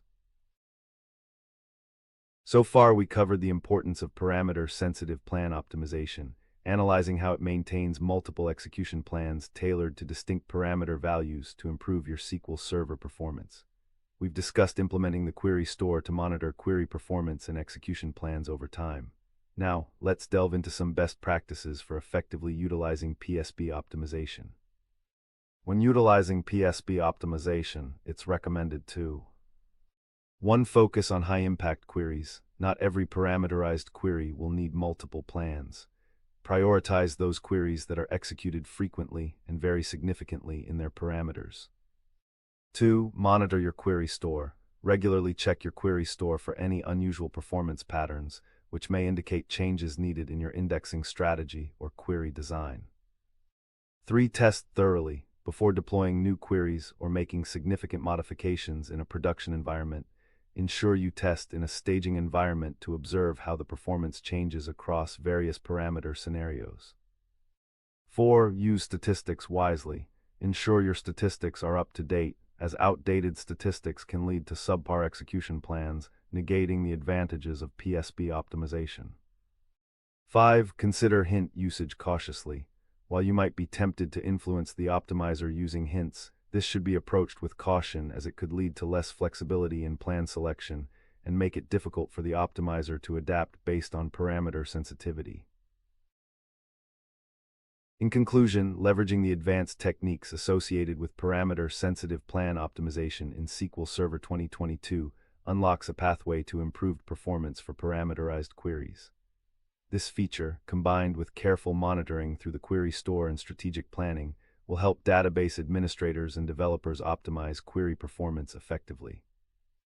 Being vigilant about how SQL Server interacts with your queries and understanding the underlying mechanics will place you in a powerful position to leverage SQL Server to its full potential. This strategic edge enables you to tackle complex workloads, ensuring that your databases are not only responsive, but also resilient to the performance challenges that often arise in dynamic data environments. Embrace these techniques and let your SQL Server experience reach new heights of efficiency. When it comes to optimizing queries in SQL Server, understanding effective parameter sensitivity optimization strategies is crucial for enhancing database performance. Today, we will delve into index selection, one of the primary strategies the query optimizer uses to find efficient execution plans. Next, we will examine how to create a table structure for our product catalog. We'll begin by defining a products table, which consists of 4 columns: product ID, product name, category ID, and price. The product ID is marked as the primary key, ensuring that each product has a unique identifier. The product name column allows for strings of up to 100 characters to name the products, while the category ID column links each product to its respective category. The price column is defined as a decimal type, allowing 2 digits after the decimal point for precise pricing. This foundational structure is essential for efficiently storing and querying product data, setting us up for the next steps in our optimization lesson. Now let's see how we can implement a parameterized query to filter products by their category ID. By declaring a variable at category ID with a value of 3, we prepare to select all products that fall within this category. Using a parameterized query prevents SQL injection and enhances performance by allowing SQL Server to reuse execution plans. This example illustrates how targeted queries can enhance performance and responsiveness when analyzing data from our products table. Next, we will write the command to create a non-clustered index on category ID. This index boosts retrieval speeds when querying products based on their category. By explicitly indexing the category ID, we enable SQL Server to quickly locate the relevant rows without scanning the entire table, significantly improving efficiency, especially as the dataset grows. This foundational step is crucial for optimizing our queries in scenarios where different parameter values are frequently accessed. The displayed visualization titled Impact of Indexing on Query Performance overlays average execution time bar chart, values in milliseconds with index hit rate, line plot, fractional values across 4 categories. Category A 450 ms 0.75 hit rate, Category B 370 ms 0.6, Category C 514 ms 0.85, and Category D 265 ms 0.55. Key patterns are immediately apparent. Category C has the highest average execution time, 514 ms, while also exhibiting the highest index hit rate, 0.85, whereas Category D has the lowest execution time, 265 ms, and the lowest hit rate, 0.55. This demonstrates that a high index hit rate does not automatically translate into low execution time. Other factors such as result set size, row selectivity, I/O per row, and whether the index is covering play a role. Category A and C, 450 ms and 514 ms respectively, are the primary candidates for tuning because they consume the most time. Category C's combination of high hit rate and high execution time suggests investigating plan details for that category. For example, whether the index is non-covering, if many rows are returned despite seeks, or if parameter-sensitive plans lead to suboptimal choices. In contrast, Category D's low execution time, despite a lower hit rate, indicates a small or cheap-to-scan result set where building additional indexes may yield limited benefit. Using this dual-axis view, a practical conclusion is to prioritize deep plan analysis and targeted index refinements. Covering indexes include columns or filtered indexes for categories with high execution time, while considering maintenance, statistics, or different index strategies for categories with mismatched hit rate and latency. Now let's implement a parameterized query that retrieves products based on specific criteria. In this example, we begin by declaring two variables, @category_id and @price. The @category_id variable is set to a value of 2, representing the specific product category we want to filter by. The @price variable holds a decimal value of 20, which will be used to find products that are priced lower than this amount. Next, we execute a select statement to fetch all details of the products within the specified category that also have a price less than the defined threshold. This combined filtering using both category ID and price increases the specificity of the query, allowing us to retrieve only the most relevant results. Without proper indexing, this query could result in a full table scan, which would be inefficient. This is where the ability to create and use a composite index comes into play.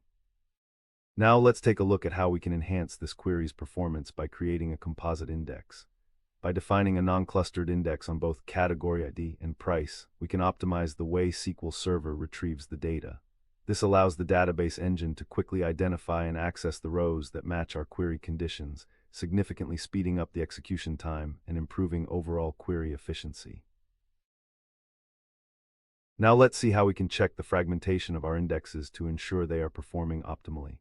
The query retrieves information from the sys_dmdb index physical stats function, which provides details about the physical state of indexes in the database.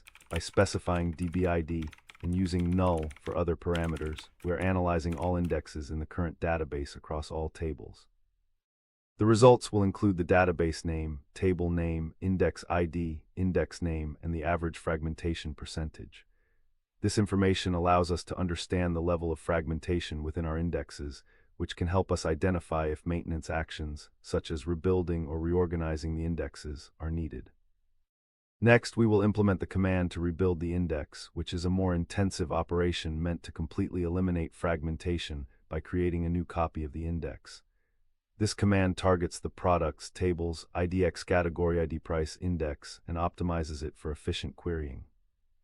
Additionally, let's take a look at how we can reorganize this index instead, which is a less intensive operation that simply reorders the leaf-level pages of the index to reduce fragmentation without taking the index offline. In both cases, regular maintenance is crucial to preserve the efficiency of query execution. Now let's see how we can create and utilize the sales table to store our sales data effectively. We start by defining the sales table with columns that are essential for capturing each sale, including a unique sale ID for the primary key, product ID for identifying the product sold, sale date to record the date of the transaction, and quantity and price to store the amounts sold and their respective costs. This structure allows us to comprehensively analyze sales patterns and trends over time. To enhance the query performance related to this data, we can implement multi-column statistics. We accomplish this by creating statistics on both product ID and sale date. By doing so, SQL Server gains the ability to accurately estimate how many rows will be returned for queries that involve both of these columns. This becomes particularly beneficial for queries conditioned on varying parameters, leading to more precise execution plans. Thus, implementing these statistics is a strategic move when dealing with parameter-sensitive workloads, as it allows the query optimizer to make informed decisions that optimize query performance significantly. Now let's implement the table structure for logging user activities on our e-commerce platform. We begin by creating a user activities table that includes columns for activity ID, user ID, activity date, and action. The activity ID serves as a primary key to uniquely identify each activity and ensure data integrity. By having user ID and activity date as additional columns, we can effectively track specific user actions over time, which is crucial for analyzing user behavior. Next, we will write a query to track user actions within a defined date range for a specific user. We declare two variables, @user_id, which specifies the user whose actions we want to examine, and @startDate and @endDate, establishing the time frame for our query. The select statement retrieves all records from the user activities table that match the given user ID and fall between the specified dates, allowing us to gain insights into user engagement during that period. To enhance the performance of our query, we need to consider indexing. We will create a non-clustered index on both user ID and activity date. This index will allow SQL Server to locate and retrieve rows more efficiently, significantly improving query performance. Additionally, to optimize queries for recent user activities, we'll implement a filtered index that targets only those records within the last 30 days, ensuring the optimizer has an efficient path for execution. Next, we will write the following code to enable the viewing of the estimated execution plan in SQL Server. By using the command set showplanxmlon, we instruct SQL Server to output the execution plan in XML format without actually executing the query, allowing us to analyze how SQL Server intends to process it. We declare a variable at user ID and assign it the value of 5. This variable serves as a parameter for our query, representing a specific user's activities we want to investigate. The subsequent select statement retrieves all records from the user activities table, where the user ID equals the value of our parameter. This demonstrates how to query a table using a parameterized approach, which can optimize performance compared to static queries. After executing the query, we use set showplanxml off to disable the execution plan output. This process is essential for understanding how indices work in the context of parameter sensitivity and can help identify if adjustments or optimizations to the indices or query structure are necessary. By inspecting the resulting XML execution plan, we can gain valuable insights into query performance and efficiency. Now let's take a look at how we can analyze query performance using the SQL Server query store. The provided SQL query retrieves the top 10 queries that have the highest total logical reads, which is a key indicator of resource consumption. By selecting the columns total logical reads, total exec count, query text, and last execution time, we get insights into how frequently each query is executed, how much logical input-output operations they require, and when they were last executed. This information is essential for database administrators to identify queries that may need optimization due to their high resource consumption. The results are ordered by total logical reads in descending order, meaning that the queries which demand the most logical reads will be displayed at the top of the results. This prioritization allows you to focus on the most resource-intensive queries first. By analyzing this data, you can make informed decisions about adjustments needed, whether that's through creating or altering indexes, updating statistics, or implementing other optimizations to improve overall performance in your SQL Server environment. In conclusion, effective parameter sensitivity optimization strategies hinge significantly on the thoughtful application of indexing, understanding execution plans, and leveraging the power of SQL Server's features such as the query store. By focusing on index selection, multi-column statistics, and continuously monitoring performance, you empower your database environment to operate at its best, leading to responsive and high-performing SQL Server applications. Take these insights with you as you tackle real-world database challenges, and remember that optimization is a journey. Happy querying.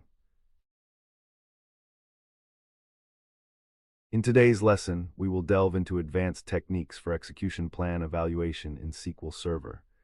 This topic emphasizes optimizing query performance, particularly how the SQL database engine caches execution plans to enhance efficiency when the same query is executed multiple times. So far, we covered the importance of optimizing queries in SQL Server, focusing on parameter sensitivity and indexing strategies like composite and filtered indexes. We highlighted how proper indexing reduces execution times and discussed maintaining indexes and utilizing multi-column statistics for better execution plans. Additionally, we explored the query store as a valuable tool for monitoring query performance. Now let's talk about execution plans, what they are, how they're cached, and how we can evaluate them for optimization. When you execute a query in SQL Server, the database engine generates an execution plan, a roadmap detailing how the query will be performed. It includes the sequence of operations, such as scanning tables, filtering rows, and joining tables. Understanding this execution plan is critical for identifying potential bottlenecks in your queries. Execution plans can be cached in memory, meaning that when the same query is run again, SQL Server can reuse the previously generated execution plan rather than create a new one from scratch. Now let's see how we can view the execution plan of a SQL query using the set showplanXML command. By enabling this option with set showplanXML on, SQL Server prepares to generate the execution plan in XML format without executing the query itself.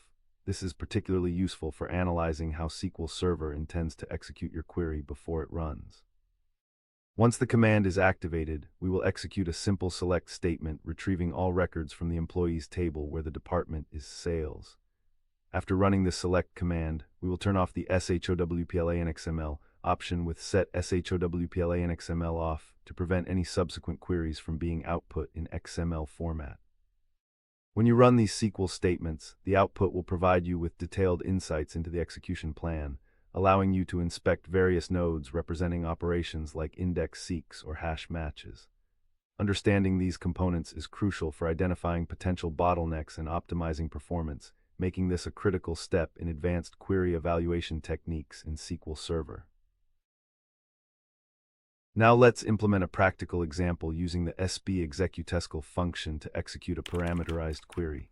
In this code, we begin by declaring a variable named @department, which holds the department name we want to filter our employee records by. We set this variable to sales.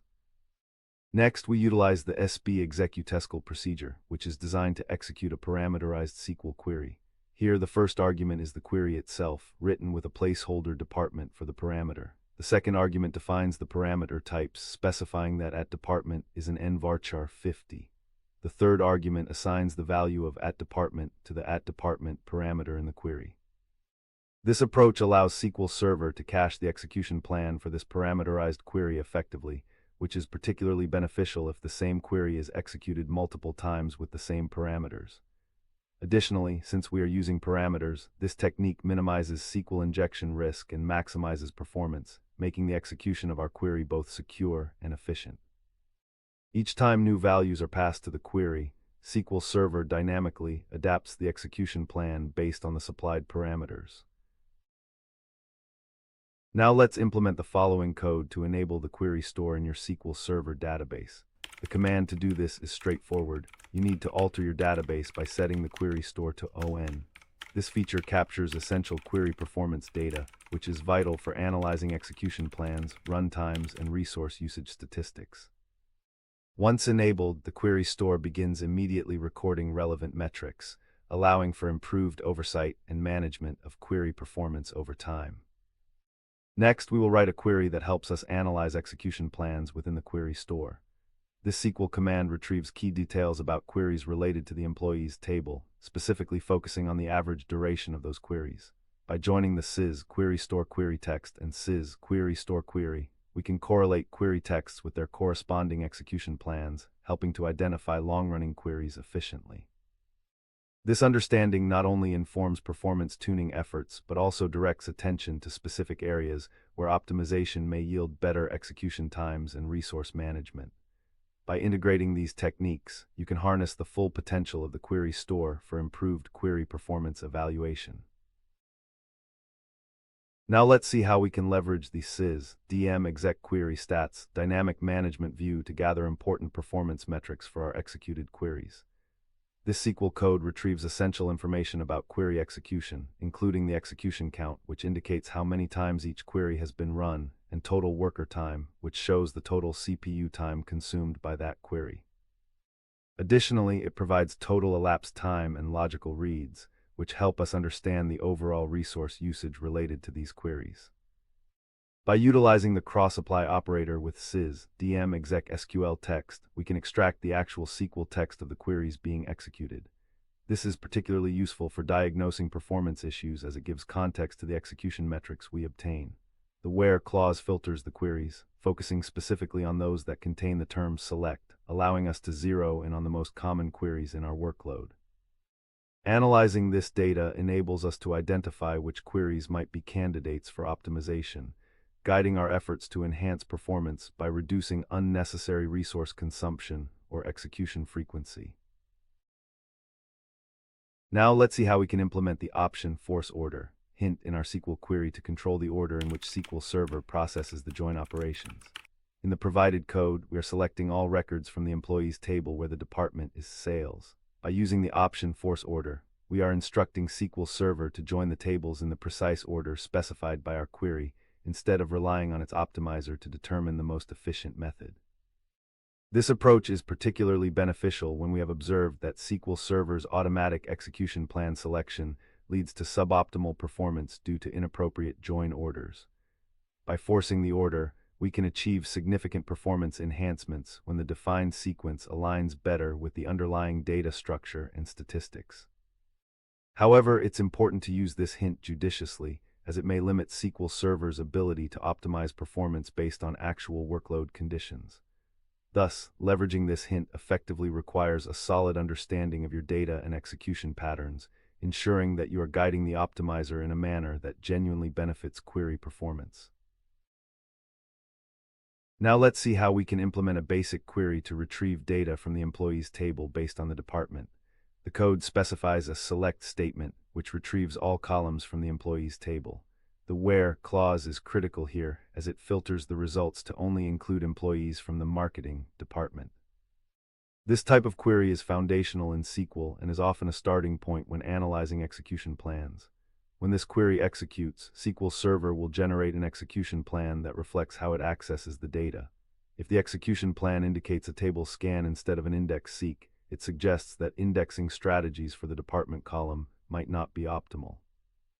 Thus, understanding and analyzing the execution plan is key. It allows us to make informed decisions about potential indexing changes to improve performance.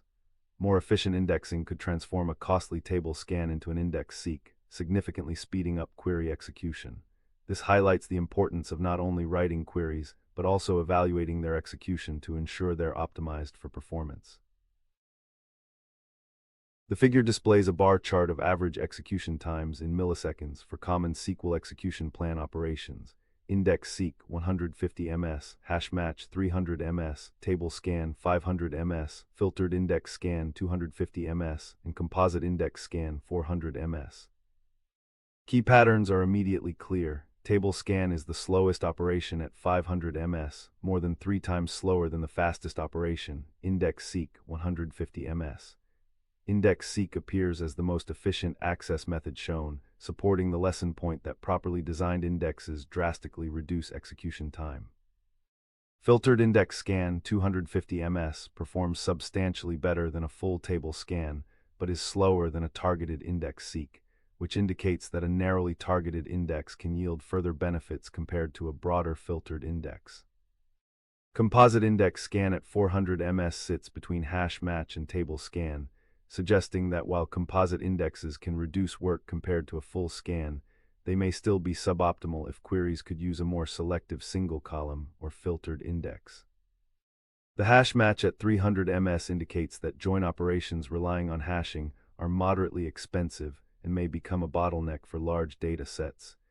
This reinforces the lesson to examine join strategies and ensure appropriate join keys and supporting indexes to avoid costly hash joins when possible.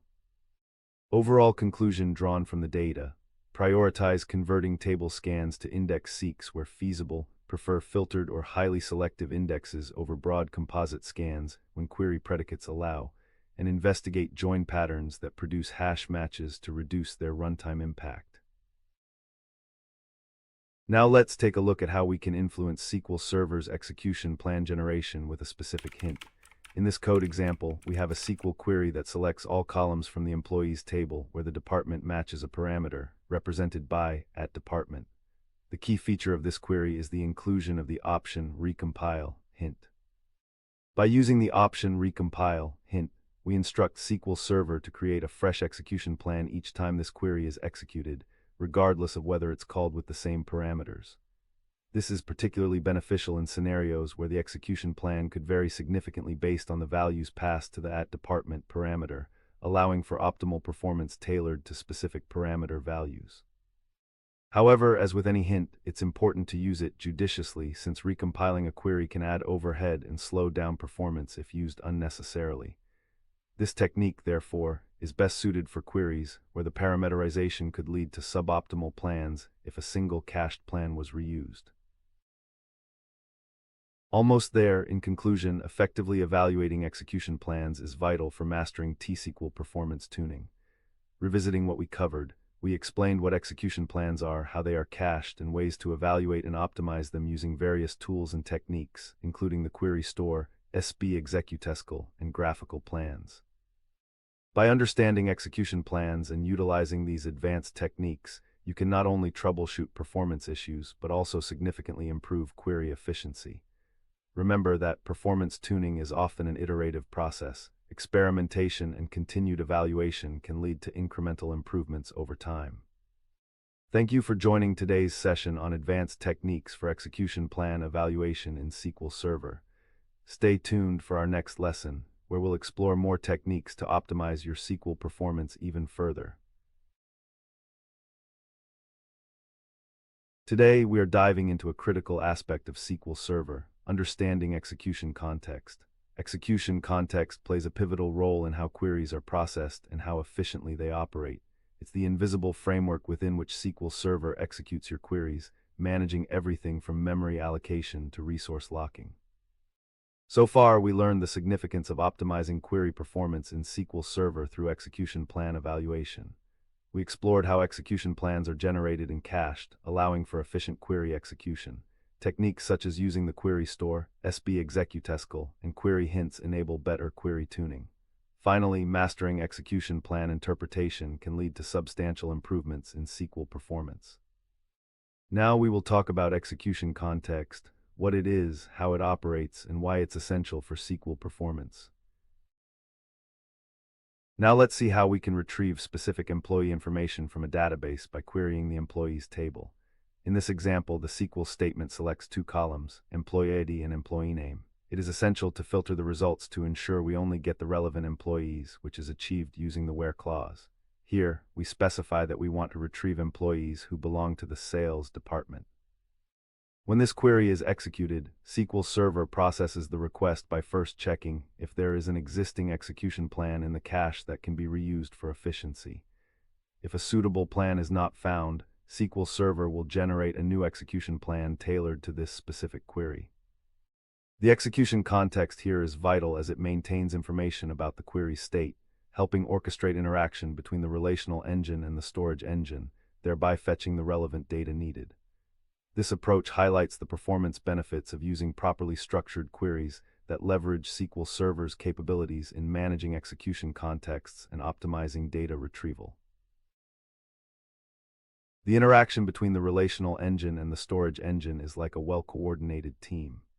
As the relational engine constructs the execution plan, it identifies the relevant operations necessary to process the query, which could involve filtering rows, executing joins, or performing aggregations.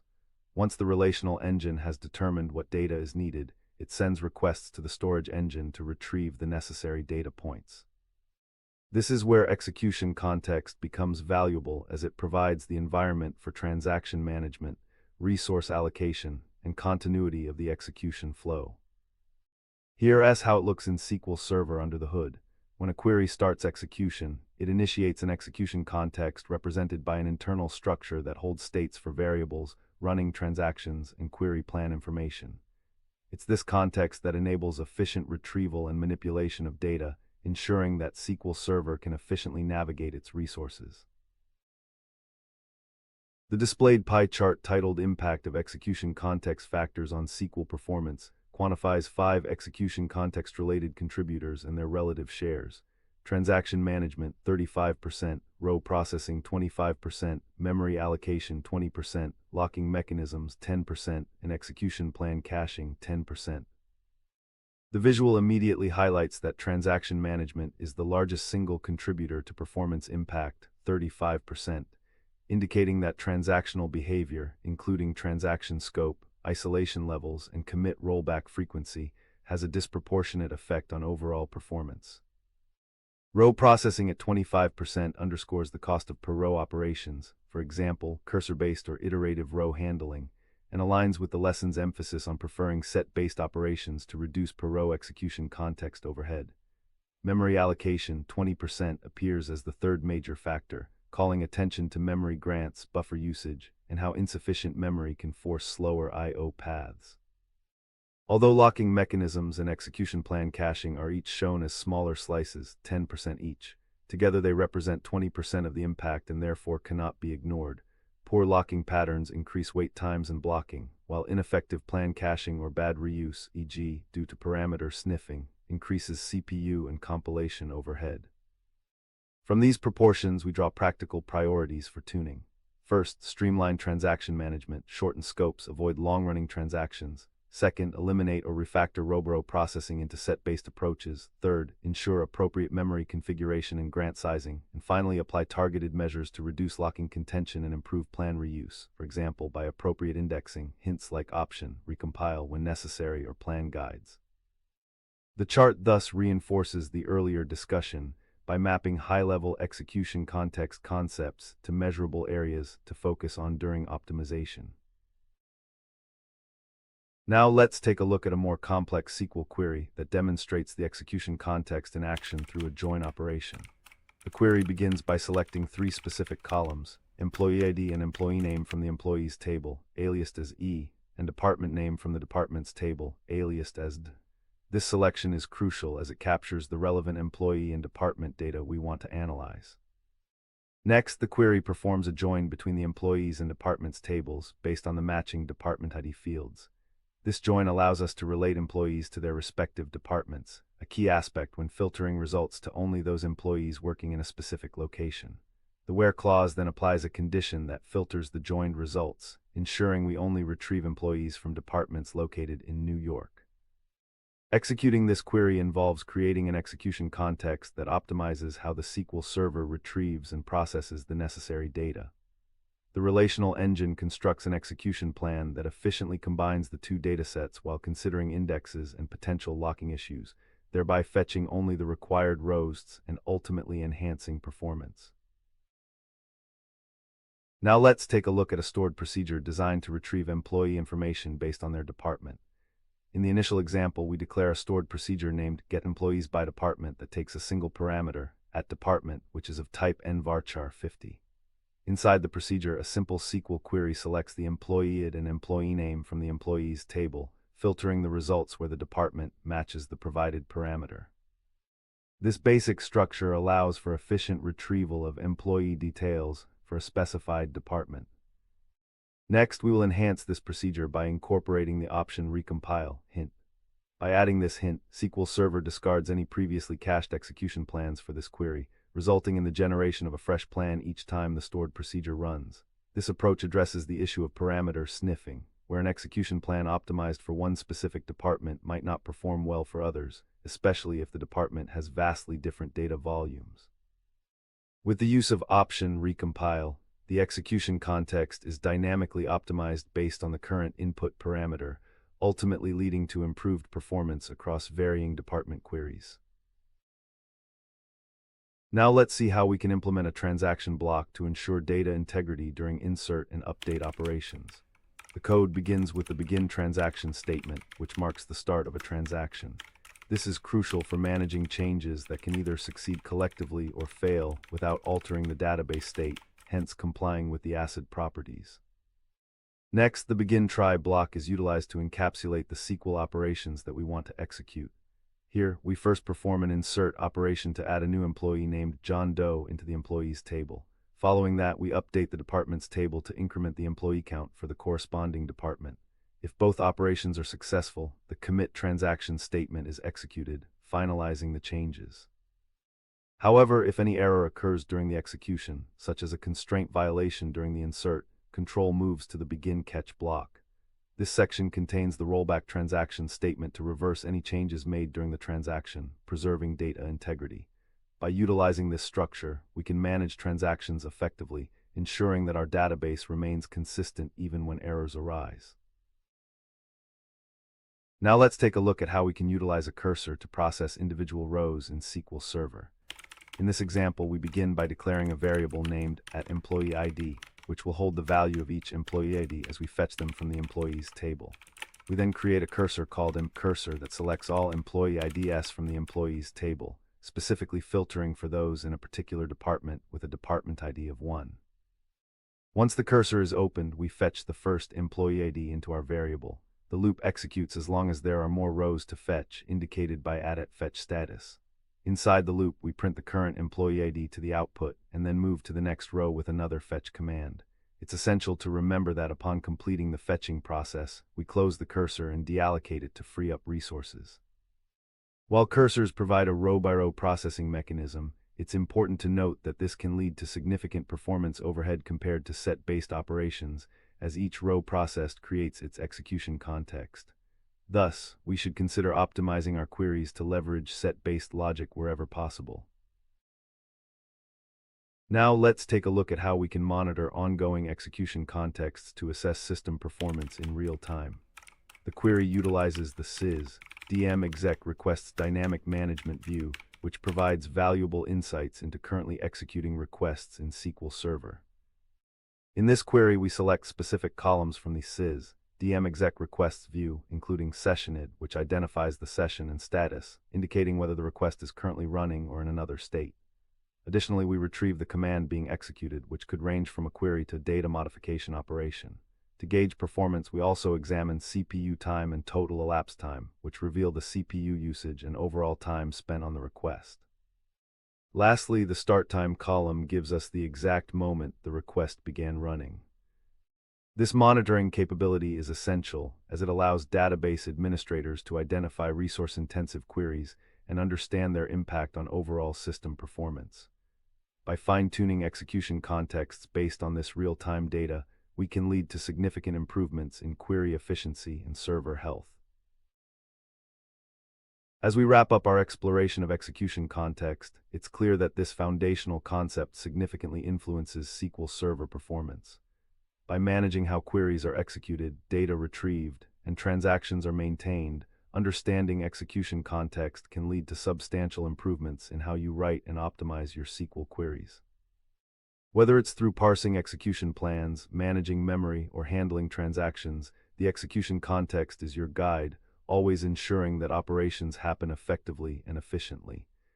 Take these insights about execution context back to your work and leverage them to refine and enhance your SQL Server performance. Thank you for joining this lesson on understanding execution context in SQL Server. Stay tuned for more insights and techniques to elevate your T-SQL skills.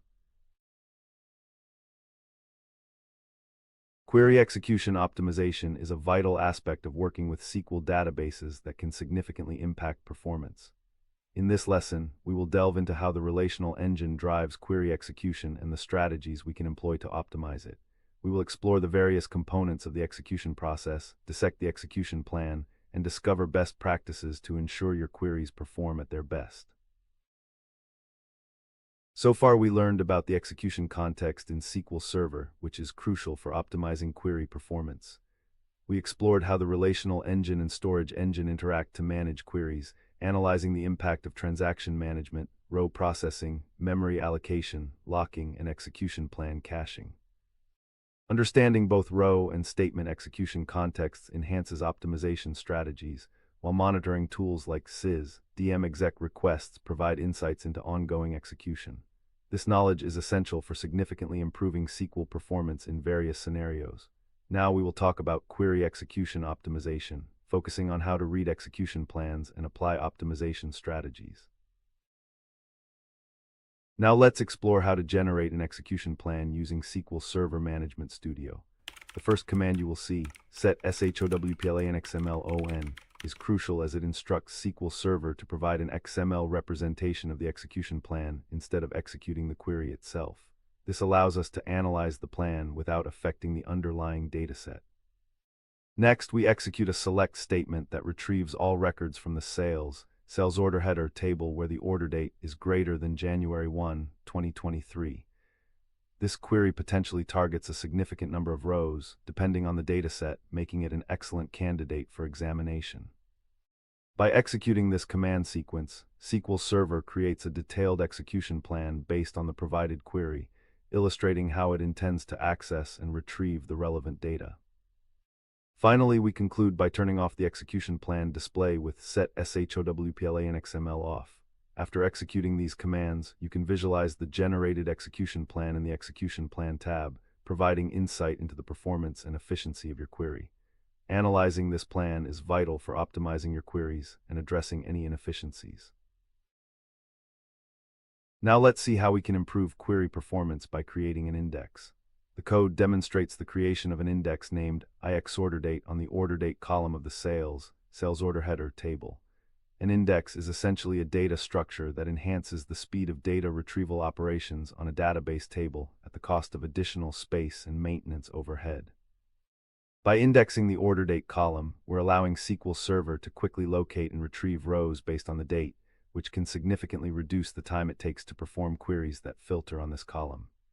This is especially beneficial in scenarios where the table contains a large amount of data, as without an index, SQL Server would need to perform a full table scan, reading every row to find relevant matches. After creating this index, you should expect to see an index seek in the execution plan of your subsequent queries against the sales order header table, which will greatly enhance performance by minimizing the data retrieved. This approach underscores the importance of indexing strategy in query execution optimization, leading to a more efficient data retrieval process. The figure titled Query Execution Optimization Performance Metrics displays a bar chart with 4 query operation types on the x-axis: table scan, index seek, join, and filter, and their corresponding performance metric percentages on the y-axis. Table scan equals 70%, index seek equals 20%, join equals 40%, filter equals 30%. The data labels on each bar show the exact numeric values, making the relative magnitudes immediately clear. Key patterns and conclusions drawn from this visualization are: 1. Table scan dominates resource or cost at 70%, indicating it is the primary performance bottleneck and should be the highest priority target for optimization. 2. Index seek is the lowest at 20%, reinforcing that index-based access paths are far more efficient in the measured metric.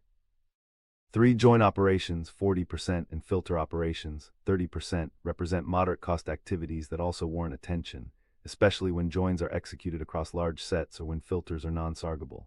4. The ordering of bars makes it straightforward to prioritize tuning efforts, reduce table scans first, increase index seeks where possible, and then optimize joins and filters through better indexing, join strategy, and predicate design.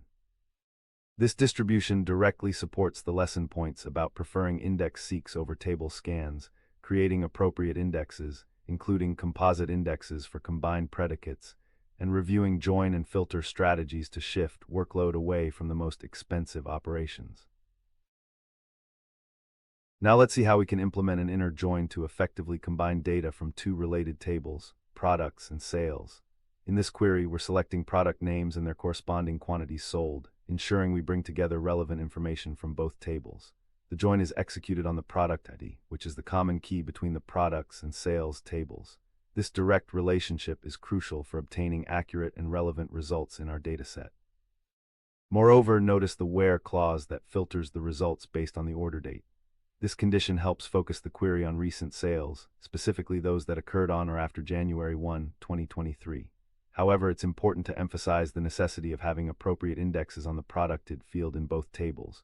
Without these indexes, the SQL Server may perform full scans rather than efficient index seeks, potentially degrading performance.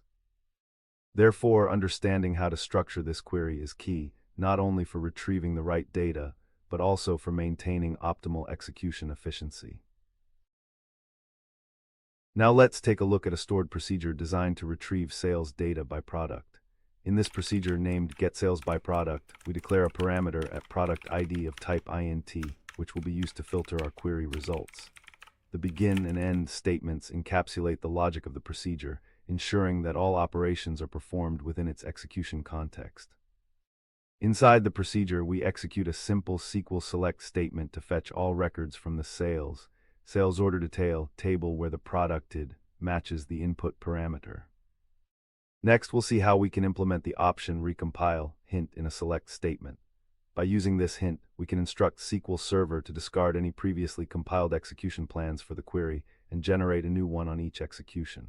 This is particularly useful in scenarios involving parameter sniffing, where the same execution plan may not be optimal for varying input parameters over time. Adding this option can lead to performance improvements, especially when the underlying data distribution changes frequently. However, it is essential to use this feature judiciously since it can introduce additional compilation overhead. Now let's take a look at how we can enforce a specific join order in our SQL queries using query hints. In the provided example, we have a query that selects all records from table A, joining it with table B based on a condition where A's ID matches B's ID. This is a typical inner join structure which combines rows from both tables based on the relationship defined. However, to control the execution strategy for this join, we utilize the option force order hint. The force order hint instructs the SQL Server optimizer to join the tables in the order they are specified in the query. This can be particularly beneficial in situations where empirical evidence suggests that the specified order will yield better performance than the default optimization behavior. While hints can guide the optimizer, it's essential to use them sparingly. Over-reliance can lead to maintenance challenges and may negatively impact performance if data characteristics change over time. Therefore, it is crucial to test and validate that this forced order genuinely leads to improved query efficiency before applying it broadly in your SQL environment. Now let's take a look at how we can implement a composite index to enhance query performance in SQL Server. In our example, we create an index named IX sales product date specifically on the sales order detail table. This index includes two columns, producted and order date. By indexing these columns together, we optimize queries that frequently filter data based on both product ID and order date, allowing SQL Server to quickly locate and retrieve relevant records rather than performing slower table scans. It's important to remember that while indexes improve read operations, they can impact the performance of data modification operations such as inserts and updates due to the additional overhead of maintaining the index. Therefore, we need to balance the use of indexes based on the specific needs of our application. Additionally, composite indexes are particularly useful when the database queries often involve conditions on multiple columns, helping to ensure efficient data retrieval and better overall performance in our SQL operations. Now let's implement the following command to update the statistics for our sales order detail table. The purpose of the update statistics statement is to refresh the statistical data about the distribution of values in the specified table, which SQL Server relies on to optimize query execution plans. When you modify a large volume of data in a table, the statistics become outdated, potentially leading to less efficient execution plans. By executing this command, you provide SQL Server with the latest information, allowing it to make better informed decisions on how to access and retrieve data. This can significantly enhance query performance, especially for complex queries that involve filtering or joining this table. Keep in mind that while you can enable automatic updating of statistics in your database settings, there are situations, especially after extensive data modifications, where a manual update becomes necessary to ensure that the execution plans are as optimized as possible. Regularly managing your statistics is an important aspect of database performance tuning. We've covered a lot of ground regarding query execution optimization. Before we wrap up, let's touch on best practices. Always review execution plans after running queries to identify slow areas. Use SQL Server Profiler to analyze long-running queries, and consider employing the Database Engine Tuning Advisor for proactive optimization strategies. Furthermore, testing different query structures and configurations in development or staging environments can help you identify which methods yield the best performance before deploying changes to production. Regularly maintaining your indexes and statistics should be part of your routine database management to keep performance levels high. As we conclude this lesson, we've learned about the complexities of query execution optimization within SQL Server. Understanding execution plans, query structure, indexing strategies, parameter sniffing, and leveraging statistics are critical components of creating high-performing SQL queries. With these tools and strategies at your disposal, you can significantly enhance the responsiveness and efficiency of your database interactions. Thanks for joining this session, and happy querying. In this session, we'll explore a crucial feature introduced in SQL Server 2022 known as Parameter-Sensitive Plan Optimization, or PSP optimization. This powerful capability enhances the database engine's performance when dealing with parameterized queries, specifically those that utilize equality predicates. So far, we learned about query execution optimization in SQL Server, focusing on execution plans and their role in identifying inefficiencies. We explored the importance of constructing efficient queries, utilizing proper indexing strategies, and addressing issues like parameter sniffing to enhance performance. Understanding how to interpret execution plans and implement best practices, such as maintaining statistics and employing SQL Server tools, is crucial for optimal database management. This knowledge equips us to significantly improve SQL query performance through informed decision-making and database tuning. Now let's dive into the thrilling world of parameter-sensitive plan optimization. Typically, SQL Server created a single execution plan based on the first set of parameter values it encountered for a parameterized query. However, this can lead to suboptimal performance when the parameters differ significantly. Imagine having a roller coaster that suits only a specific rider. It's inefficient for everyone else. That's where PSB optimization comes in. It allows SQL Server to store multiple execution plans for a single parameterized query based on varying parameter values. No longer do we have to suffer from the downsides of parameter sniffing. Figure 1 presents a horizontal bar chart titled Impact of Parameter-Sensitive Plan Optimization on Query Performance that directly compares query performance % across 3 parameter categories: high traffic product 85%, average product 60%, and low traffic product 30%. The chart shows a clear descending pattern. The high traffic product achieves the highest measured performance at 85%, the average product falls in the middle at 60%, and the low traffic product registers the lowest at 30%. The numeric data labels on each bar make the exact differences explicit: a 25 percentage point drop from high to average and a 30-point drop from average to low, totaling a 55-point gap between high and low traffic items. From this visualization, we can conclude that PSB optimization delivers the greatest relative benefit for parameter values associated with high traffic, frequently executed or high cardinality items, a moderate benefit for average traffic values, and the least impact for low traffic values. This pattern implies that when parameter values lead to widely varying cardinalities or significantly different access patterns, PSB's ability to maintain multiple tailored plans produces measurable performance gains, particularly where repeated executions and concentrated access, high traffic, exist. The horizontal layout and labeled axis, performance metrics %, and query types make it straightforward to compare categories and to prioritize tuning efforts where PSB yields the largest payoff. Now let's see how we can implement a stored procedure for retrieving sales data based on a specific product ID. The procedure, named getSalesByProduct, begins with the declaration of a parameter at product ID, which accepts an integer value representing the ID of the product we want to query.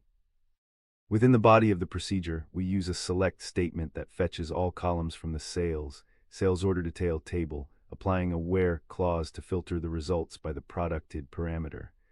This design allows the procedure to dynamically return data for any product specified at runtime.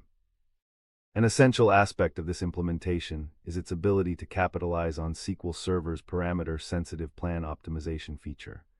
When executed multiple times with varying product IDs, SQL Server can generate and cache different execution plans tailored to each specific product, improving performance by avoiding the pitfalls associated with parameter sniffing.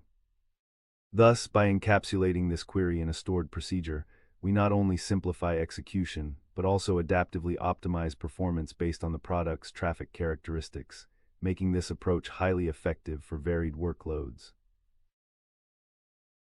Now let's implement the following code to observe the effects of parameter-sensitive plan optimization in action. First, we clear the SQL Server procedure cache using the dbcc freprocache command. This allows us to ensure that we start with a clean slate, unlocking the opportunity to see how new execution plans are generated for our parameterized query. Next, we create a parameterized query by executing the stored procedure getSalesByProduct with a specific product ID. In our first call, we set the parameter to 1, representing a high-traffic product. This execution should yield an optimized plan tailored for frequent access patterns. Afterward, we execute the same stored procedure again, this time with a product ID of 2, designed to represent a low-traffic product. By running these two distinct queries, we allow SQL Server to create and store separate execution plans based on the varying cardinalities of the product IDs. Observing how SQL Server manages these plans illustrates the power of PSB optimization, ensuring that each parameterized query runs with the most efficient execution strategy, boosting performance even across repeated executions. Now let's see how we can maintain statistics on our database tables to ensure optimal performance. The command we will use is designed to update the statistics for a specified table, which is crucial for SQL Server's ability to make informed decisions about execution plans. When executed, this command ensures that SQL Server has the latest information about data distribution in the sales order detail table. Keeping statistics up to date allows SQL Server to estimate the number of rows that will be returned by queries more accurately, which helps in choosing the most efficient execution plan. Without current statistics, SQL Server might lean on outdated estimates, possibly leading to suboptimal query performance. Hence, it is essential to run this command regularly, especially after significant changes in the underlying data, such as bulk inserts or deletes. By maintaining accurate statistics, we empower SQL Server's Query Optimizer to work more effectively, enhancing overall database performance and ensuring that queries are executed with the best possible execution plans for the provided parameters. This proactive maintenance is a vital step in leveraging the full potential of parameter-sensitive plan optimization. Now let's take a look at how we can test the efficiency of the getSalesByProduct stored procedure using various product IDs. This procedure is designed to retrieve sales data from the sales order detail table based on the provided product ID. By executing the procedure with different IDs, we can observe how performance varies based on whether we are querying a high-traffic product or one that is rarely sold. For example, we start by executing the query with product ID values like 5, which represents a typical product, and then proceed with 20 for a seasonal product. Finally, we test the query with 50, representing a rarely sold product. This diverse selection allows us to analyze how the execution plan adapts to different parameter values under PSB optimization. By running these commands, we can see firsthand how SQL Server leverages the parameter-sensitive plans to optimize performance depending on the query context. Each execution will engage the database engine's capabilities more effectively, demonstrating the advantages of utilizing wide-ranging input parameters. This practice helps ensure our database queries remain efficient and responsive. Now let's take a look at a useful command that helps us diagnose execution plans and their performance in SQL Server, especially in the context of parameter-sensitive plan optimization. The code retrieves execution statistics for a specific query, using the sys.dmExec query stats dynamic management view, which contains information about cached query plans and their execution details. By filtering with the query hash for a particular statement, such as a query that selects from the sales order detail table based on a product ID, we can focus on the performance metrics relevant to our analysis. This allows us to see how well the query is performing across different executions and identify any variations due to the execution plan used. If you're facing issues with query performance, this command will enable you to gather crucial insights into how different parameters are affecting execution, helping you pinpoint potential bottlenecks. In summary, this query is an essential tool in your toolkit for troubleshooting and optimizing your SQL queries, ensuring you can leverage the benefits of PSB optimization effectively. Remember, the introduction of parameter-sensitive plan optimization is a game changer for performance tuning. Leveraging this feature allows SQL Server to adaptively cache multiple execution plans based on input parameters, leading to significant efficiency increases. This enhancement is especially valuable in scenarios where parameter values can lead to dramatically different data sets being accessed. By keeping an eye on your query structures and utilizing available tools to gather performance insights, you are setting yourself up for success in optimizing SQL statements. This transformative capability in SQL Server 2022 is a testament to the evolution of database technology, and it empowers you as developers and database administrators to deliver faster, more efficient applications. In conclusion, embracing parameter-sensitive plan optimization can profoundly shift how you optimize your queries and interact with SQL Server. The days of grappling with single execution plans dictated by initial parameter samples are over. With this newfound knowledge, you'll be able to adapt and thrive in your SQL queries, ensuring astonishing performance across all your database interactions. I hope this enabled you to comprehend how to exploit this optimization feature fully. Happy querying, and may your databases be ever fast. In this final section, we will do a project challenge to apply what we have learned so far. Your task is to improve the performance of T-SQL queries using the AdventureWorks database by selecting poorly performing queries, analyzing their execution plans to identify bottlenecks, and implementing optimizations based on best practices covered in the course. You will record performance metrics before and after your changes, applying techniques such as reframing queries to eliminate anti-patterns, adding relevant indexes, and potentially using query hints. This challenge encourages you to synthesize your knowledge into a cohesive improvement strategy, ultimately leading to enhanced query performance. Remember, you can find the full details of the final project, including guidelines and resources, in the GitHub repository linked in the description. Get ready to showcase your skills and make a real-world impact with your T-SQL optimization.